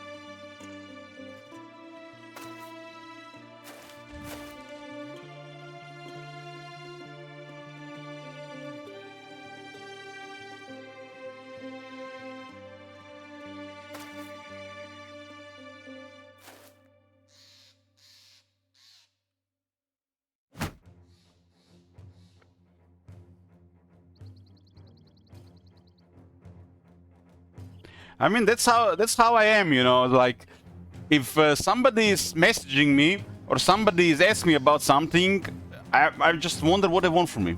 That's just my mind goes first to that. What this person wants from me. Like this, like maybe I'm just damaged. I have to figure out what they want from me.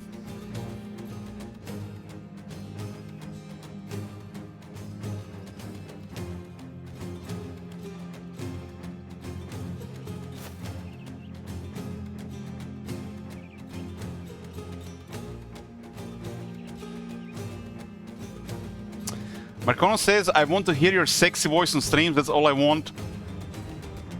Marcono's... I've got nothing. I got nothing.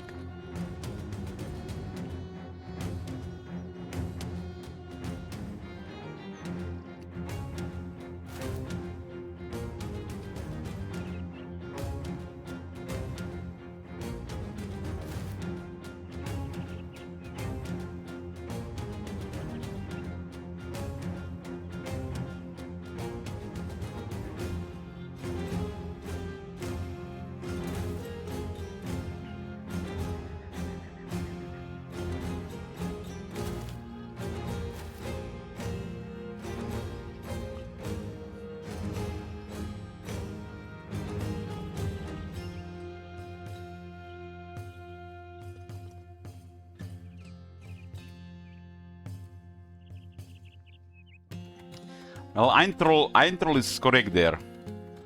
I'm not a very confident person.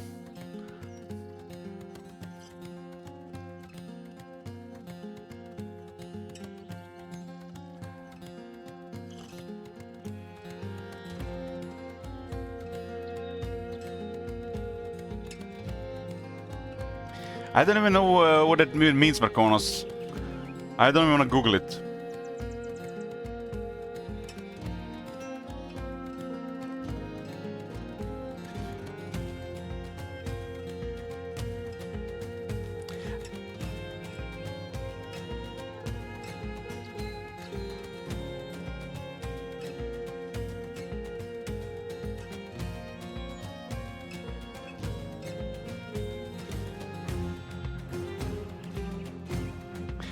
How do you know about these things, Top Manager?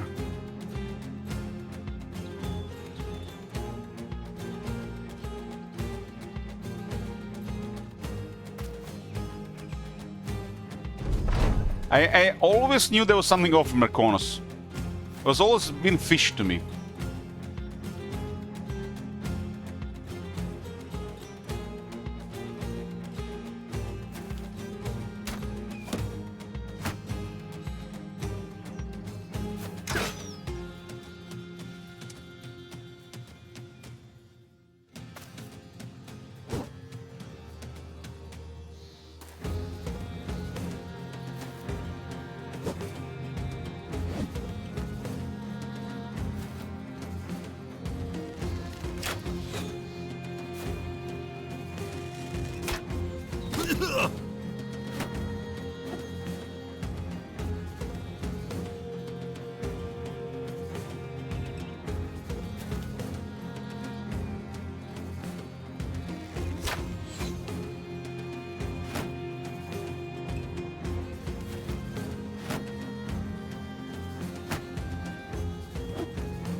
Don't worry, when I'm making pictures of my food, I always am careful not to show my feet in the picture. I sometimes have to delete the pictures so they don't show feet in it. I remember one clip from Twitch that made me do these things. Like, there was this girl on memeing about a bathtub, and then she was like really gotten like, felt bad because she shown her feet for free. Never showed your feet for free. She got really bummed up because she shown her feet for free. It was a clip on Twitch of that. Every time I make a picture of my food, I'm making sure.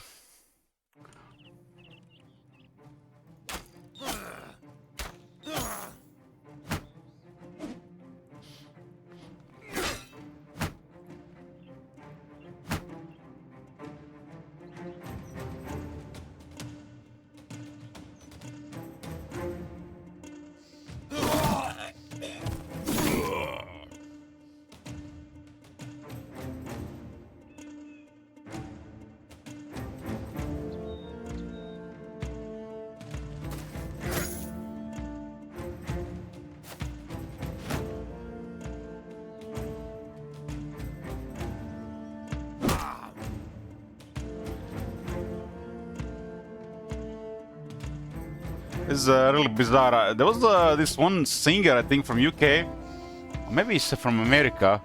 I think she opened OnlyFans just to sell her fit pics, and she's like very successful. I don't even want to Google that, but I definitely is one of those.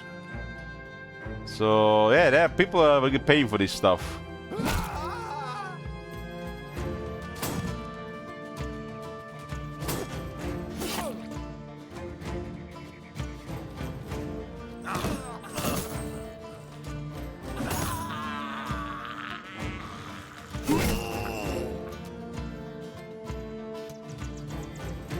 Wasn't Elon saying like he might be buying OnlyFans just to shut it down?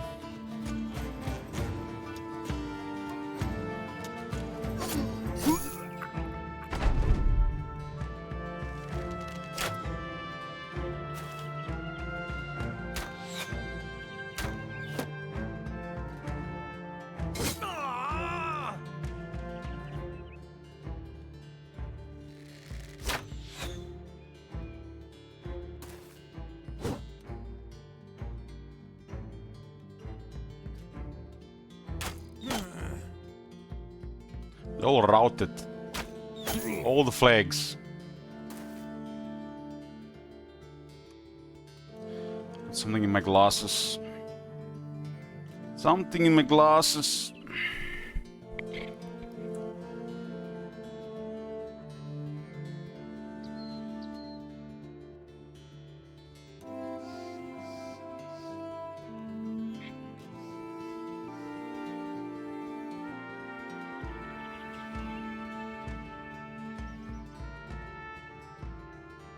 On my glasses, not in.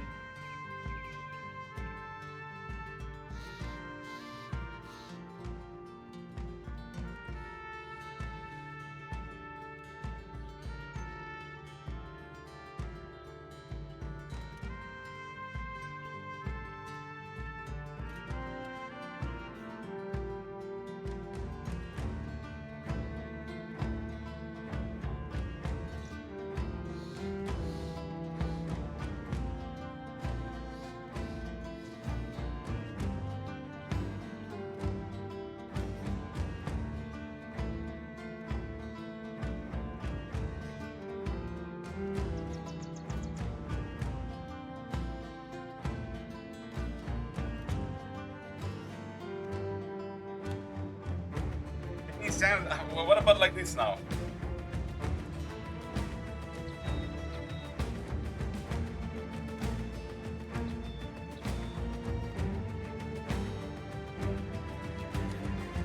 Back to 55.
Okay.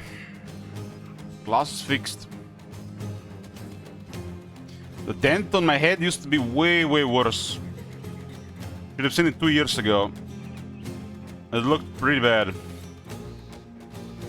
That's why I started wearing the hat last year.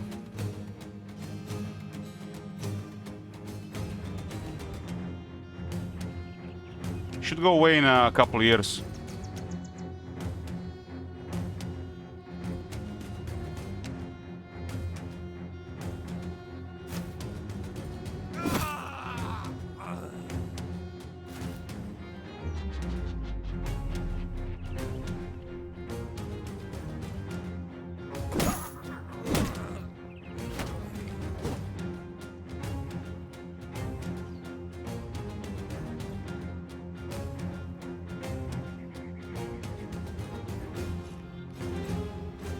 I've been thinking of buying prescription sunglasses.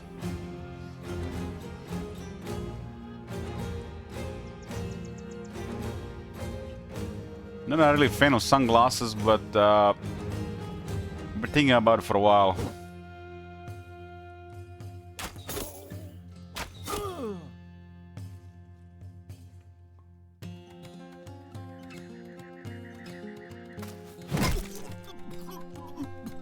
Great, what about those cat ear headset? The cat ear headset is happening, Straptube.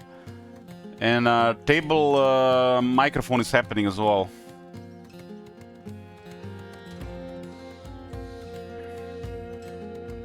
I'm gonna find a matching beanie for it. Hope I don't have to order from a far away country. I mean, this headset will not last forever. It's my last headset. They don't make them anymore.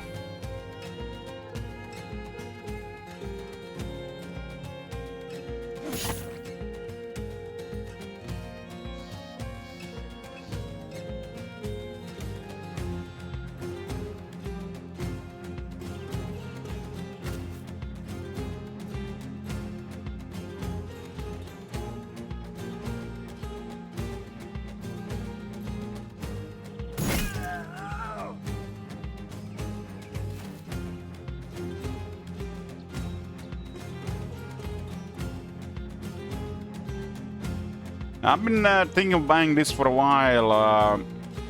Get a 1080p camera. Get the microphone that's gonna be on the desk, and the new headset. My nephew has been having a better microphone than me for a couple of years. He's not even streaming.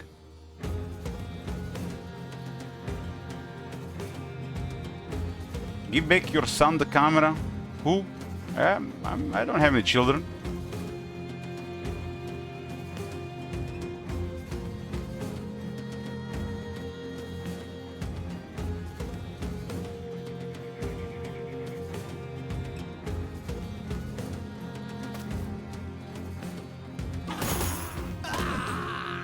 This is my nephew's old camera. He has a new, better one.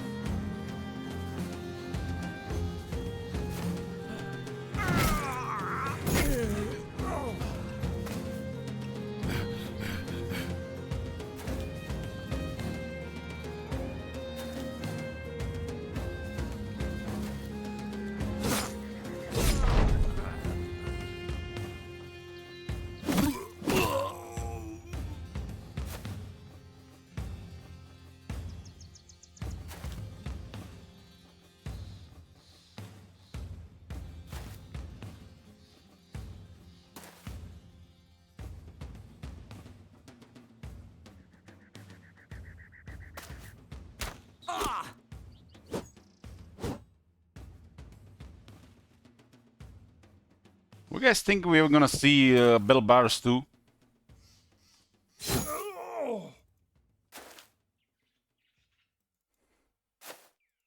This game is has been up for like over 10 years, right? Almost 10 years. Something like that. 7 to 8 years. I mean, not right now, of course. Man, this is probably gonna keep them busy for the next probably 5 to 7 years.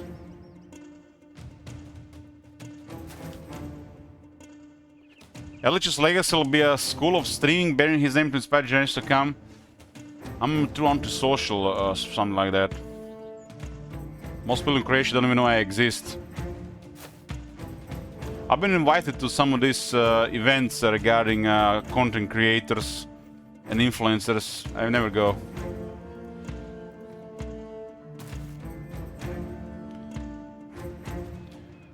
There actually are events these days for content creators. You guys heard about that?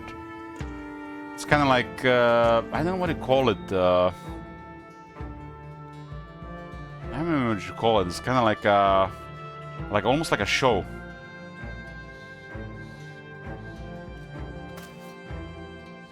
But it's mostly about the influencers that, you know, try to sell you stuff.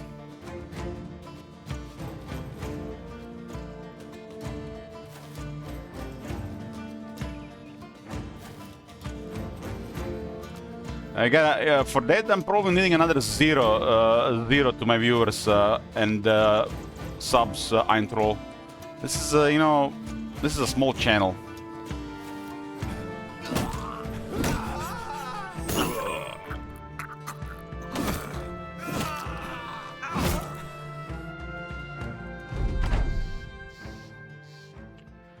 Four, 5, 7, 11, 14, 16, 23.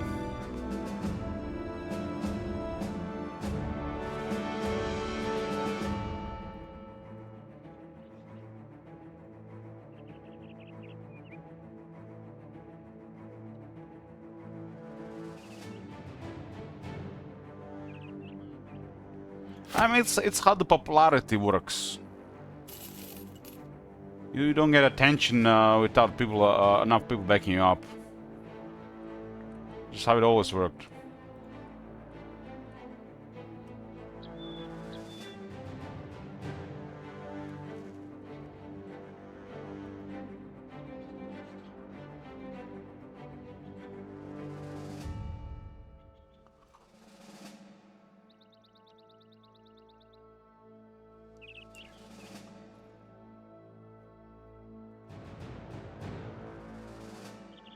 You can only go so far in life playing Total War. Not everybody was lucky to start it early as Legend of Total War did, for example. Some of those earlier content creators of Total War, they did get a pile of following from the very start.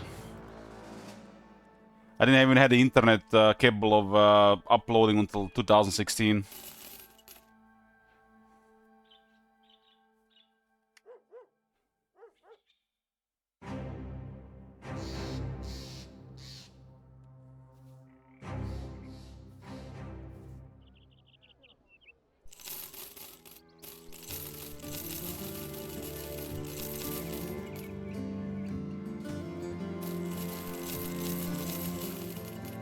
Well, the popularity of LH3 went to shit with the Warhammer 3, so it's gonna be hard to recover from that. Probably never gonna go back to the heights of Warhammer 2. But you never know.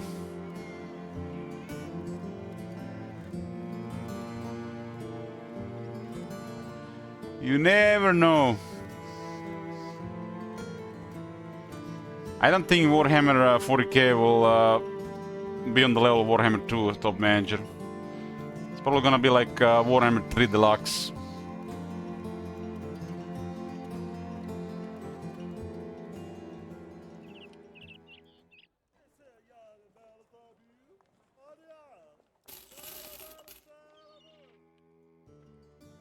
I mean, 40k is huge, but doesn't mean they're gonna make a good game.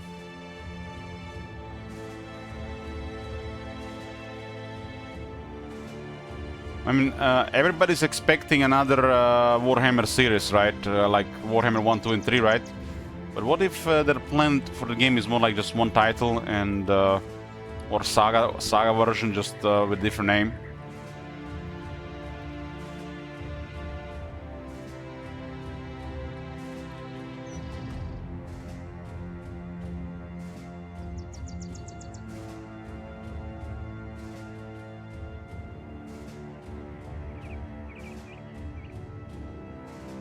It's always been weird with how people switch from historical to Warhammer, and now from Warhammer Fantasy to Warhammer 40k. It's definitely going to create some new content creators and new audience, and split the audience even further between the games.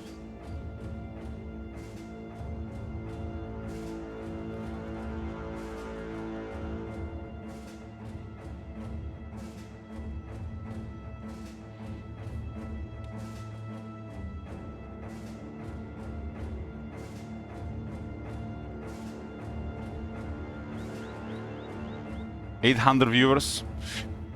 Man, if I get ever 800 viewers ever again, probably not even gonna go offline anymore. Just play until I collapse.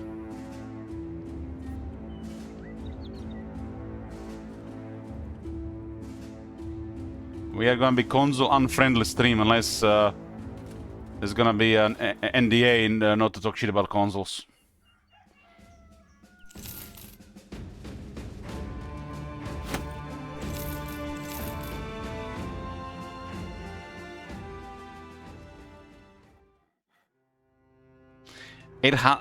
Why would 800 people watch Aranesa? That's like torture.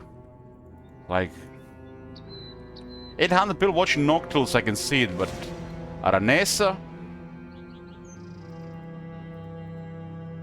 You guys know that the Noctilus is pretty much had almost more viewers and retained more viewers than the Bashiva did. This tells you everything about the Grand Kate. They're just not the target audience, right?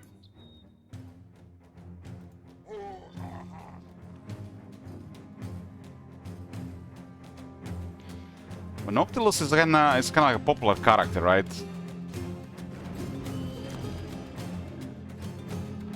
Elich, how do I split my units with my controller?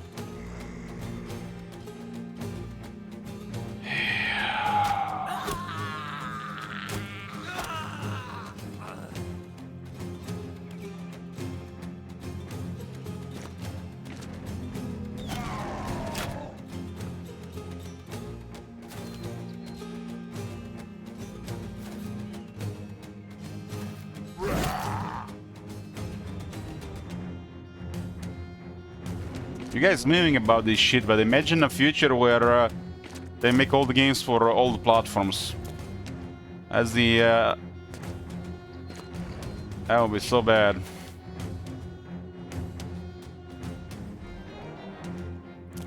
Some games should just be, you know, on PC, and some games should just be on consoles, and there's that. Fake positivity, Election 4K launch day, the best stream ever. I mean, it's kinda hard to fake the excitement when everybody's in the channel and chat is scrolling. It's always gonna be exciting.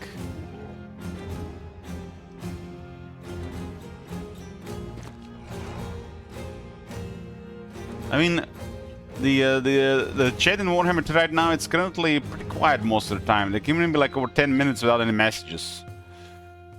If the chat is live, there's definitely more stuff going on. It's already more exciting to stream as well.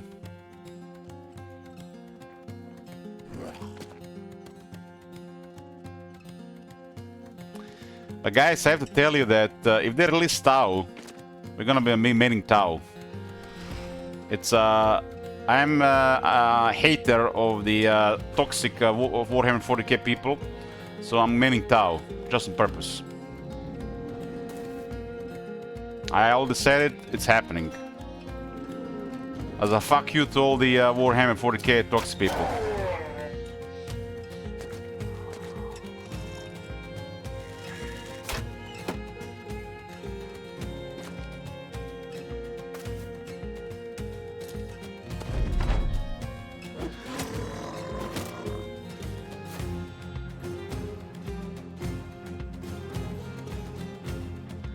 I mean, if they put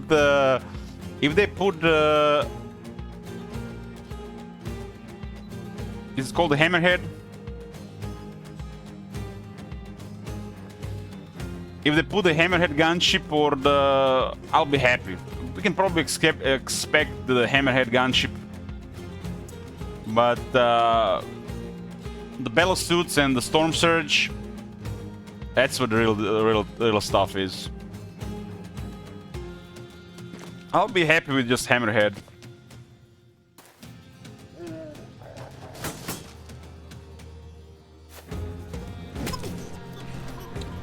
Hammerhead kind of looks like one of them Star Wars drone things, right? This is the tank I'm talking about. I know it from Gladius. Kind of looks like the drone one, huh?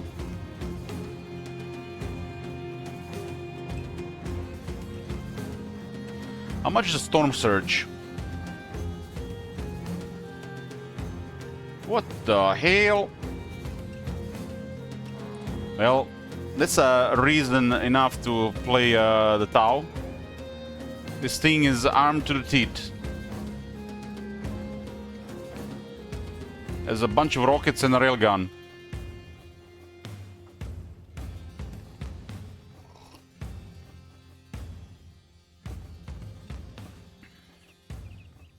There might be a different cannon as well.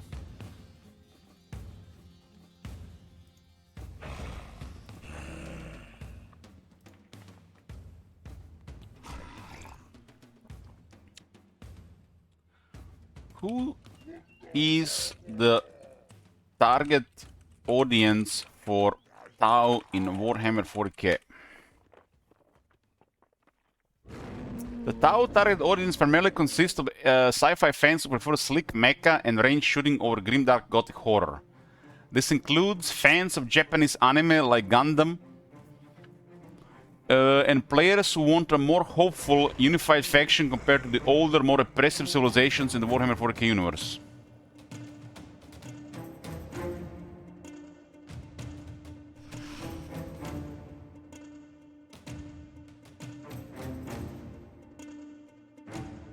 Players who prefer more heroic factions, players interested in technologically advanced empire.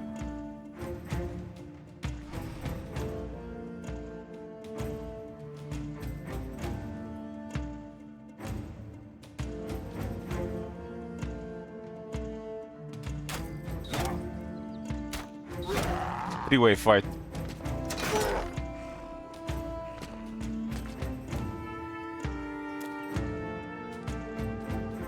I killed 2 brigands so far.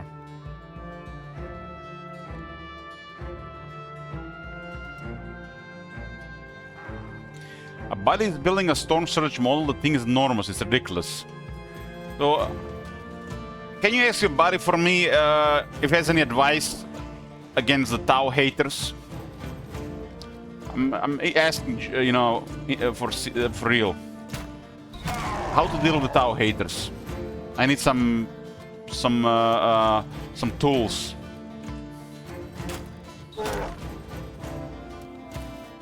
There is no way to deal with Tau haters.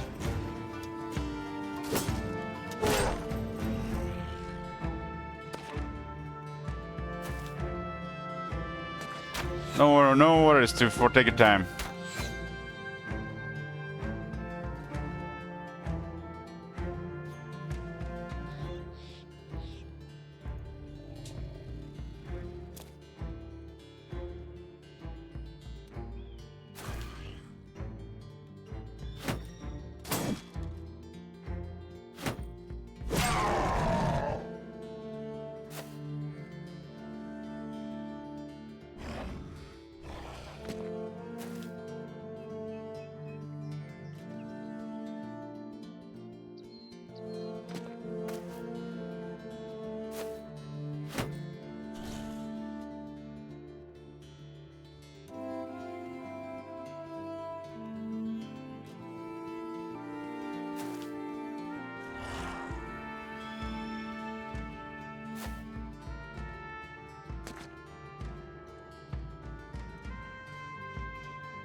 Leaf says Elich loves range meta, that's the real reason he loves Tau. I just like to shoot stuff. It's literally a universe where there's so many range weapons.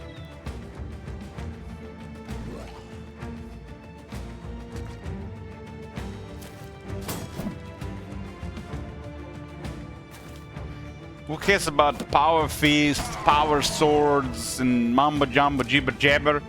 Give me big guns.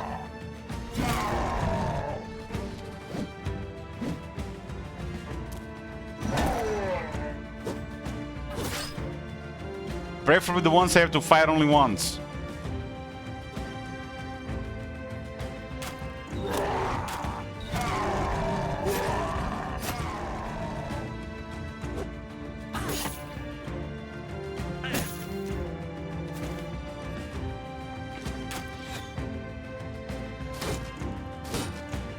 And the planet disappears. It doesn't have to be a planet, but the mountain for sure.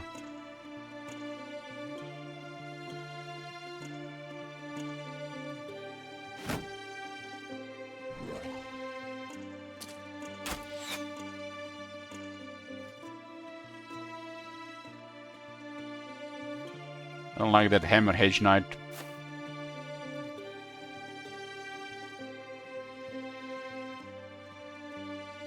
You guys seen that that clip, that video, where somebody's firing on one of them titans, Imperial Titans?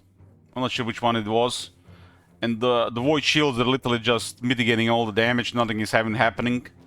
Void shields kind of like they got this defense against just regular stuff, and the thing just turns and fires once, and everything dead.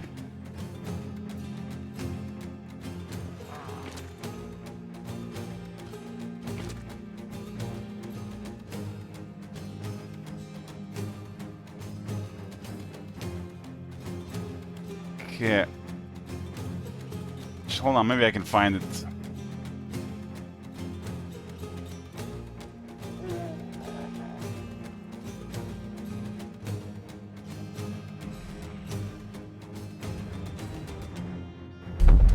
I found it, I found it!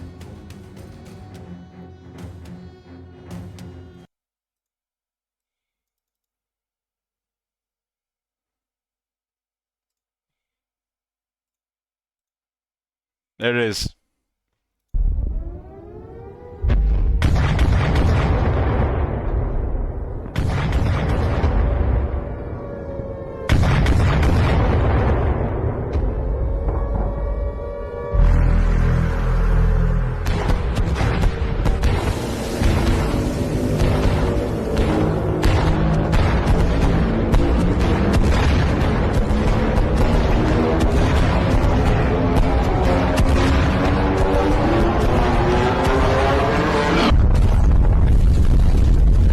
That's what I'm talking about. I want that.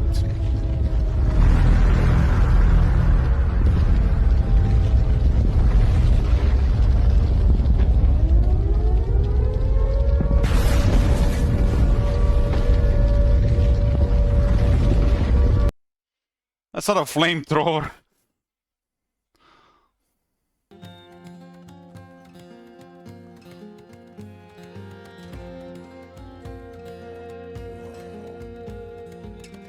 Is Mordaria still alive? I think you are on the bench.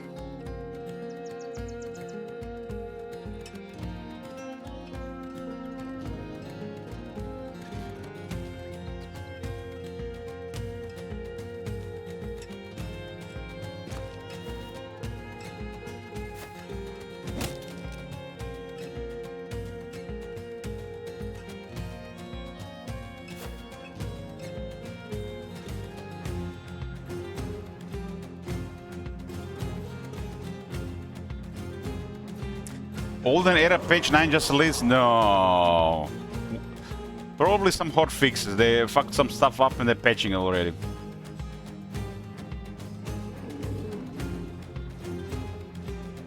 But just bug fixes, huh?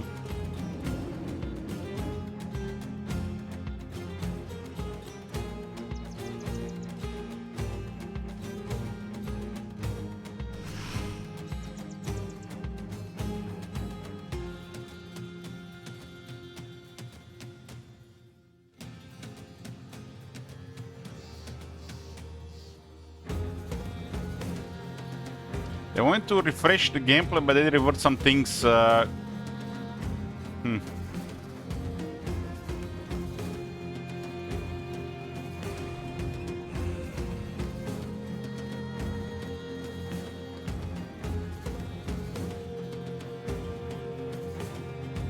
It's kind of like a fast change of mind here.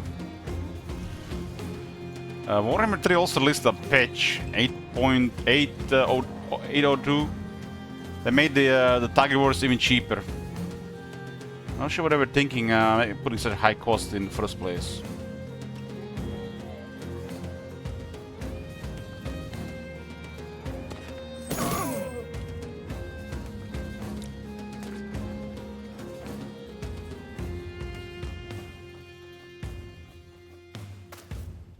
No, they're too expensive in the vanilla as well. It's like obscenely expensive.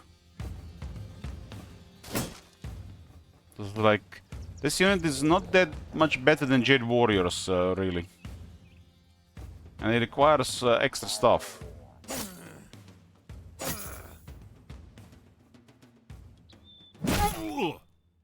Crushed finger.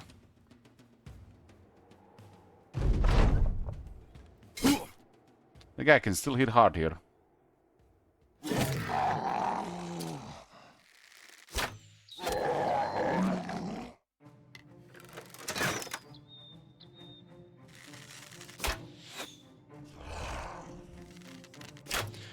I mean, it's hard to balance the game right if you're gonna focus both classic and single hero, right?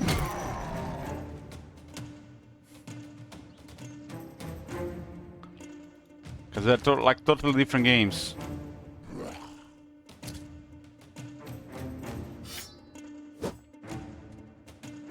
The guy in the foxhole surrounded, they're trying to riposte.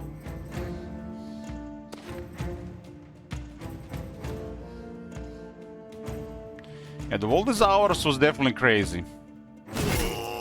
That was definitely crazy. That was like what the hell? That is so strong. That's like definitely a tier 5 law.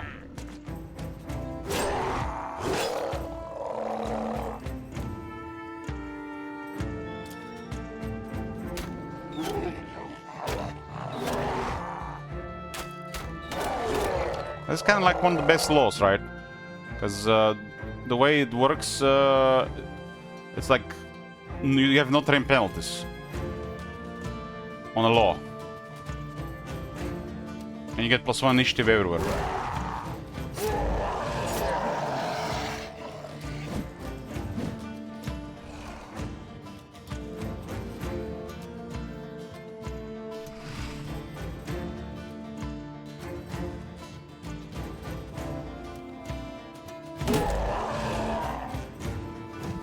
Will that hammer do something? We still have one more attack there. They have to really high roll. Oh, never mind. Now I missed.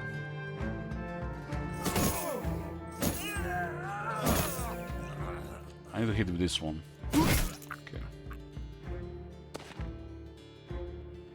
Repose can be cast on magical creatures.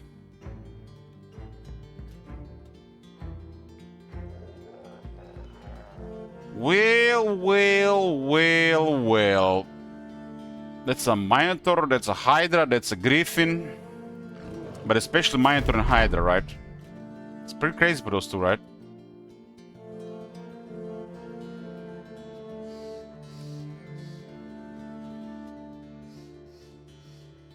How the hell are you gonna kill Hydra? Just cast Optical Illusion and riposte on the Hydra.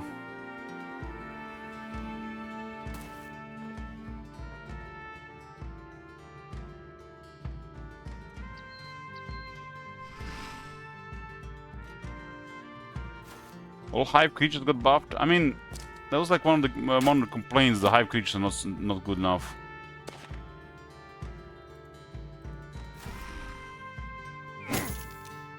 People were asking for hive updates for a while.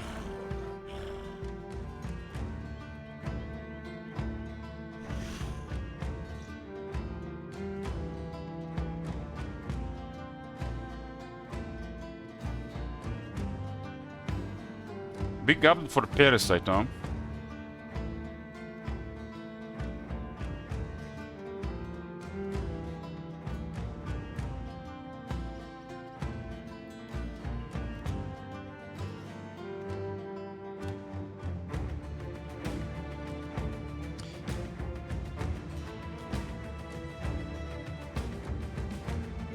Now we're gonna have to worry about Parasite neutral soon more.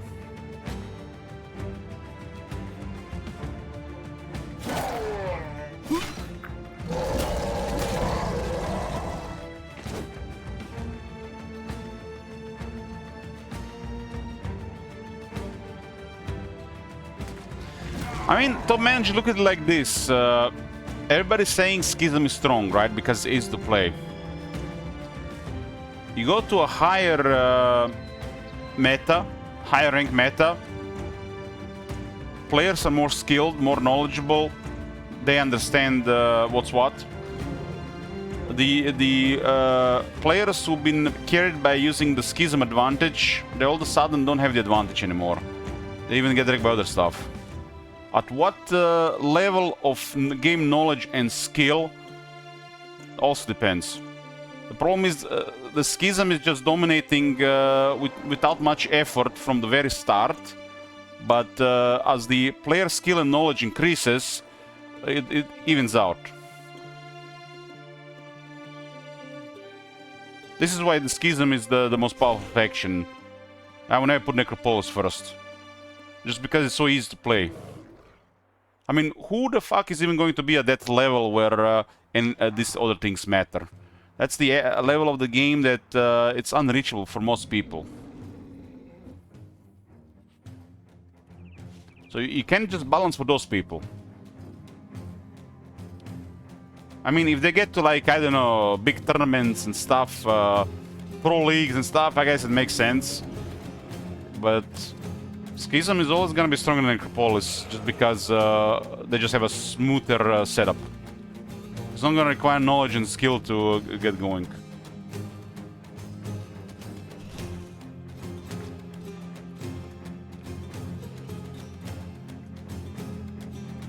Some people are just strong. Some stuff is just strong because it's easy. But when that becomes all you can do, you start getting wrecked as you get to the next stage of the competition. It's always been like that in multiplayer games.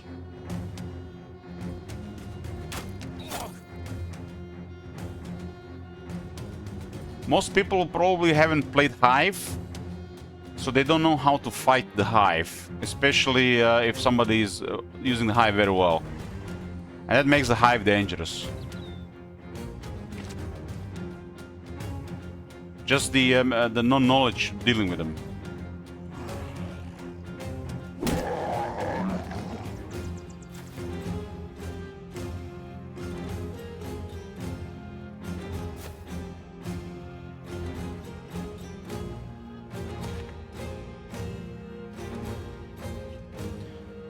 I mean, if everybody's playing Schism, just because the Schism is, you know, OP, at least initially, people will learn how to deal with it, right? And if the people reach a higher stage of competition, it will just... Schism will just start... You know, it's gonna go down.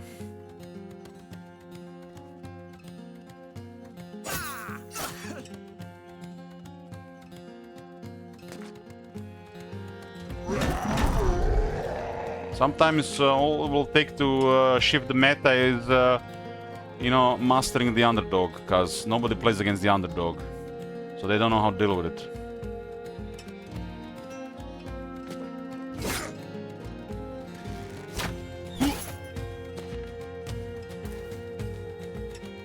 Yeah, apparently in multiplayer the Necropolis is the strongest.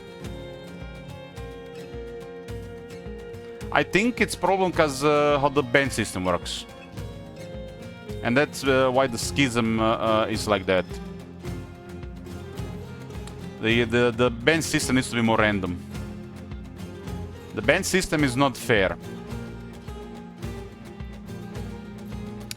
It should probably randomize who picks, and then randomize again who bans first and who picks first. That's probably would be the way to go.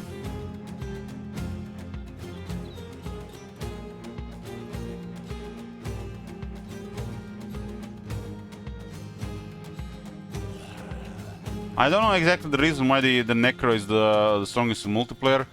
Probably some really imbalanced stuff around summoning. But single player is a different picture. And like entry-wise, Necropolis doesn't seem that strong compared to Schism.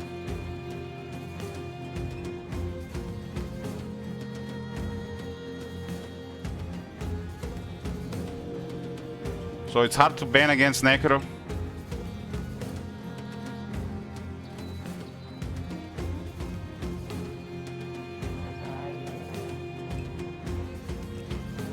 I think every faction have a lot of good heroes. It's not just like, I mean, is there a single faction only has 3 good heroes? I don't think so. I think every faction has at least 5 good heroes.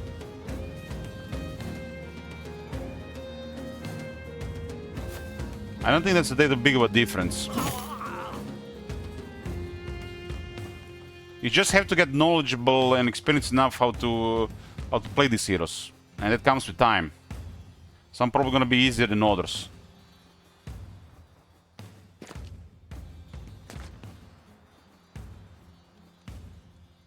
I don't know. I didn't follow the meta or anything. I just seen what I've seen, but I can definitely see some of those guys being problem.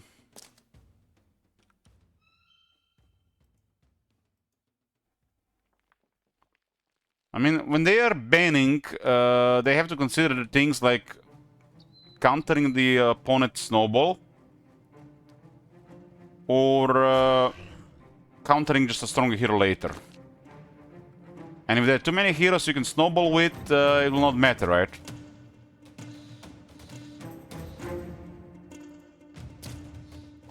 Because if it doesn't require a lot of skill or risk to snowball, the faction is too easy to play. But the problem comes, you get to a higher rank, you're going to encounter better competition.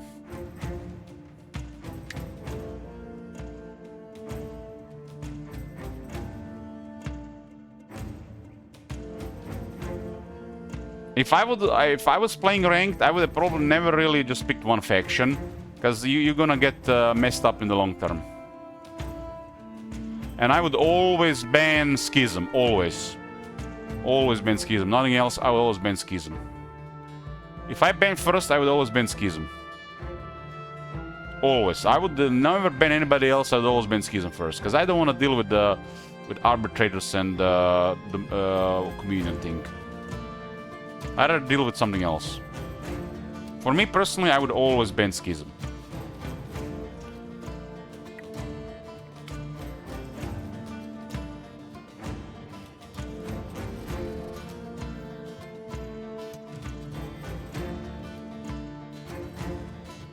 And probably until I learn the game better, I would always ban Schism.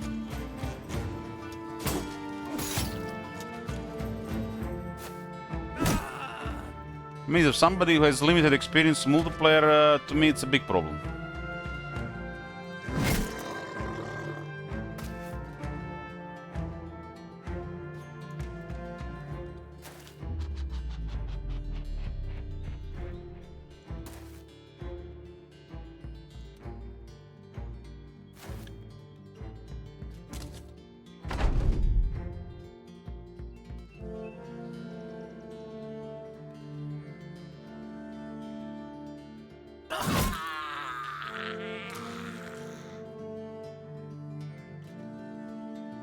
Listen, Isaac.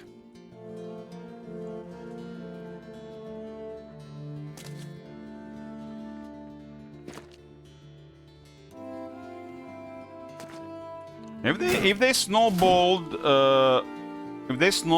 and you have to deal with communion on top, it's always gonna be really hard to deal with. And then the arbitrators is just stuff you have to deal on top.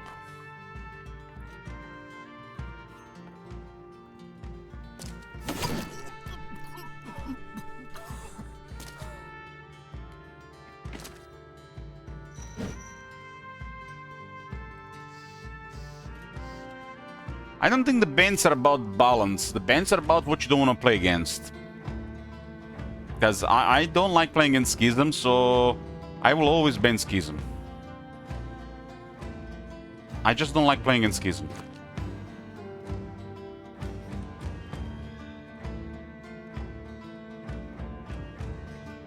So the bans exist for that reason. After that, it's I mean, if you're a really competitive player, then it might be about balance.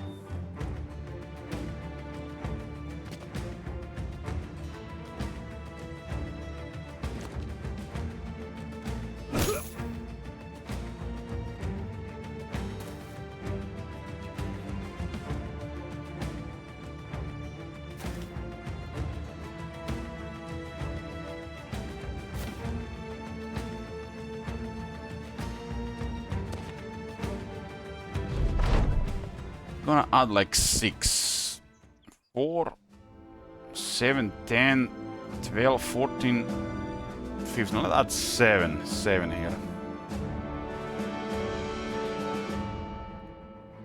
Some things are just not fun to play against, and you learn this over time, especially if it's the main thing that's been played.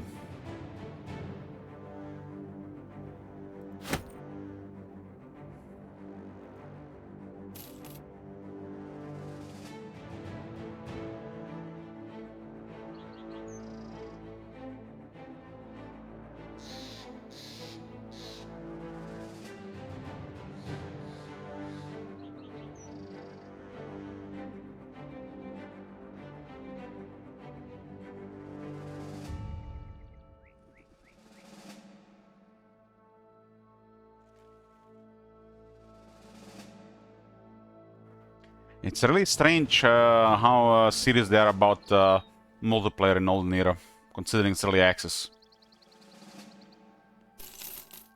To me, it feels like they got a guy working on it like 24/7. See, you should definitely learn from these guys. I was expecting CA to have an entire team working on Immortal Empires 24/7, but you know, I hope for too much. They have underestimated the scale of it.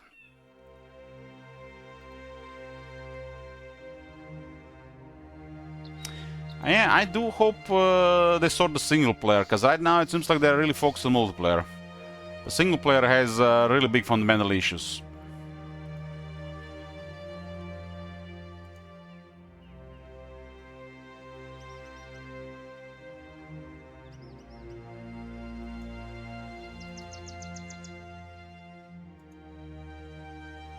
Straklon is that crazy into the heroes.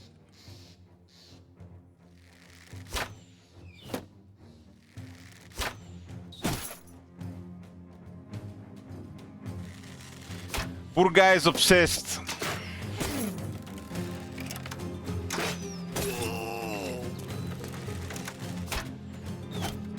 Shooting Sparta. I mean, it's a really fun game for sure, and the fact they are actively updating it, it feels like feels very lively. I know about that topic a lot. Yes, I know. I know a thing or two about these things. I would definitely, want to get obsessed over multiplayer games.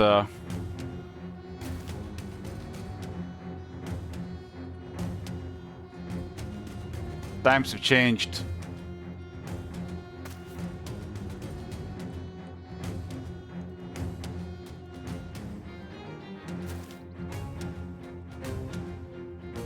Should have seen me when StarCraft 2 got released. If I wasn't playing it, I was watching it or dreaming it. I would start dreaming about rushing Void Race to rushing Void Race, proxy Void Race.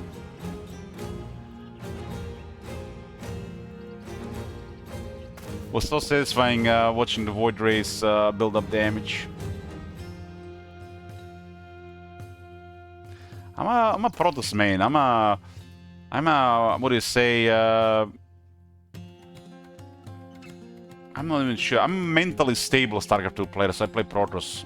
The other two ones are not for me.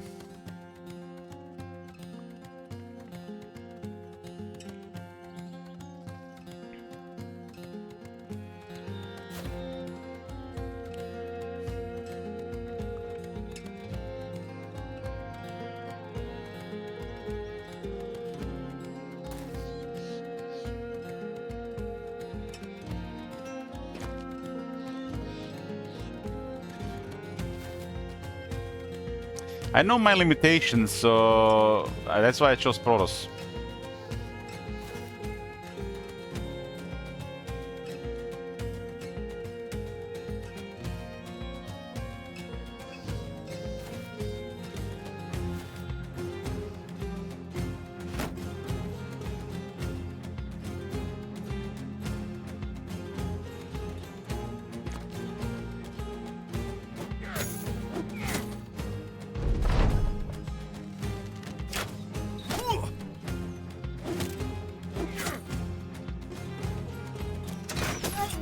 You guys heard that StarCraft 2 is getting an update after all these years?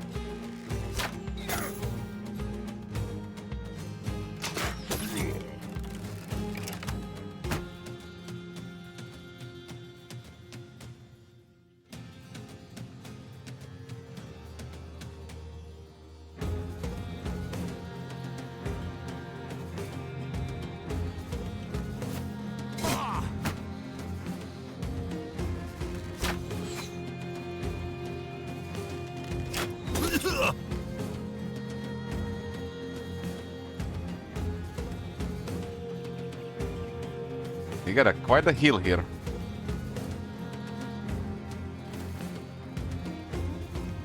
Doesn't Brew have big player base? I don't know.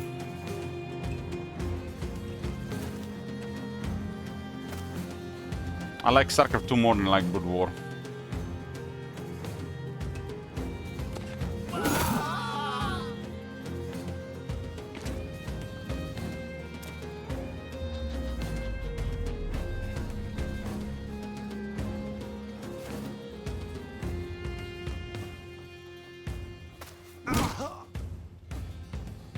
Protoss just feels like shit in Brood War after playing StarCraft 2. I just my where I stand with it.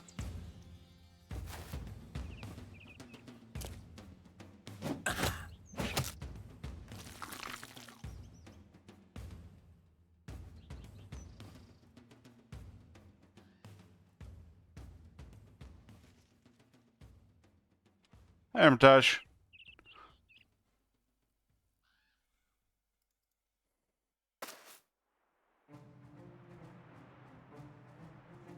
The thing I liked about StarCraft 2 multiplayer is all the games felt very competitive, so winning felt good.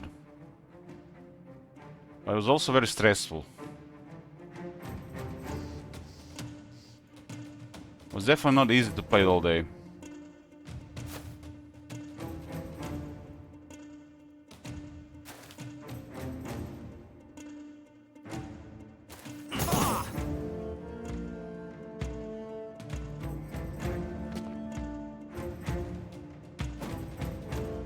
I lost that feeling, you know, when playing multiplayer against random people and the winning would feel good.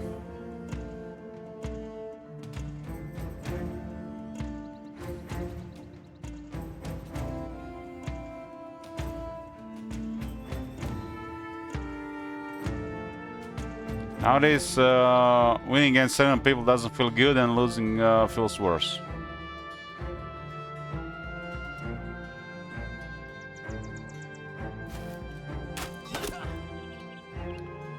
That's why I stick to multiplayer, single-player games.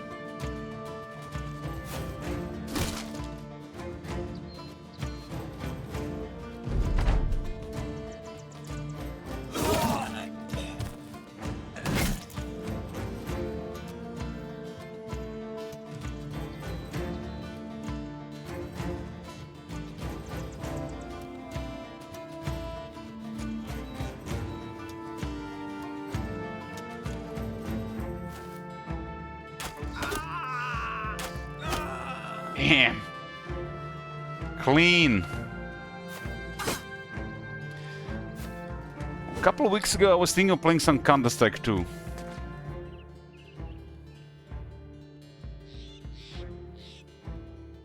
I just missed these things.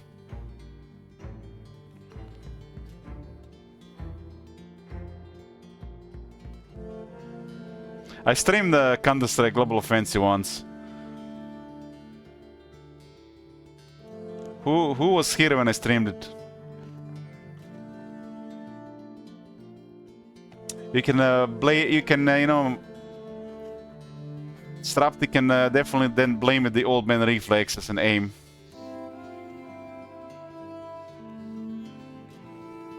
I should definitely do one day with Global Offensive too. Maybe viewer matches. Try to find time for it.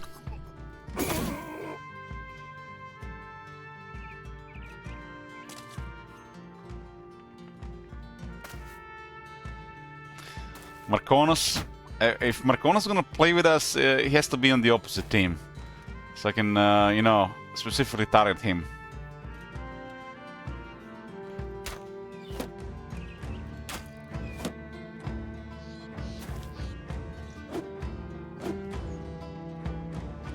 Marconis doesn't play FPS.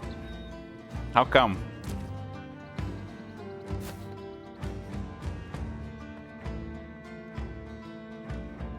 Too slow.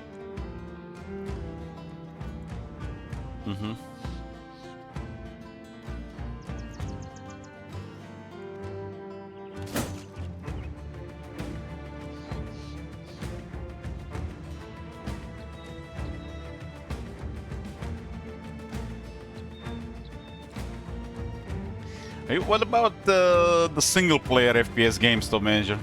I mean, Marconis. Like, you know, like Fallout 4, for example. Do you play Fallout 4?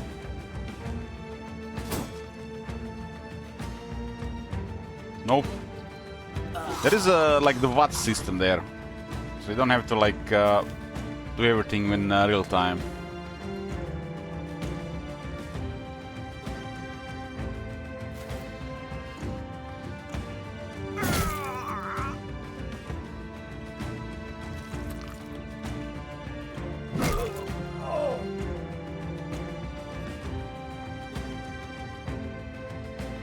I like strategy and automation style games. Yeah, me too, me too.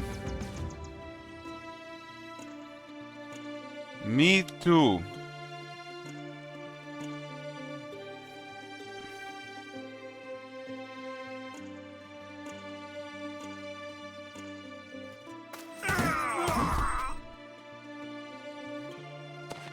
Dyson Sphere program stream game. When what is that? Dyson Sphere program.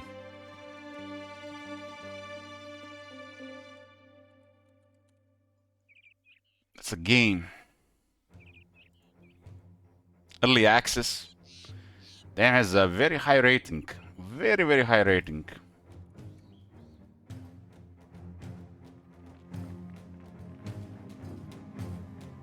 Kinda looks like a futuristic Factorio.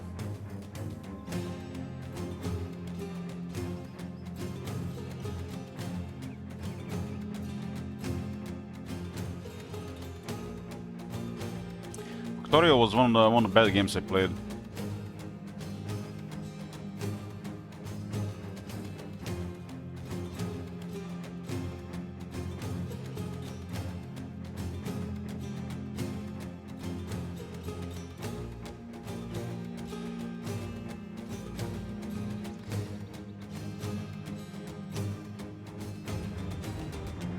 Can imagine Dyson Sphere program having amazing music.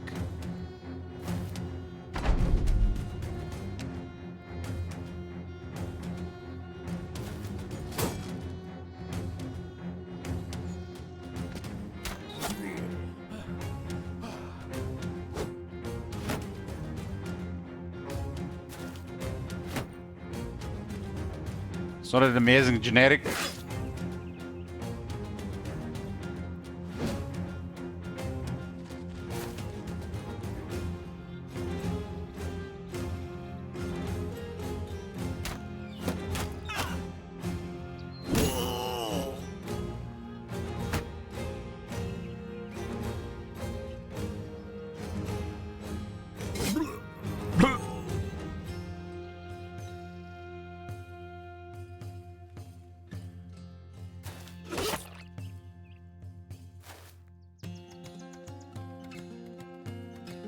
This guy is on low ground, and calling with 80 attack has only 30% chance to hit.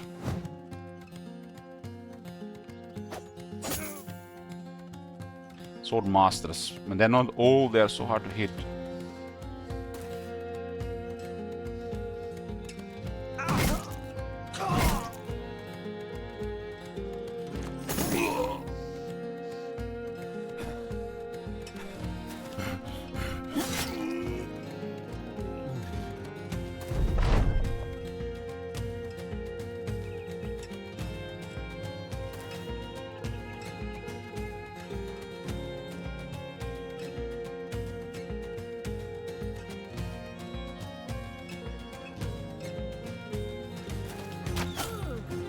The range defense is not as good.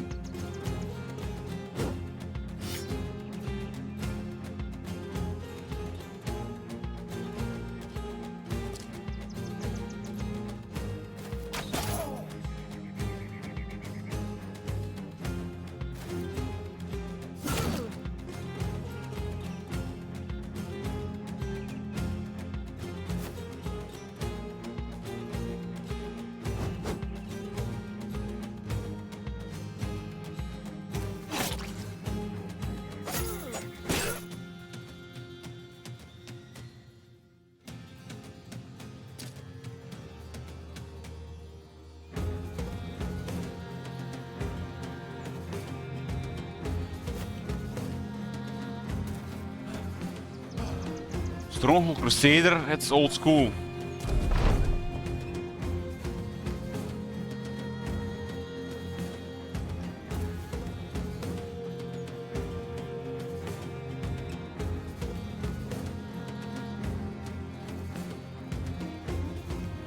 I got it in my library.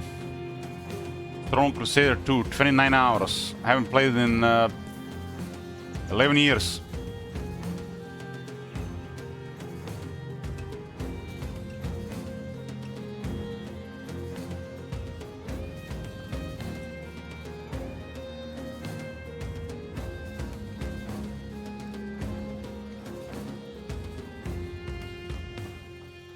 I went over the yesterday ones, didn't went over the new one.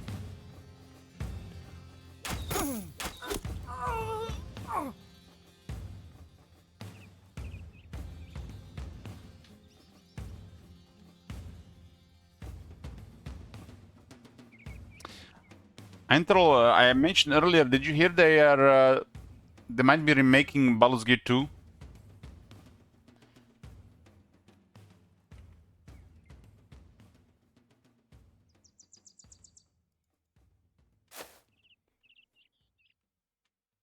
I don't know who, but I read it in on the news. I mean, if they do it, that's Belarian, right? It's Wizards of the Coast.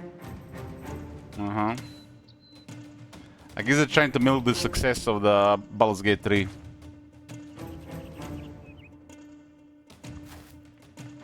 If they remake Baldur's Gate 2, I'd probably play it.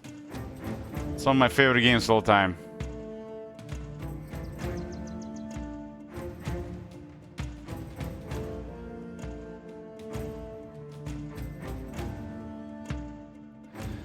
Emo and better have a new sexy voice, and John Rennick should be even scarier.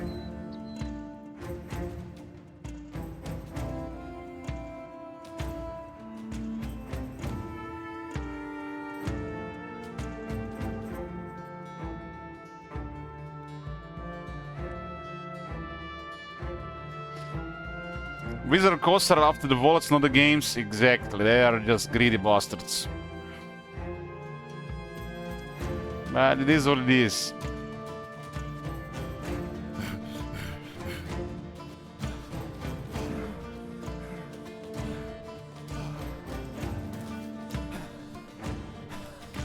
I mean, they literally let Marvel overrun Magic the Gathering. It's divided the audience, really. But apparently it's the best thing that happened to Magic. I'm just like got tired of it.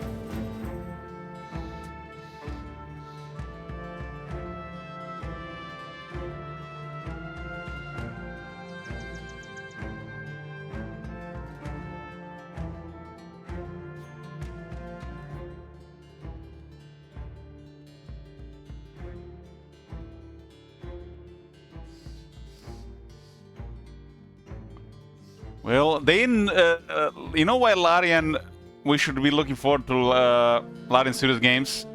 They know their audience. They know their audience, and they're gonna include a lot of Booba stuff.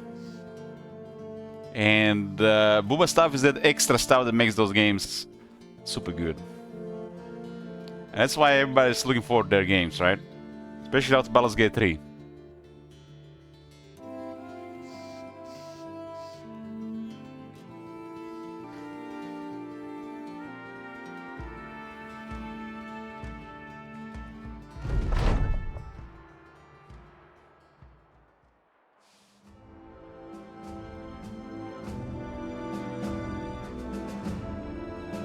What?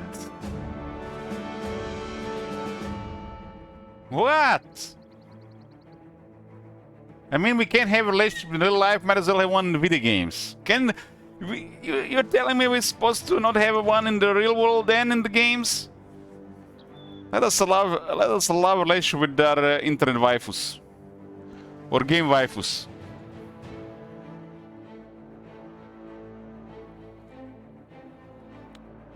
Rogue Trader, I haven't played Rogue Trader. The game is too long, so I'm probably not gonna play it.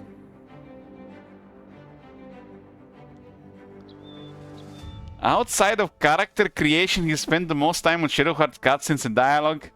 Listen to Top Manager. Top Manager, you were tracking this? He's probably right.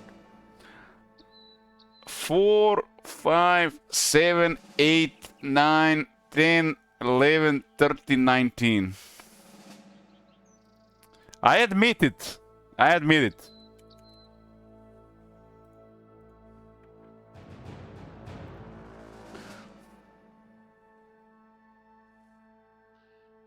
Video game romances are ultra cringe, make cringe 90% of the time. But what about the sex scenes? We get the sex scenes too.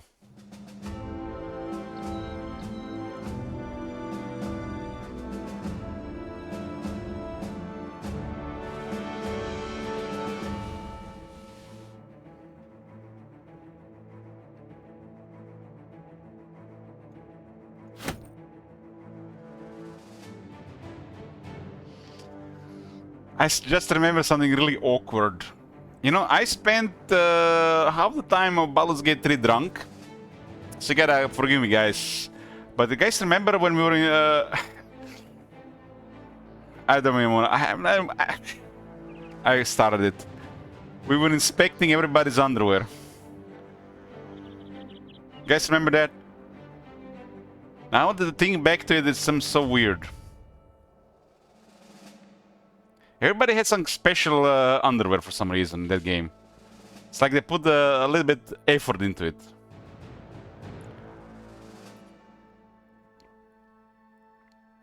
Took about 2 hours? What do you mean 2 hours?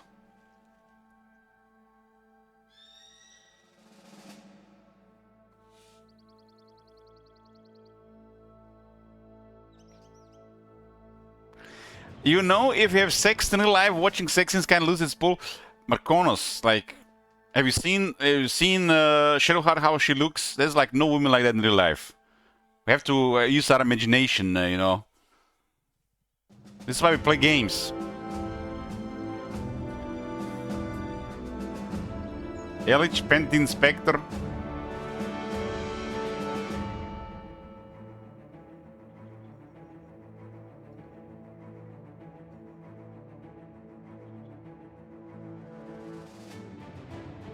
I mean, why did they?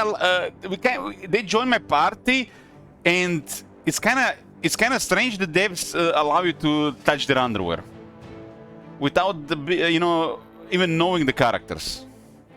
I found it still very weird. There should be just some rules and restriction not to touch their underwear unless you have passed a certain point. I would have done that. Past a certain point, not touching underwear. You didn't anyway? I had to try. I had to try.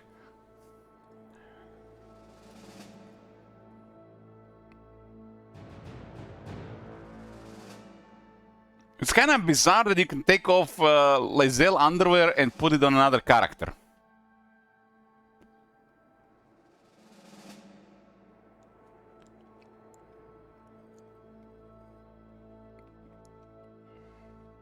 Oh, the Saint top manager. Everybody's a pervert and top manager is a saint. He has a halo about his head. He's gonna be reason to heaven as a new angel.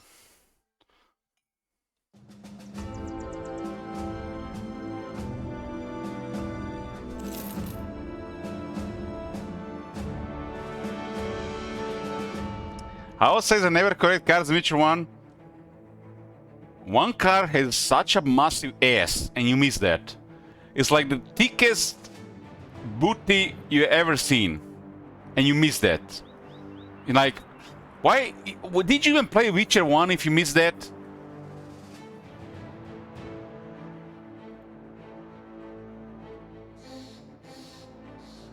I never collect cards in Witcher 1. I know I collected on the release. I'm confused.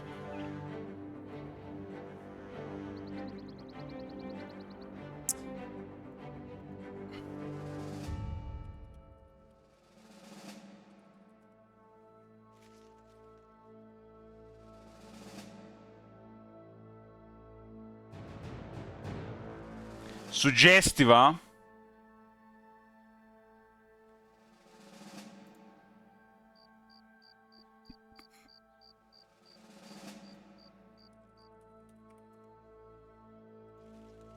They're called Romance cards. Romance cards?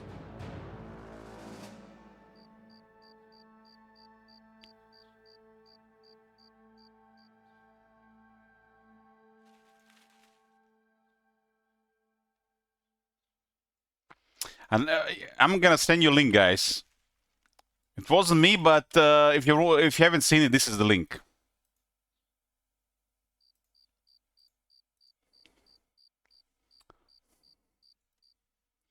LG Baldur's Gate had a collector's edition with each card has spent. Would you buy it? No.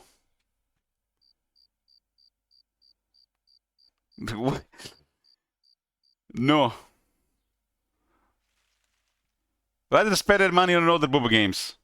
Why you smirk? Because I have to smirk. The question like that, you gotta smirk. He couldn't be sold instantly. I don't collect stuff like that. Probably would use that money to buy Bubba games instead. You guys have any idea how many Bubba games are being released every week these days?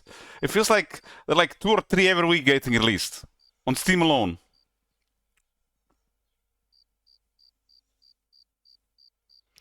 Yera says, I have Diablo 3 Collector's Edition. Do not share this information in public. Guys, heard they're making some kind of special Collector's Edition of Fallout New Vegas. They're charging like 150 euros or something. And doesn't add anything. It has just a bunch of toys and crap and a Steam code.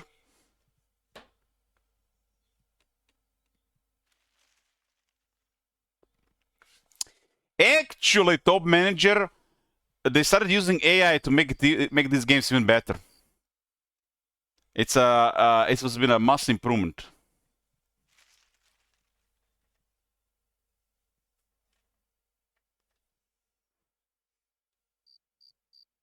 Doesn't add anything, adds $100 to Todd's account. I guess.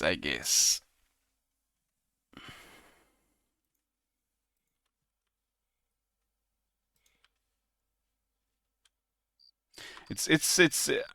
I would think that they would make something extra with this. I guess nobody wants to touch Fallout New Vegas. They're probably working on the master.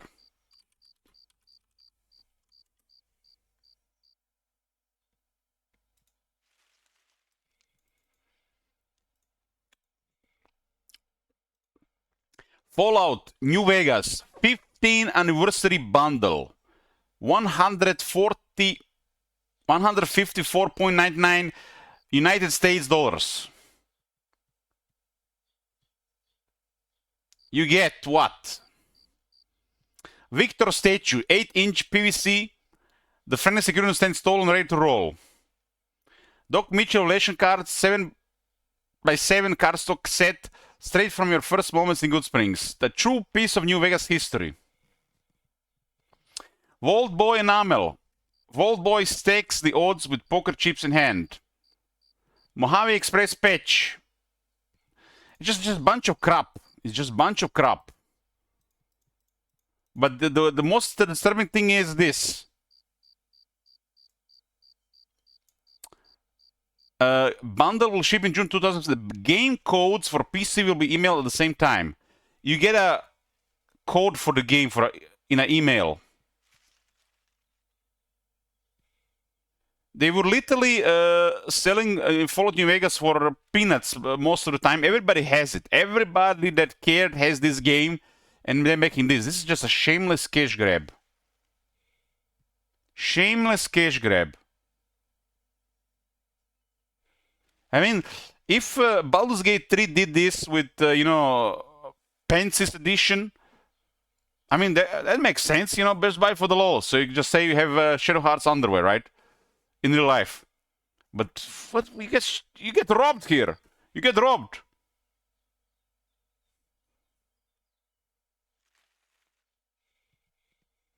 You would think they would have done something special for this. Maybe just make like a small mod into the game. It's crazy. You just get robbed.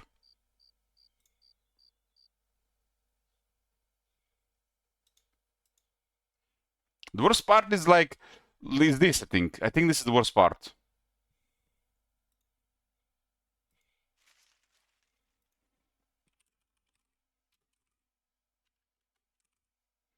Fallout New Vegas is literally being sold for peanuts on sale on Steam, right? You can literally get like the entire game for sometimes for like as low as like under $3. And it's a 15th anniversary. People by now would have expected they would have released, you know, a remaster, a remake, but they're just doing a cash grab.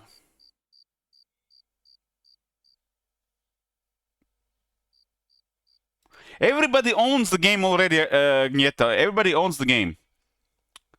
Everybody owns the game. The people who are going to be buying this, they already own the game. They're just buying toys. Overpriced toys. It's PVC, not even like metal stuff. Cardstock. Yeah, yeah. Should have made some kind of patch or mod for the game, like patch it, mod it.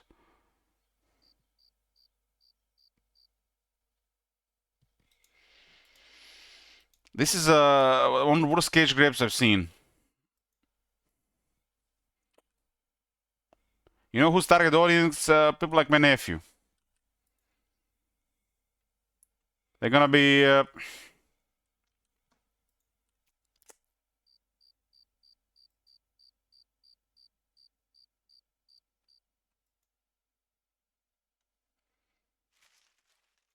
It's not even feel special.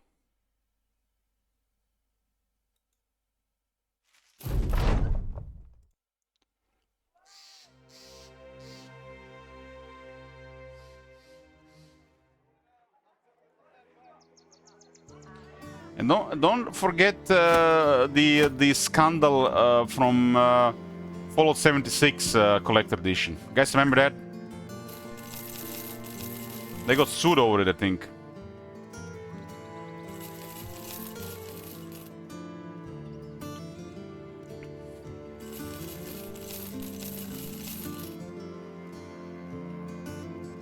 The things they advertised that it would be in collector's edition were mass-produced at a way lower quality. And was super pricey.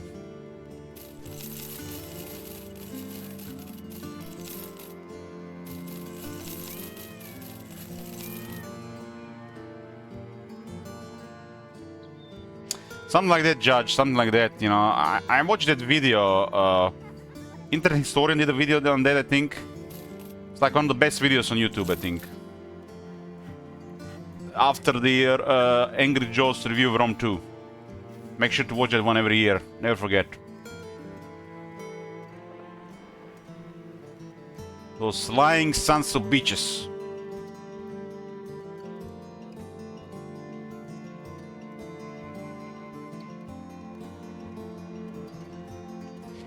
Warcraft 3 Forge. Oh man. Somebody was very excited to request Warcraft 3 Forge for me to play a campaign. I think it was Pratik or somebody. It was one of his favorite games, and then the drama started.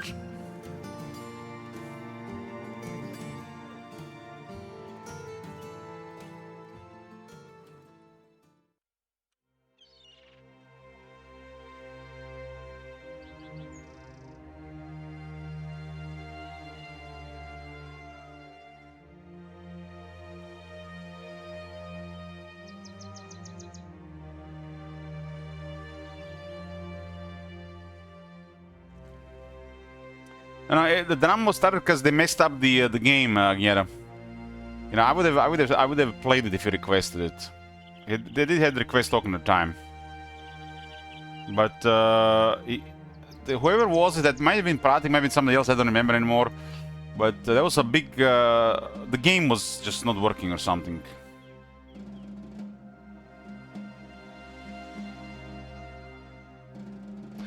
Did you ever see that picture of the mismolded bust of Geralt from the Witch Collector's Edition? No. First time I hear about it. What was so messed up about the Warcraft 3 Forge? Was the servers? The game was crashing. The game was not. The engine was not good.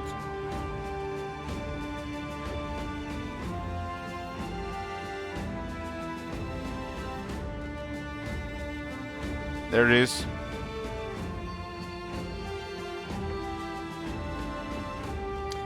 I only see Agneta sending me booba videos. I don't see anything else.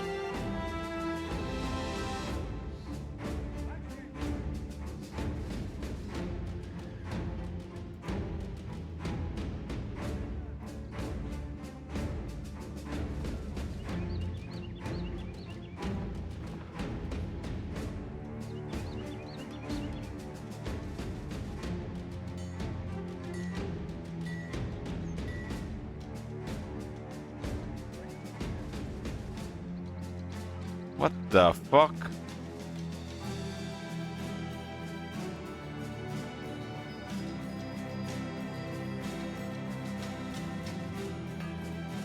Maybe they're trying to make the face of the writer, not the of actual Geralt. This is horrible. That can't be right.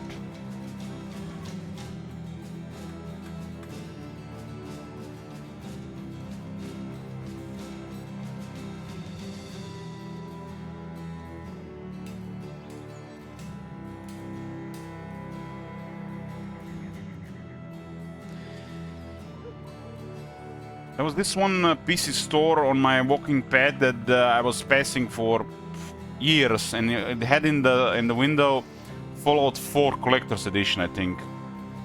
It was so crazy overpriced, like it was there for years. I don't think that nobody even bought it, just was standing there.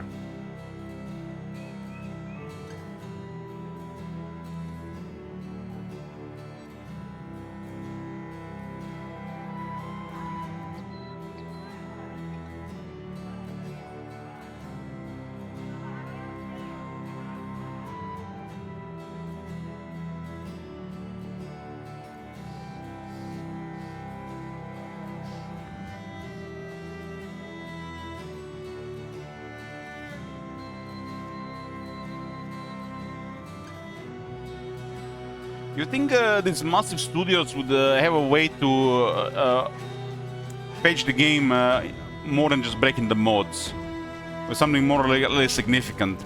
But they don't really care about the stuff that really matters. They always do some weird shit. You know, like trying to sell you mods, implementing mods as a part of a special edition, breaking more shit. I bet they never even fixed that bug like in Fallout 4 with the Immortal Family when the game just locks. If you're playing survival, you're fucked without a console.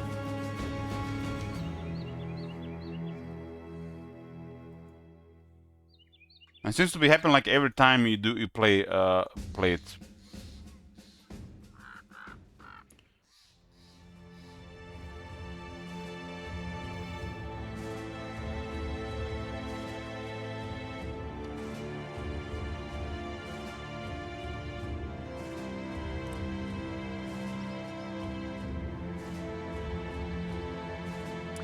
Well, nobody ever requests Starfield that tells me everything. Everything. Nobody even asks me about the game, if I want to even play the game. That tells me everything about the game. I mean, it kind of made me curious, you know, why. Must be so horrible.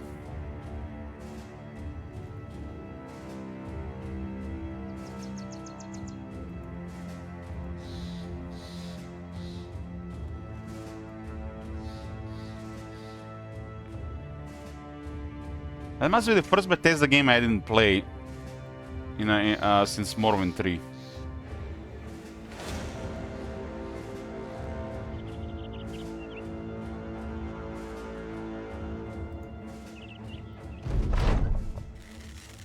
They apparently released an expansion to Starfield, and they were already, you know, buffering critics to, you know, to just praise it, but didn't do anything for the game. It's just the same.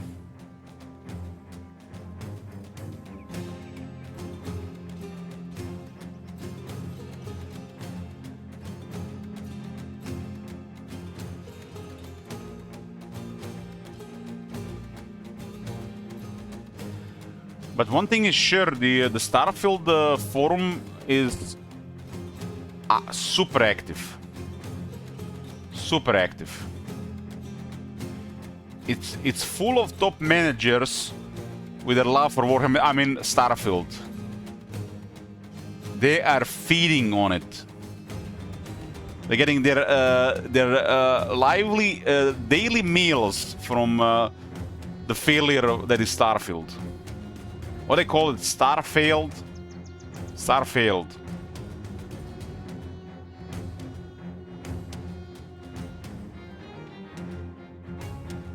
And the forum is really lively. I feel like more people on the forums than actually in the game.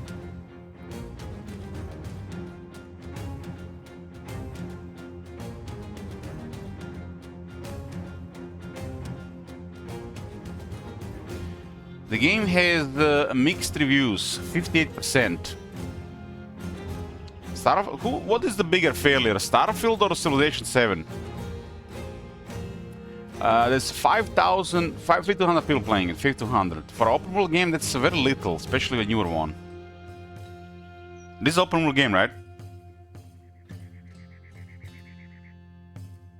Sin 7 is a bigger fail. Damn, that's cool, that's brutal. That's brutal.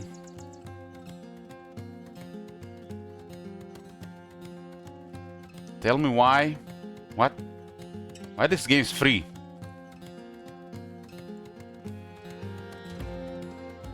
%. This looks like, to me, it just got worse over Civ 6.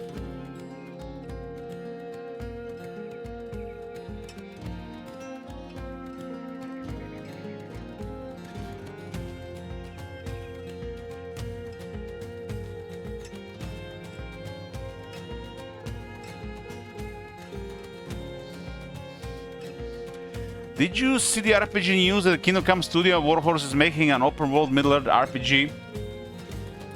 Will there be like a fixed character, or will be able to make like a, you know, like a female elf character, just ask for a friend? What's the very best Civ game? I think Civ 6 is alright, but I like Civ 5 the most.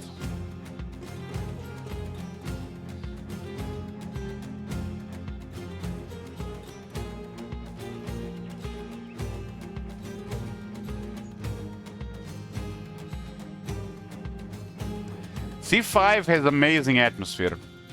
Amazing atmosphere. I think Civ 6 has more, definitely way more stuff. In a way, way expanded gameplay. But I like 5 more.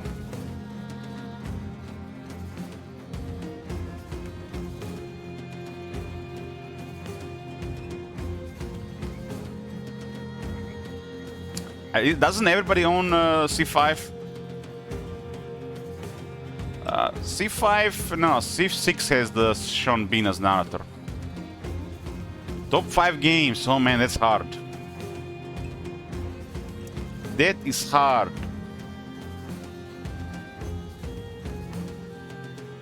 That is very hard.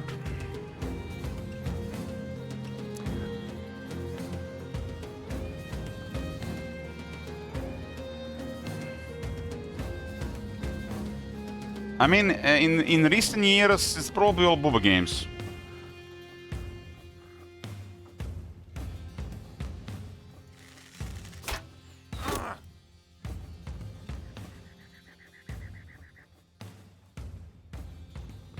Doki Doki. Emperor Total War definitely top 10. Emperor Total War was like one of the worst games I played.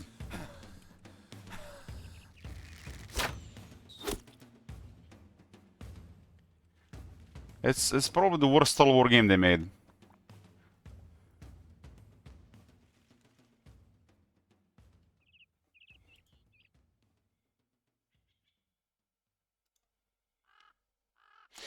I can't really make a list. I can't make a list.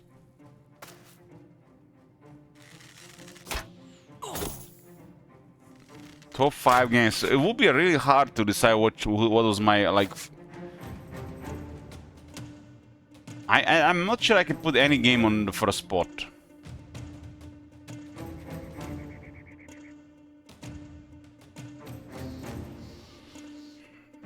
I mean, you've been watching my stream for years, you know what I enjoy.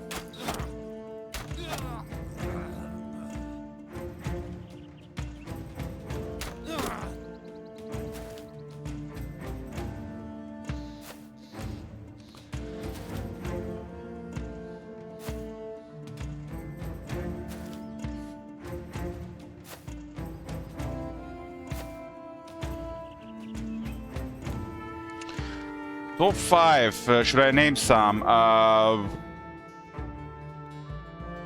Fallout New Vegas, Diablo 2, World of Warcraft, Total War,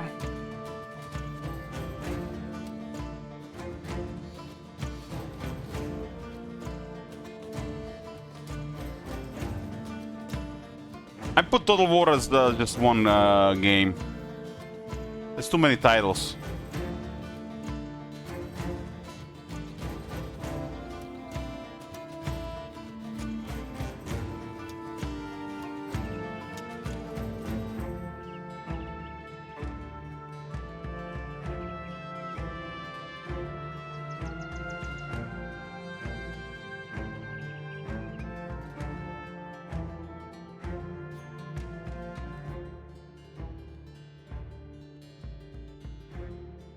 And the 5th one, I guess Baldur's Gate 2.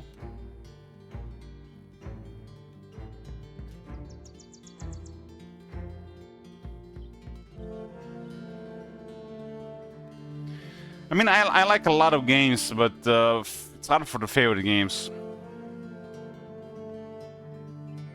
I feel like Civilization 5 ought to be there.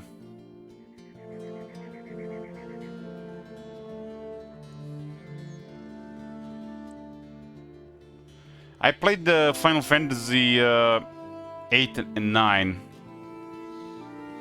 Played a lot of 8. And...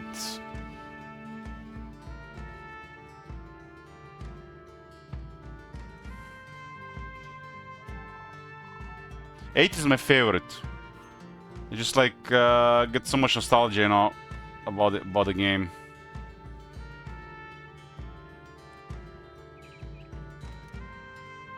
This I played a lot of good games, but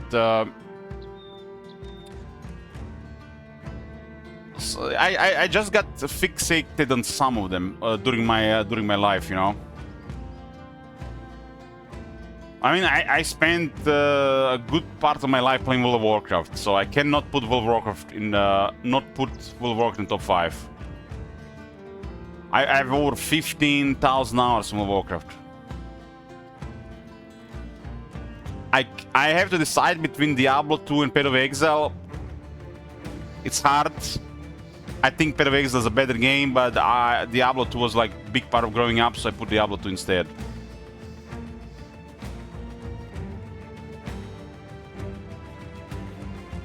I played a mix of Civilization, Heroes, and Total War while I was growing up, but I played most of Total War, so I have to put Total War there.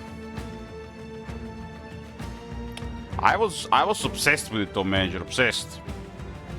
Like the first 4 years, obsessed. Like I've never been obsessed over anything as much as I was about World of Warcraft. It was unhealthy, really.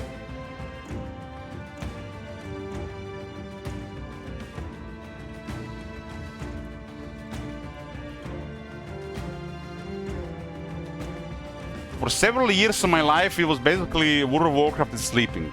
Nothing else. Just World of Warcraft, sleep. World of Warcraft, sleep.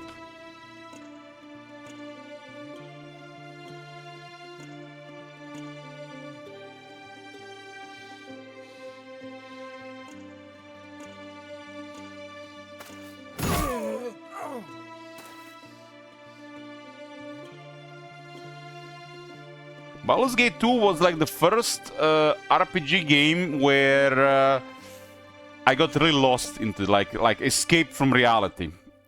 What is it called? Escapism? Escapism? It was like one of the first. I didn't have like wasn't a really good point in life. There was like drama going around my life. And Baldur's Gate 2 was a place where I could escape. And I played a lot of it.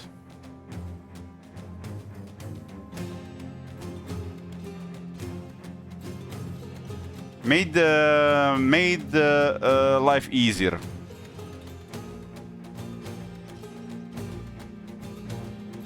I never could get into Fallout 1 and Fallout 2 at the times, but I really could get I got into Baldur's Gate 2.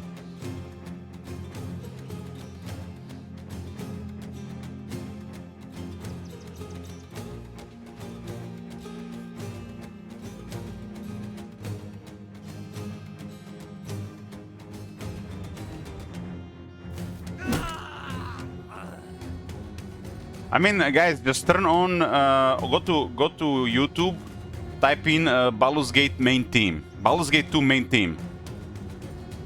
When you hear it, you know that the greatness is coming.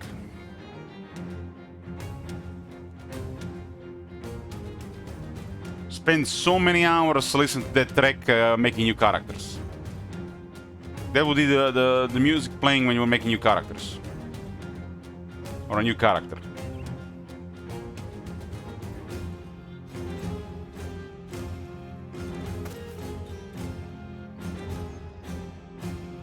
I would restart that game daily. Daily.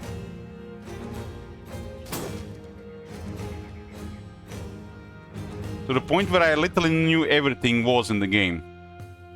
Of course, it's been many years since, so I forgot most of it, but at the time I knew where everything was. Without internet, without anything, just like I knew I could have made guides for a game, really.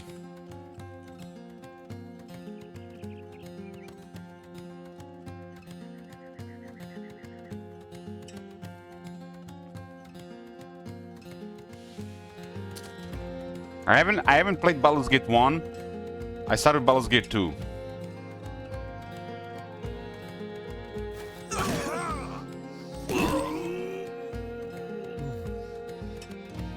Have you played any of the Pathfinder games? No.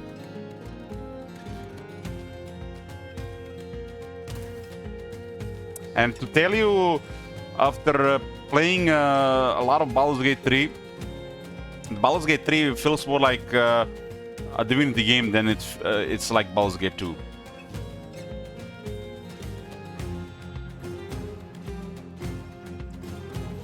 So it didn't deliver like the same feeling, you know, like it was a different game.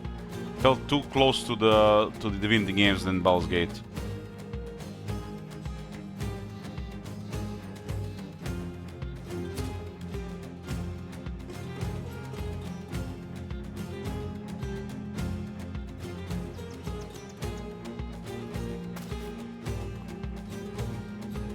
I always wanted to try the Pathfinder games, the Pillars of Eternity games, but I never did find the time.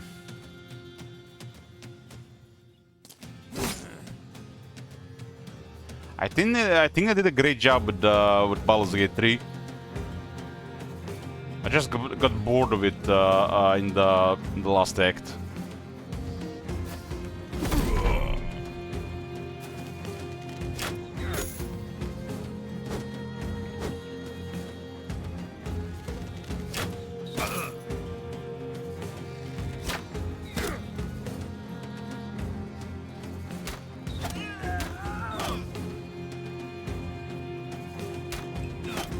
Old Elite should have probably kept playing, but new Elite don't really care. Just move on.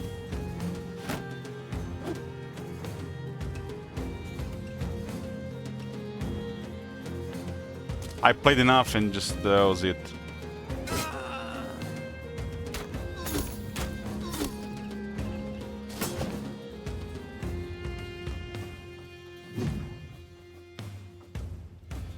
I think I spent like almost 3 weeks playing it.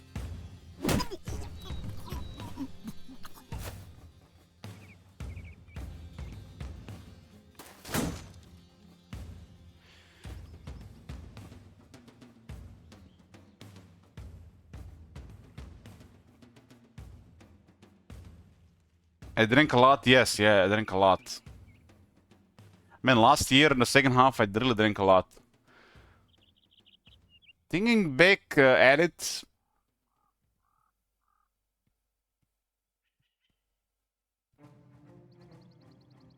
I think Divinity Original Sin 2 had the same problem. Hopefully they resolve these things in their future games.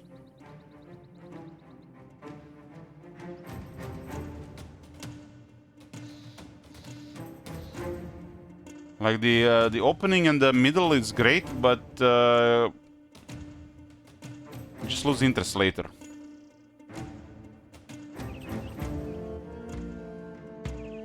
Yeah, but I still didn't care enough to continue to major.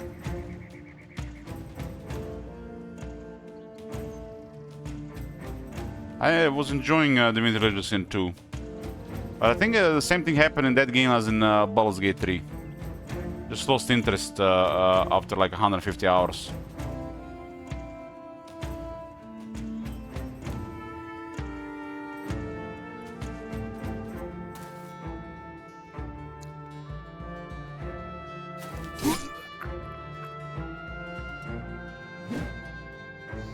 Like in Dragon Age Origins, they probably knew that something like this would have happened, so they made the game shorter. So this thing cannot happen in that game, right? Because it's shorter. This could be, I guess, problem with making a game too long.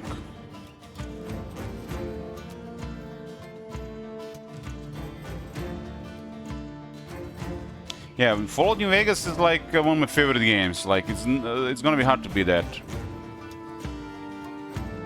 Fallout New Vegas. I have so many hours in Fallout New Vegas, and the game is not even that big. Not sure how many I have on GOG, but on Steam, I have over 1,000 hours in Fallout New Vegas.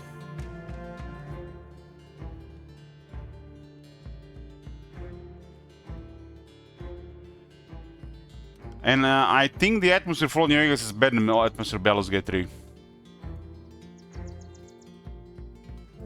It just Baldur's Gate 3 is a newer game, more expanded in a lot of places.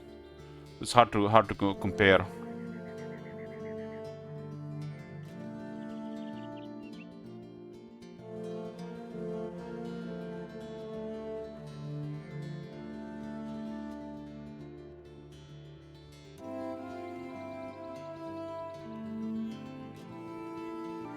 I still remember the first time of countering Caesar Judge, and I'm like, I started talking with him, right?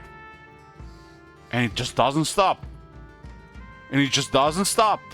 And it keeps going and going and going and going. How much did they record? And I was like so amazed.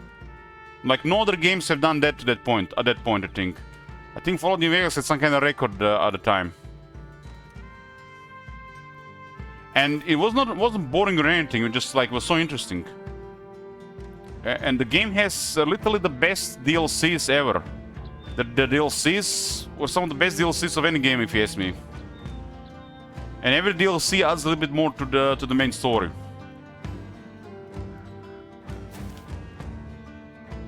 They recorded so much voice lines for the Fallout New Vegas.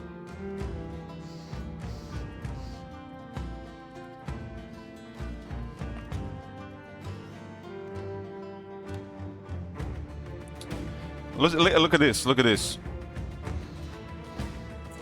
Fallout New Vegas 2010 holds the Guinness World Record for the most lines of dialogue in a single-player RPG, featuring approximately 65,000 spoken lines. At the time of its release, this master script was praised for branching player choices, political depth, and numerous faction-specific alternate lines.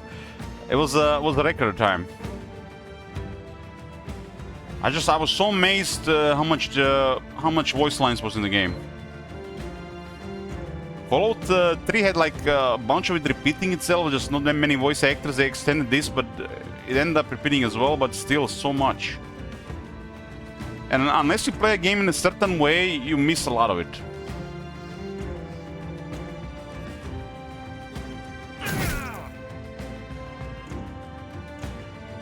It's like the amount of dialogue with the Caesar and Ulysses is just like unreal, right?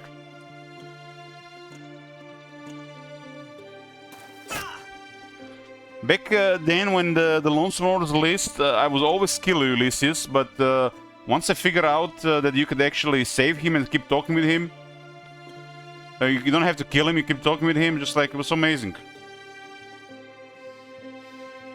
Some of these games felt amazing to experience for the first time with the dialogue. The games that I also compared to this, I think, were Dragon Age Origins, Knights of the Old Republic. Just like, these games felt amazing because they put so much effort into voice lines.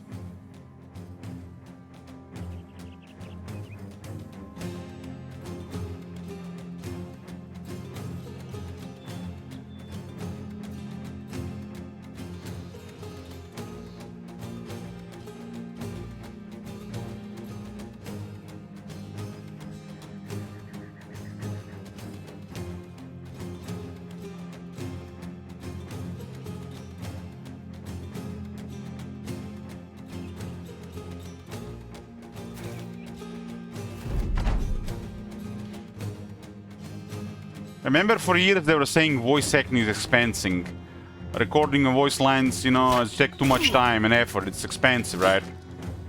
And then literally every game started doing it, and then I just started being quiet.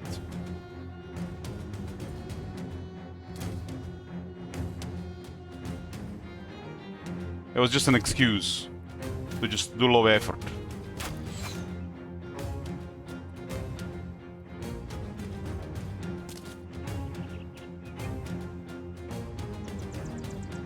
I mean, it's one thing when an indie game, you know, says this stuff, like, but when big companies say these things, man, it's just like they don't want to bother with it, because this requires direction and time.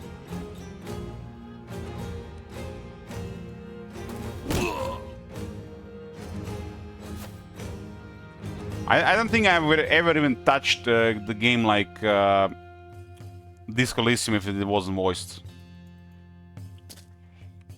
And I don't even remember anything about that game for some reason. Nothing. All blank. I know that I played it, but I remember nothing. Literally, if I go play Disco Elysium right now, it'll be like a new game for me. I played it for 21 hours. I'm looking at this, 21 hours? When did I play this? And then I go to YouTube, click the first video, speed up, drink rambling. Okay, close. Man, I was so drunk playing that game. I don't think I've been ever more drunk than playing Disco Elysium. That was probably the drunkest I was on stream when I was playing that game. Nothing. I don't remember anything.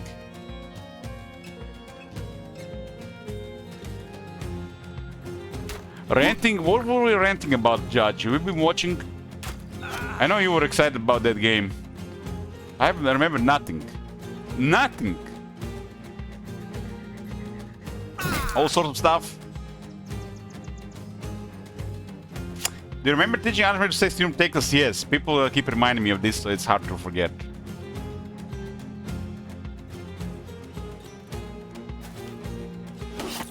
The Archmage has so many voice lines, it's hard for her to say Senior Teclis.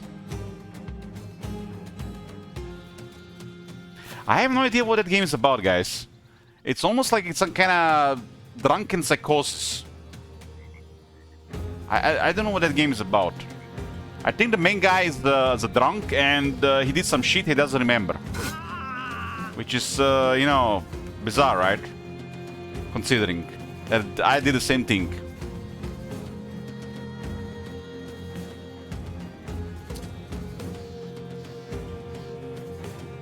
I played 1% of the game. 1%? There's no way that game is... I played... Oh, I have over 20 hours. It is surely at least 2%.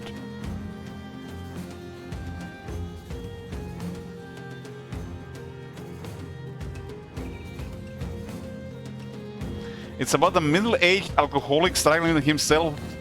So right... I am 37, man! I'm gonna be 38 in 4 days. What the fuck?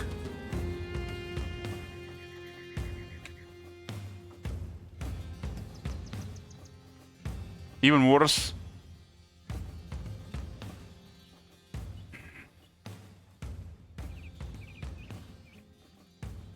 Any birthday special?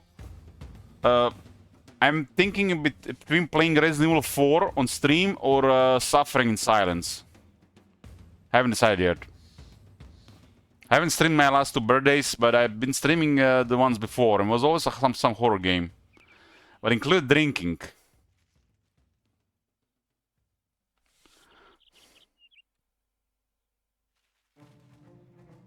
Birthday streams don't feel the same without drinking.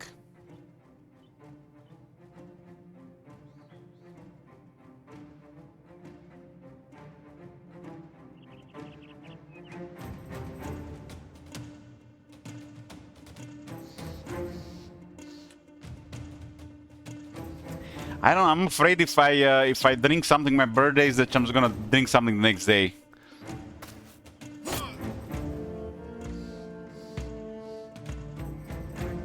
Where is the counter above the camera?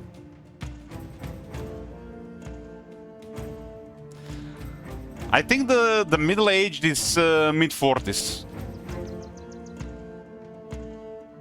Since life expectancy is barely over 80 years for most people.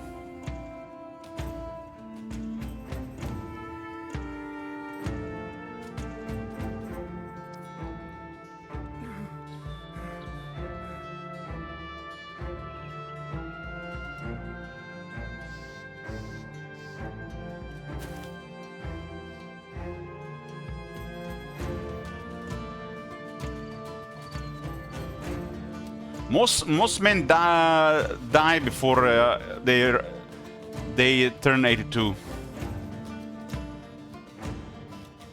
It's just statistics.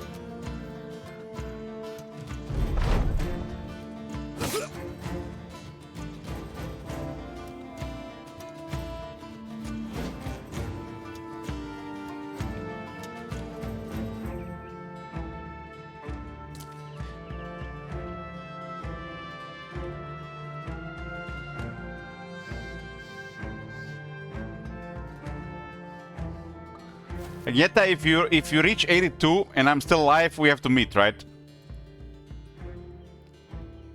Meet to celebrate.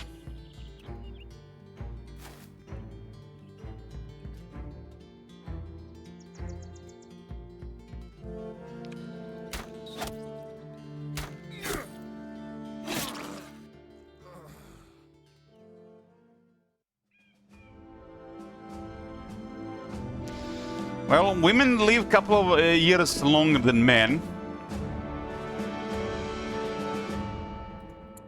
Globally, what is the average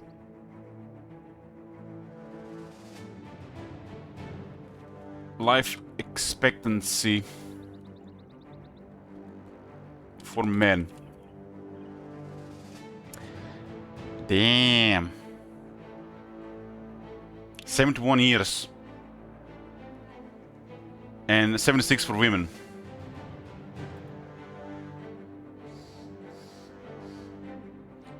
The highest is in, I think, in Hong Kong. And it's interesting because in Hong Kong they eat the most meat. Monaco is the highest, 84 years. Then Japan, then Hong Kong. So men don't even get to live 80 on average. My grandfather died early 60s. My father died late 50s. Probably gonna live longer than both. They lived terrible lives.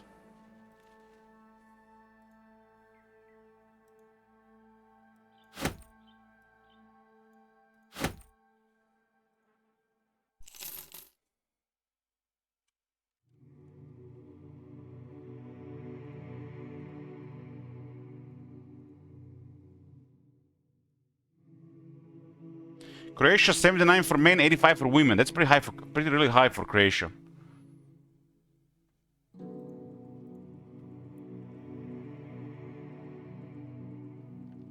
That's good life expectancy.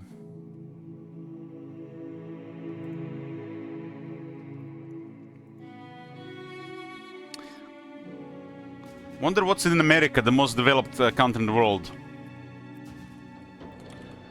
US life expectancy, male 76.5 years, female 81. So Marconis, you only got a couple of years to live. It's a joke, saying, yeah, it's a joke.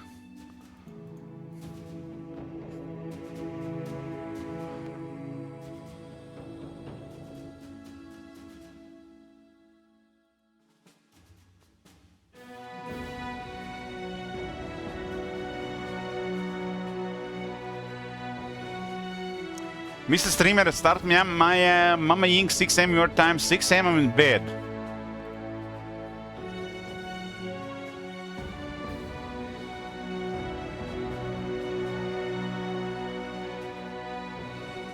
Germans are allowed to joke by law.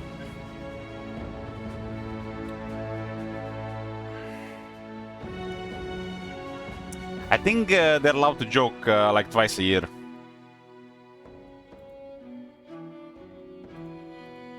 They do not have to get permission from the government, though.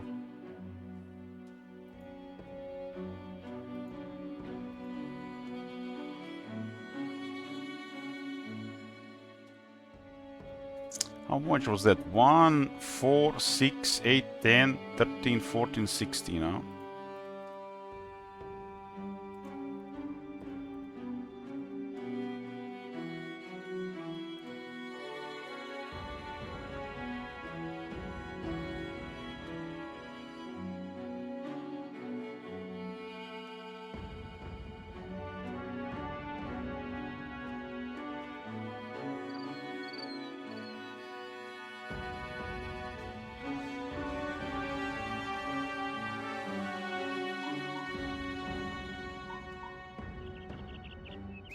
Well, in Germany it's a joke, but in the United Kingdom soon it'll be a reality.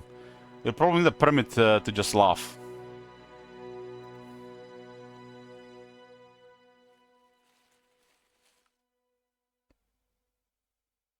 From your local satrap.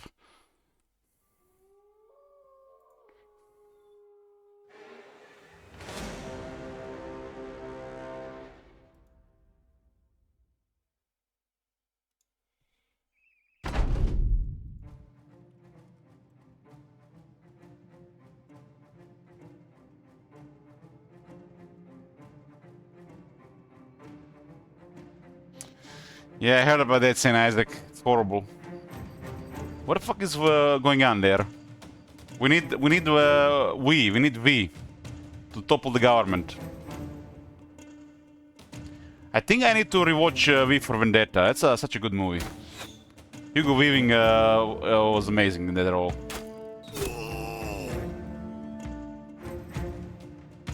I feel like that movie is gonna gain popularity with the shit that's going on in the UK.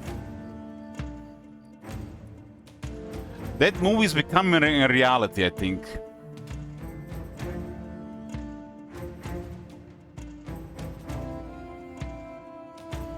this movie here. If you guys haven't seen this movie, must watch. Must watch. Just for Hugo Weaving role.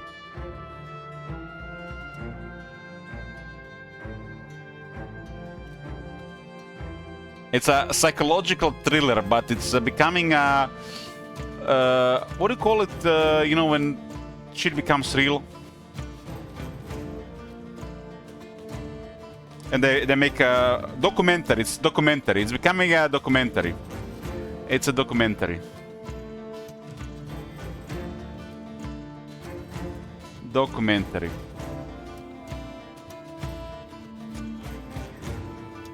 What the fuck? Who are these people?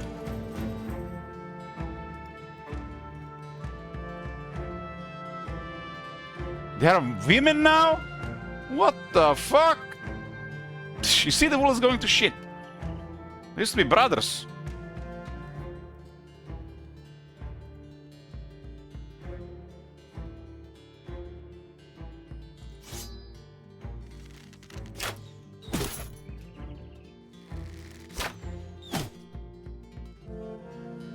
Makes you wonder how they made that decision.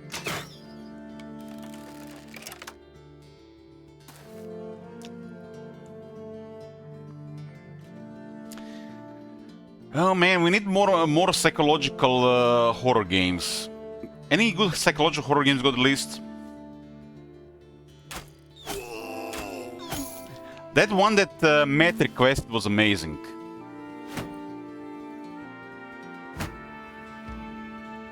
Matt Valentine requested don't...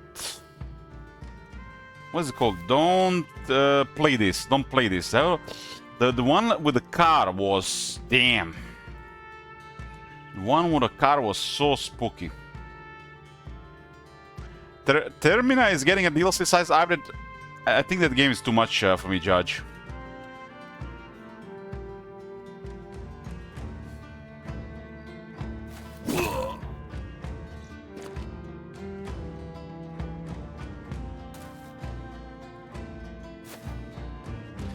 I feel like I have to put a lot more effort to play that game. A lot more effort.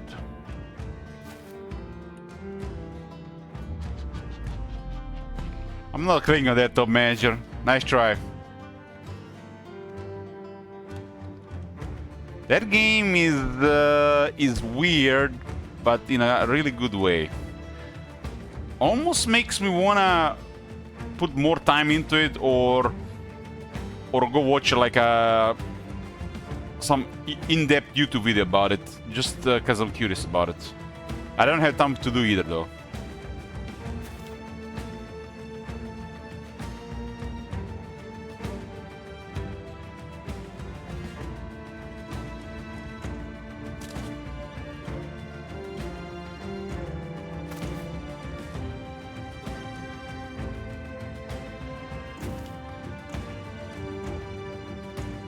I watched Quill 18 back in the day play Amnesia, so I got my fix there. I was too big of a pussy to play those games back then. When my first real attempt at playing horror games was when I started streaming, and the first real horror game I played was Outlast.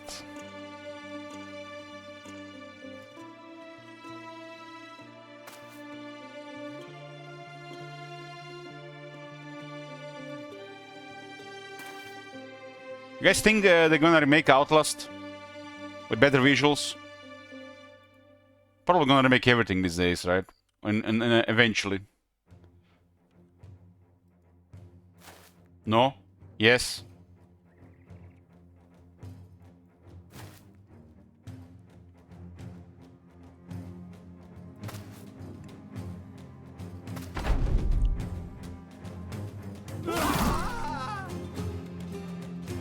I am still trying to watch The Haunting of Hill House. It's been a couple of years now, and I'm almost finished the first episode. That's how big of a pussy I'm doing the horror stuff.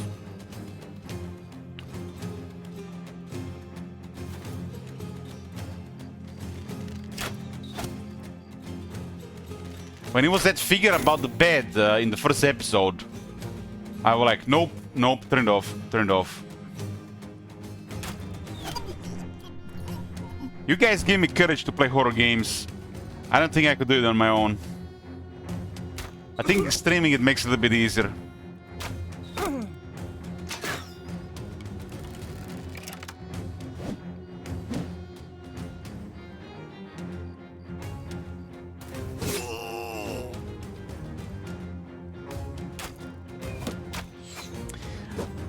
I know about a really scary psychological horror game, guys, but I don't think you're ready for it.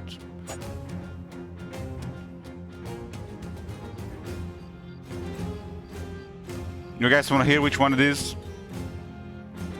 You're not gonna like it, but it's a really good psychological horror game. We played it quite a bit in the past, but we kind of forgot about it. Anybody know what it is?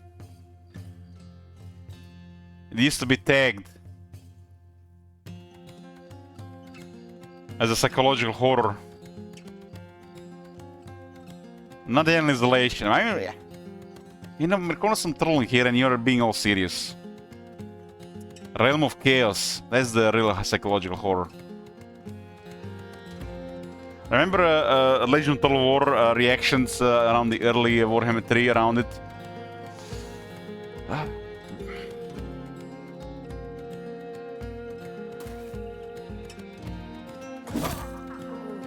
Real psychological horror.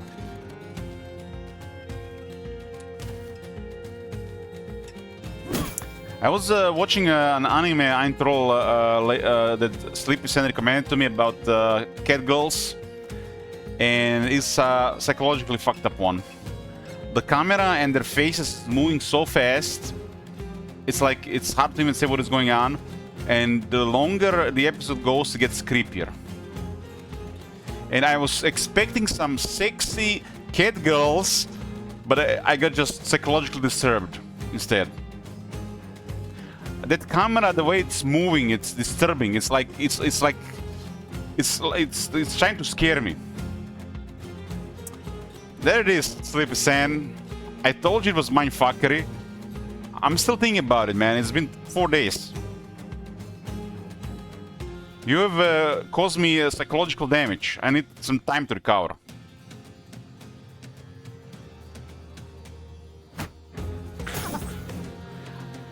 What is the anime even called? You know, I forgot what it was called. It is... it was some weird name.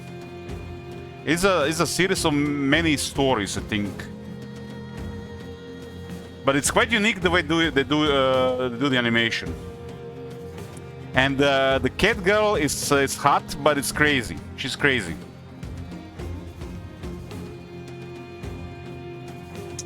It's called... When did I watch this one? I don't remember watching this one.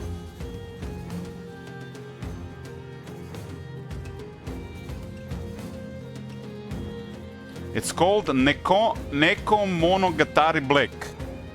Neko Monogatari Black. It's freaky, but it's good. I warn you not to watch this. Monster.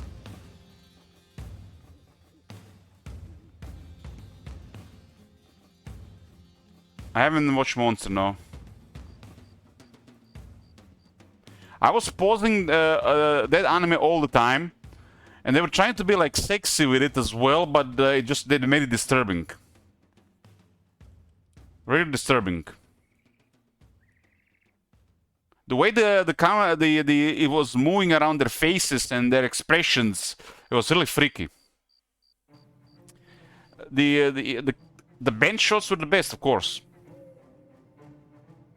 It's almost like they knew how to do it to make you disturbed. It's like it was done on purpose.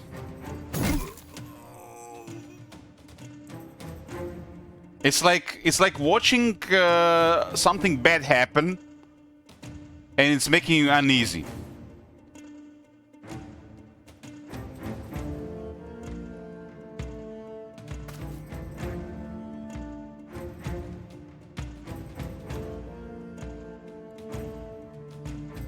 Are they all like this, Lipsen, or was the one, that one like that?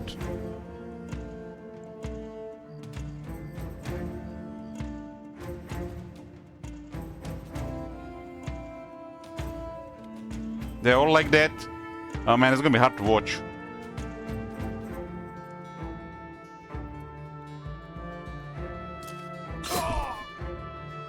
But the Vampire Girl was exactly what Top Manager is always bitching about.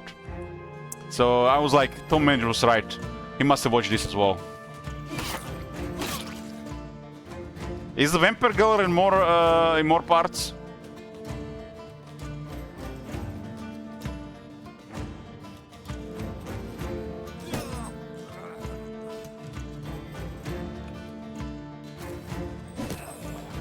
When I saw the Vampire Girl, I was saying Top Manager would just be bitching about this.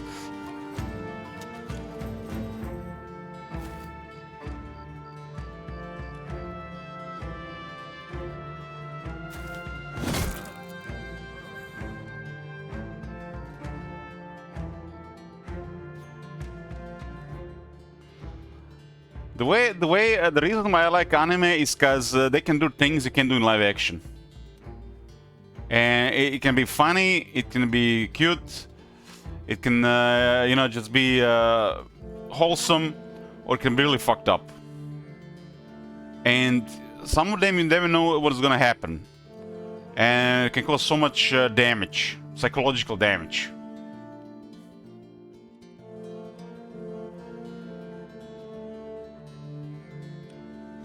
Of course, the obvious stuff, they do a lot of action stuff as well.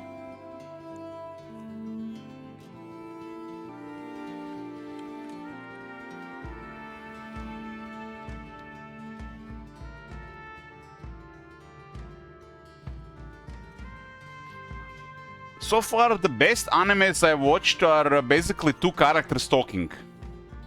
And that's it. They're just like two characters talking. And they can make it so intriguing, it's like... I don't know. The best animes are just when the two characters are just talking about stuff. Doesn't have any action, any nudity, anything crazy. Just talking. And it seems to be like a thing in a lot of animes.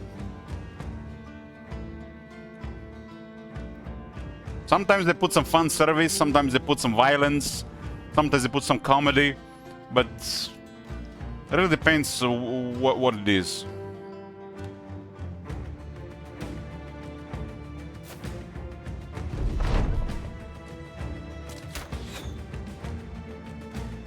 I think the action parts for me are the weakest part of the anime. Like, it might just be something to just get you to the next thing, but so many things better than action. Like, I like Solo Leveling and I like One Punch Man, but I don't really care that much about you know, the action stuff in there. But the stuff in between is like top tier.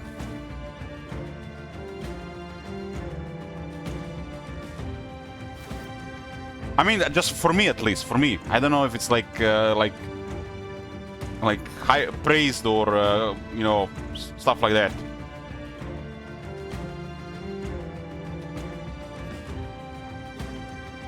The One Punch Man stuff is like when he does the regular stuff, like you know, like regular, and when they don't take him seriously.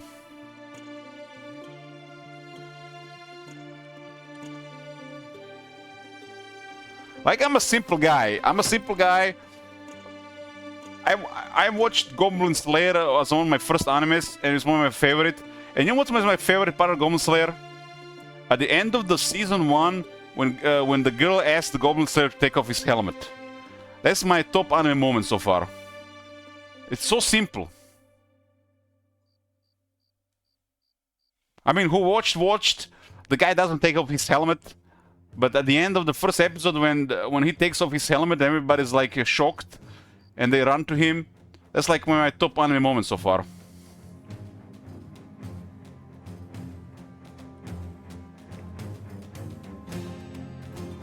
I mean, the first episode is kind of like they always like talk stuff about this, but nothing really happens. Nothing really happens.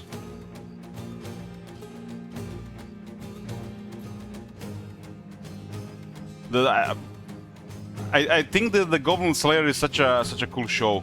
It's so simple and just like just keeps me hooked to watch more. Season 2 we haven't missed really much. Like season 1, he taking his helmet off. This could be just the ending. Just they lived happily ever after. They didn't get murdered by a bunch of goblins or something. Whatever you know might have happened otherwise. The ending of the season 1 is just you can treat it as the ending of the story. They saved the village. The Goblin Slayer shown off his face to everybody. The end.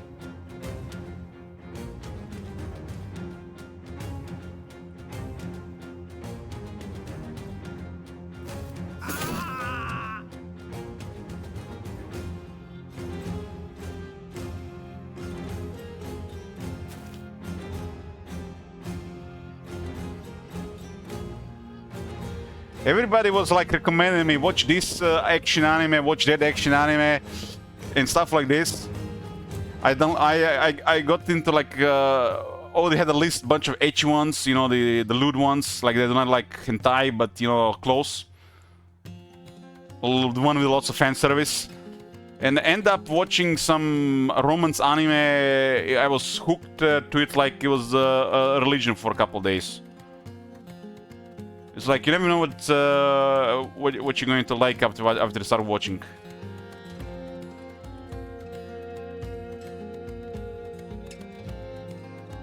It's not even like a known anime. It's like just like I just got hooked and I just couldn't stop watching. You know when I started. I don't even know the name of it anymore. It's some Japanese name. I don't even have the English name. But it was kind of some silly romance anime.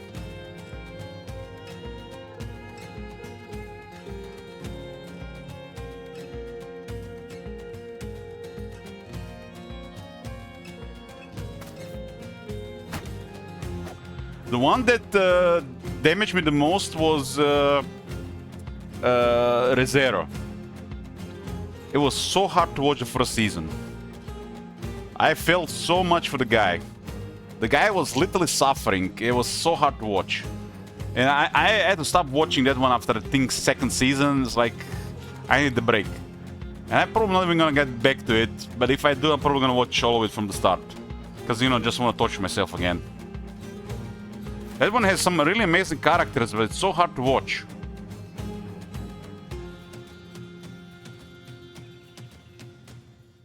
The main female character has like a really pleasant voice to listen to.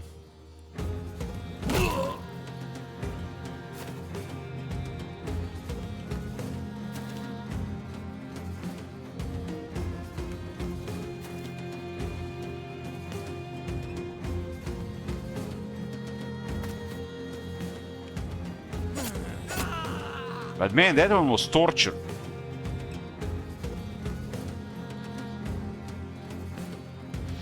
I watched Horimiya recently. It's pretty good, but it was a different one. It has some Japanese name. Horimiya was recommended to me by my sister-in-law. Horimiya was pretty good.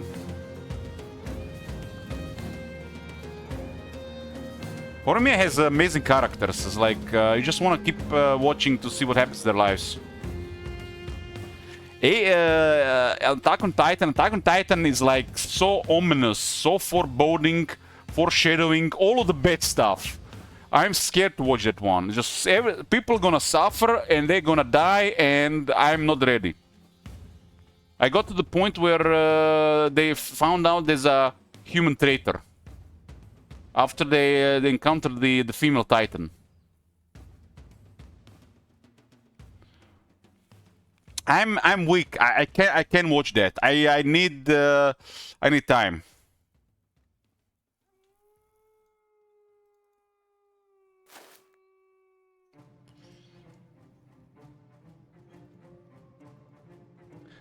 I try to avoid the heavy hitters. You know, like one every 3 months or something.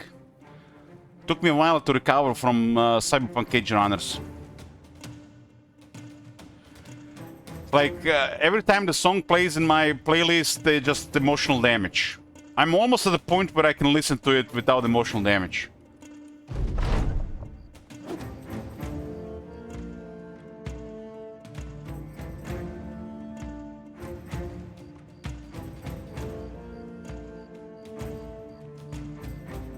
You know how I was trying to beat the emotional damage? I put that song as my alarm. And it was emotional damage every morning, and I couldn't even fall back to sleep, so it was a trick to the system. This is how to get out of bed.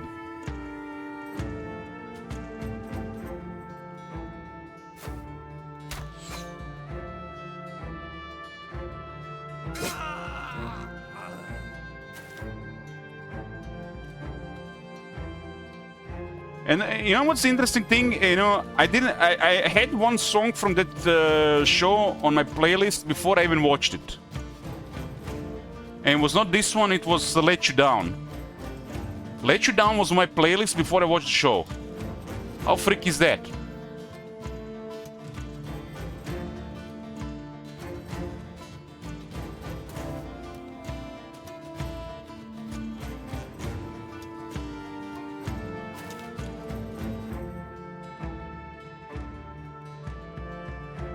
It's because I had a song from Attack on Titan there, and Let You Down was kind of like on the algorithm, so you get like similar songs like that.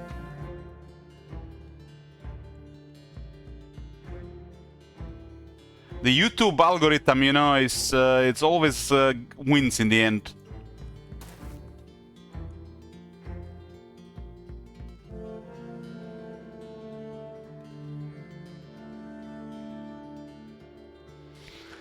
I have barely watched most of this stuff, and it's like really amazing stuff to watch. And I'm like wondering why is all this amazing stuff here, and I'm wondering how much emotional damage is involved.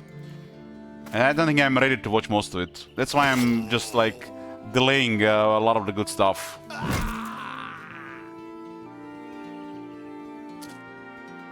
I've been watching a lot of silly ones, a lot of edgy ones after Cyberpunk.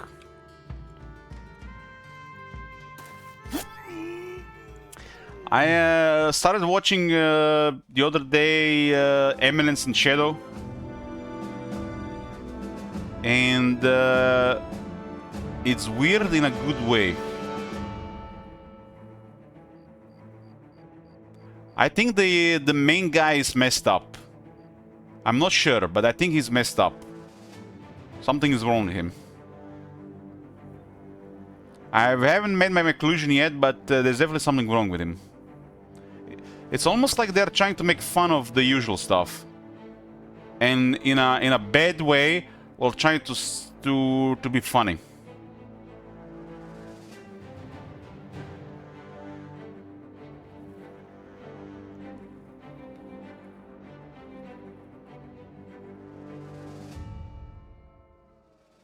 The guy is like super overpowered, but he doesn't want to be a main character. Because he wants to pretend, but you know, the other thing. It does have some funny moment, but it's also cringe at times. I'm not sure. Like I said, it's still weird. I'm still not sure about this one.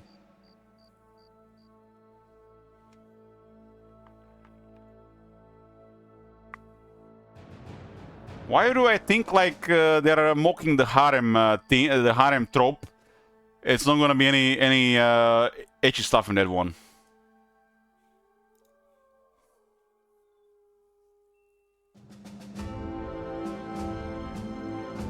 I am now on episode 8.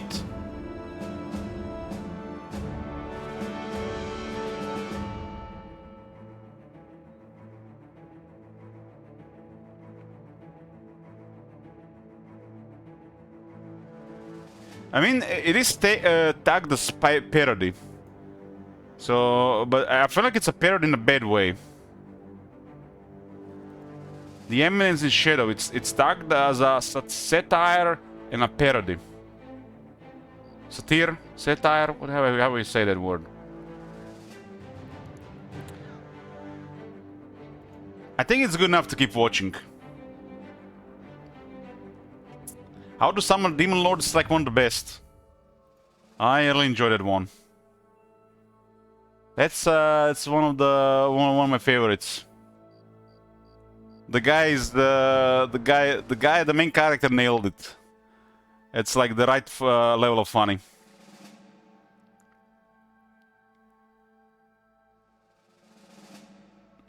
And the ecchi delivered. And to people who don't watch anime, ecchi is loot stuff.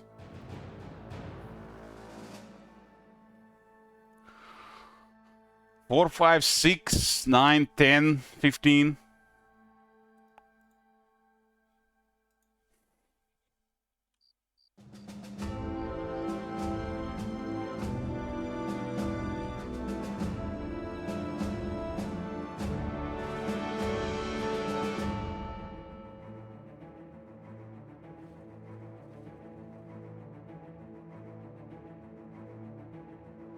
The Chain Soldier.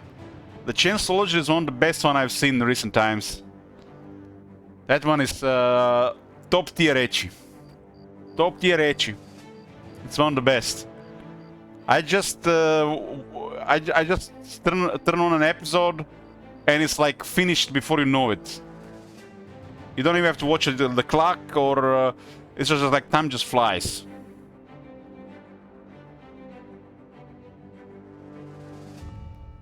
The first season was better than the second, but the second still delivered.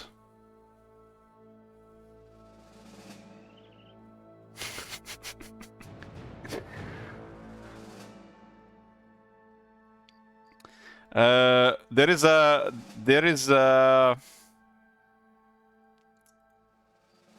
a GIF from that one. I'll post in Marat Dungeon. I think I sent that one to somebody. I think it was Matt.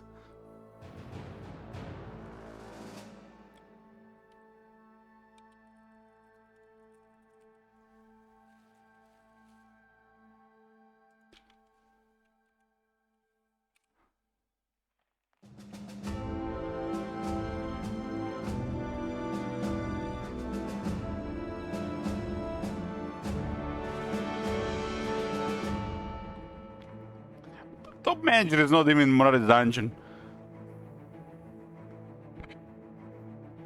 I haven't seen High School DxD. I was worried that High School DxD would, if I watched that first, would ruin the others.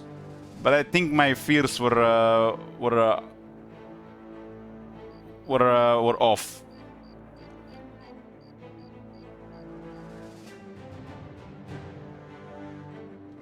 Yeah, that's the best girl sleep, Sam. She doesn't even have to use him. She just does it.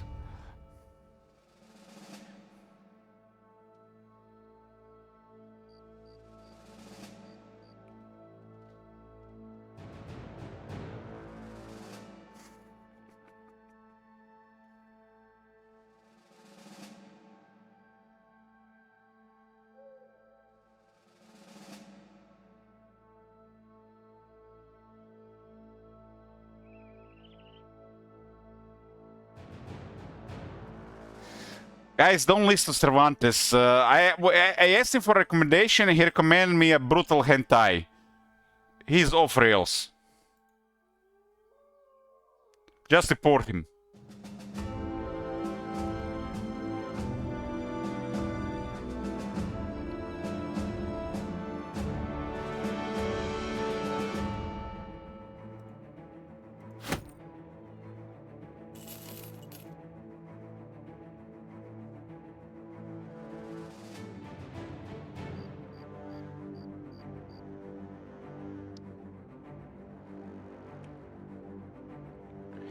And the Cervantes says, I don't even watch anything, like, but he knows about it stuff.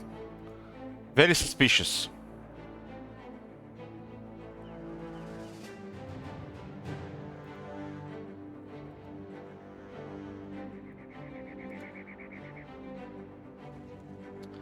And he says it's vanilla. Listen to him, guys. He's a real degenerate. Real degenerate.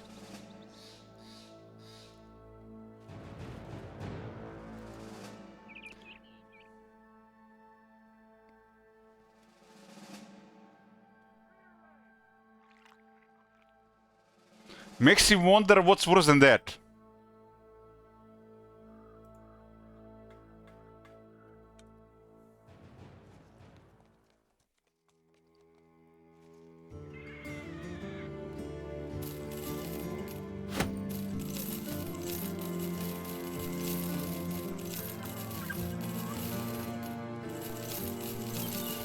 And I didn't get 1 million gold. Feels old, man.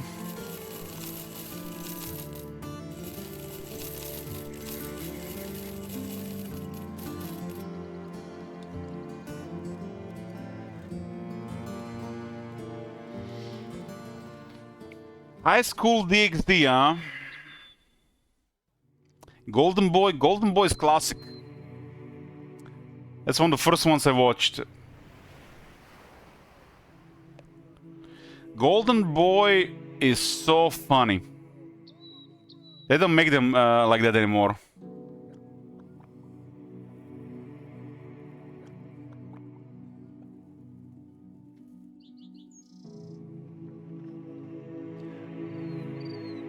The guy is so funny in the Golden Boy. It's like it's not even like you kind of want to watch for the like sex humor, but the guy is just. They don't make stuff like this anymore.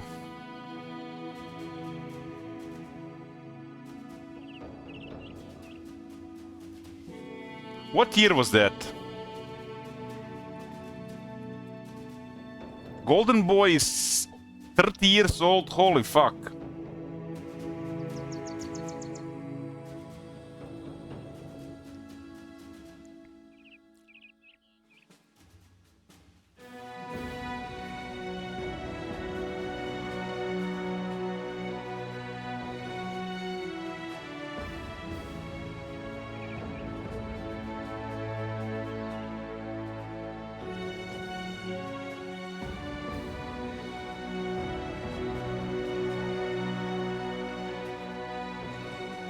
That boat has sailed.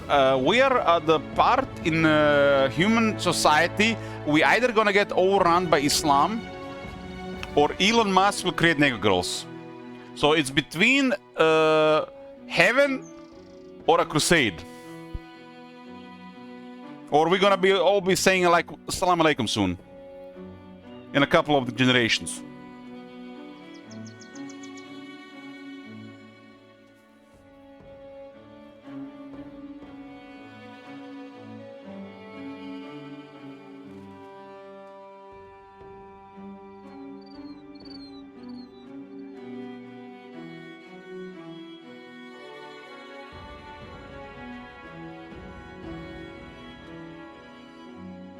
I still believe in Elon. Elon will deliver care girls.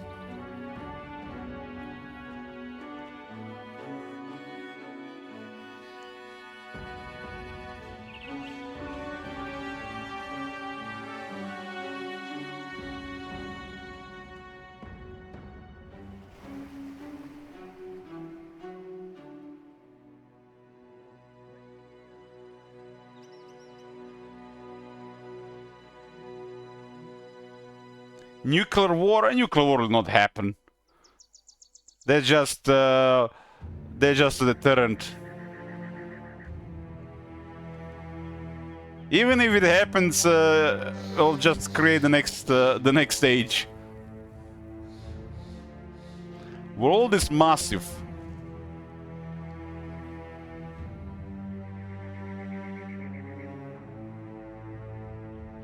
They cannot destroy the world, but they can make life much harder, especially in the cities.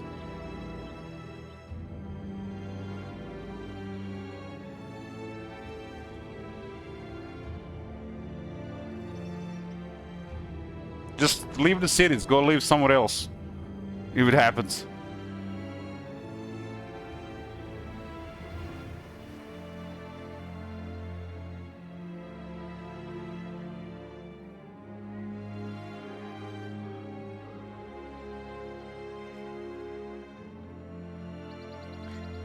The world has been under a threat of nuclear war ever since they invented nuclear weapons. Guys, come on.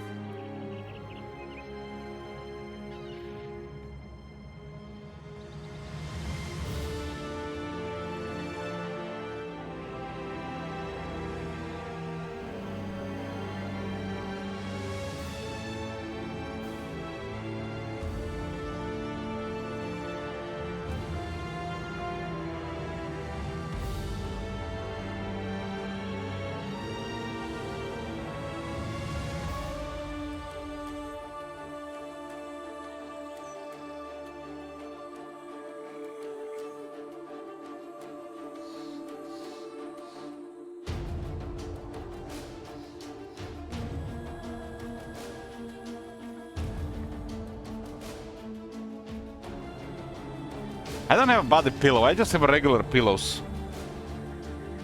Can't see them behind. I just got 2 regular pillows. I sleep on one and I hug the other.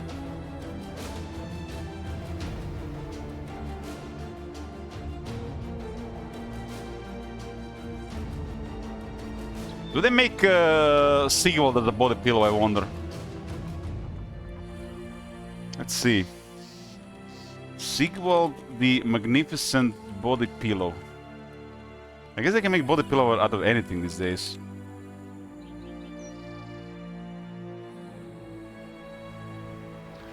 Google is confused by my search. Such thing doesn't exist. I searched.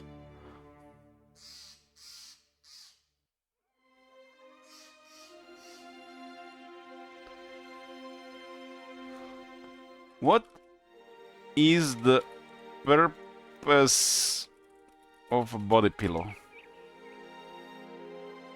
Full body support and proper spinal line while you sleep. What is the purpose of a body pillow with a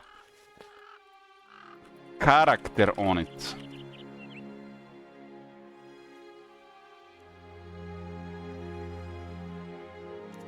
It's an emotional companion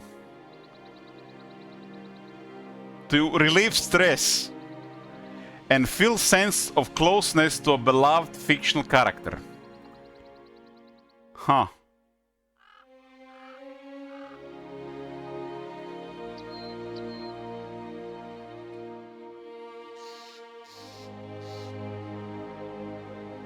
I don't know, man. I don't know. I think I'm going to rather buy sex toys before I buy a body pillow. It's less embarrassing.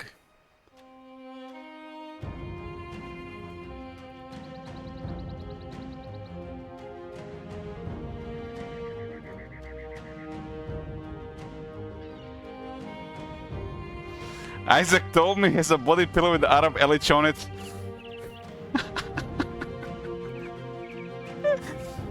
Oh man, I'm just like wondering what his wife is thinking about it.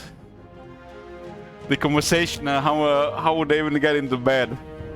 He's probably have to sleep in a separate bed.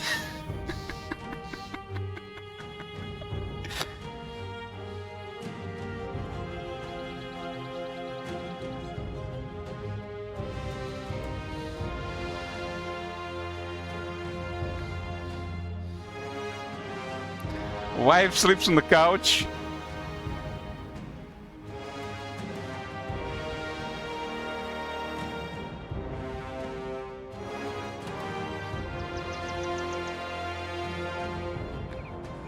Oh, it's Spartan's fault. It's Spartan's fault. Well, boys, I'm done for the day. Time to watch some anime. Maybe I should finally check High School DxD. I'll see you boys tomorrow.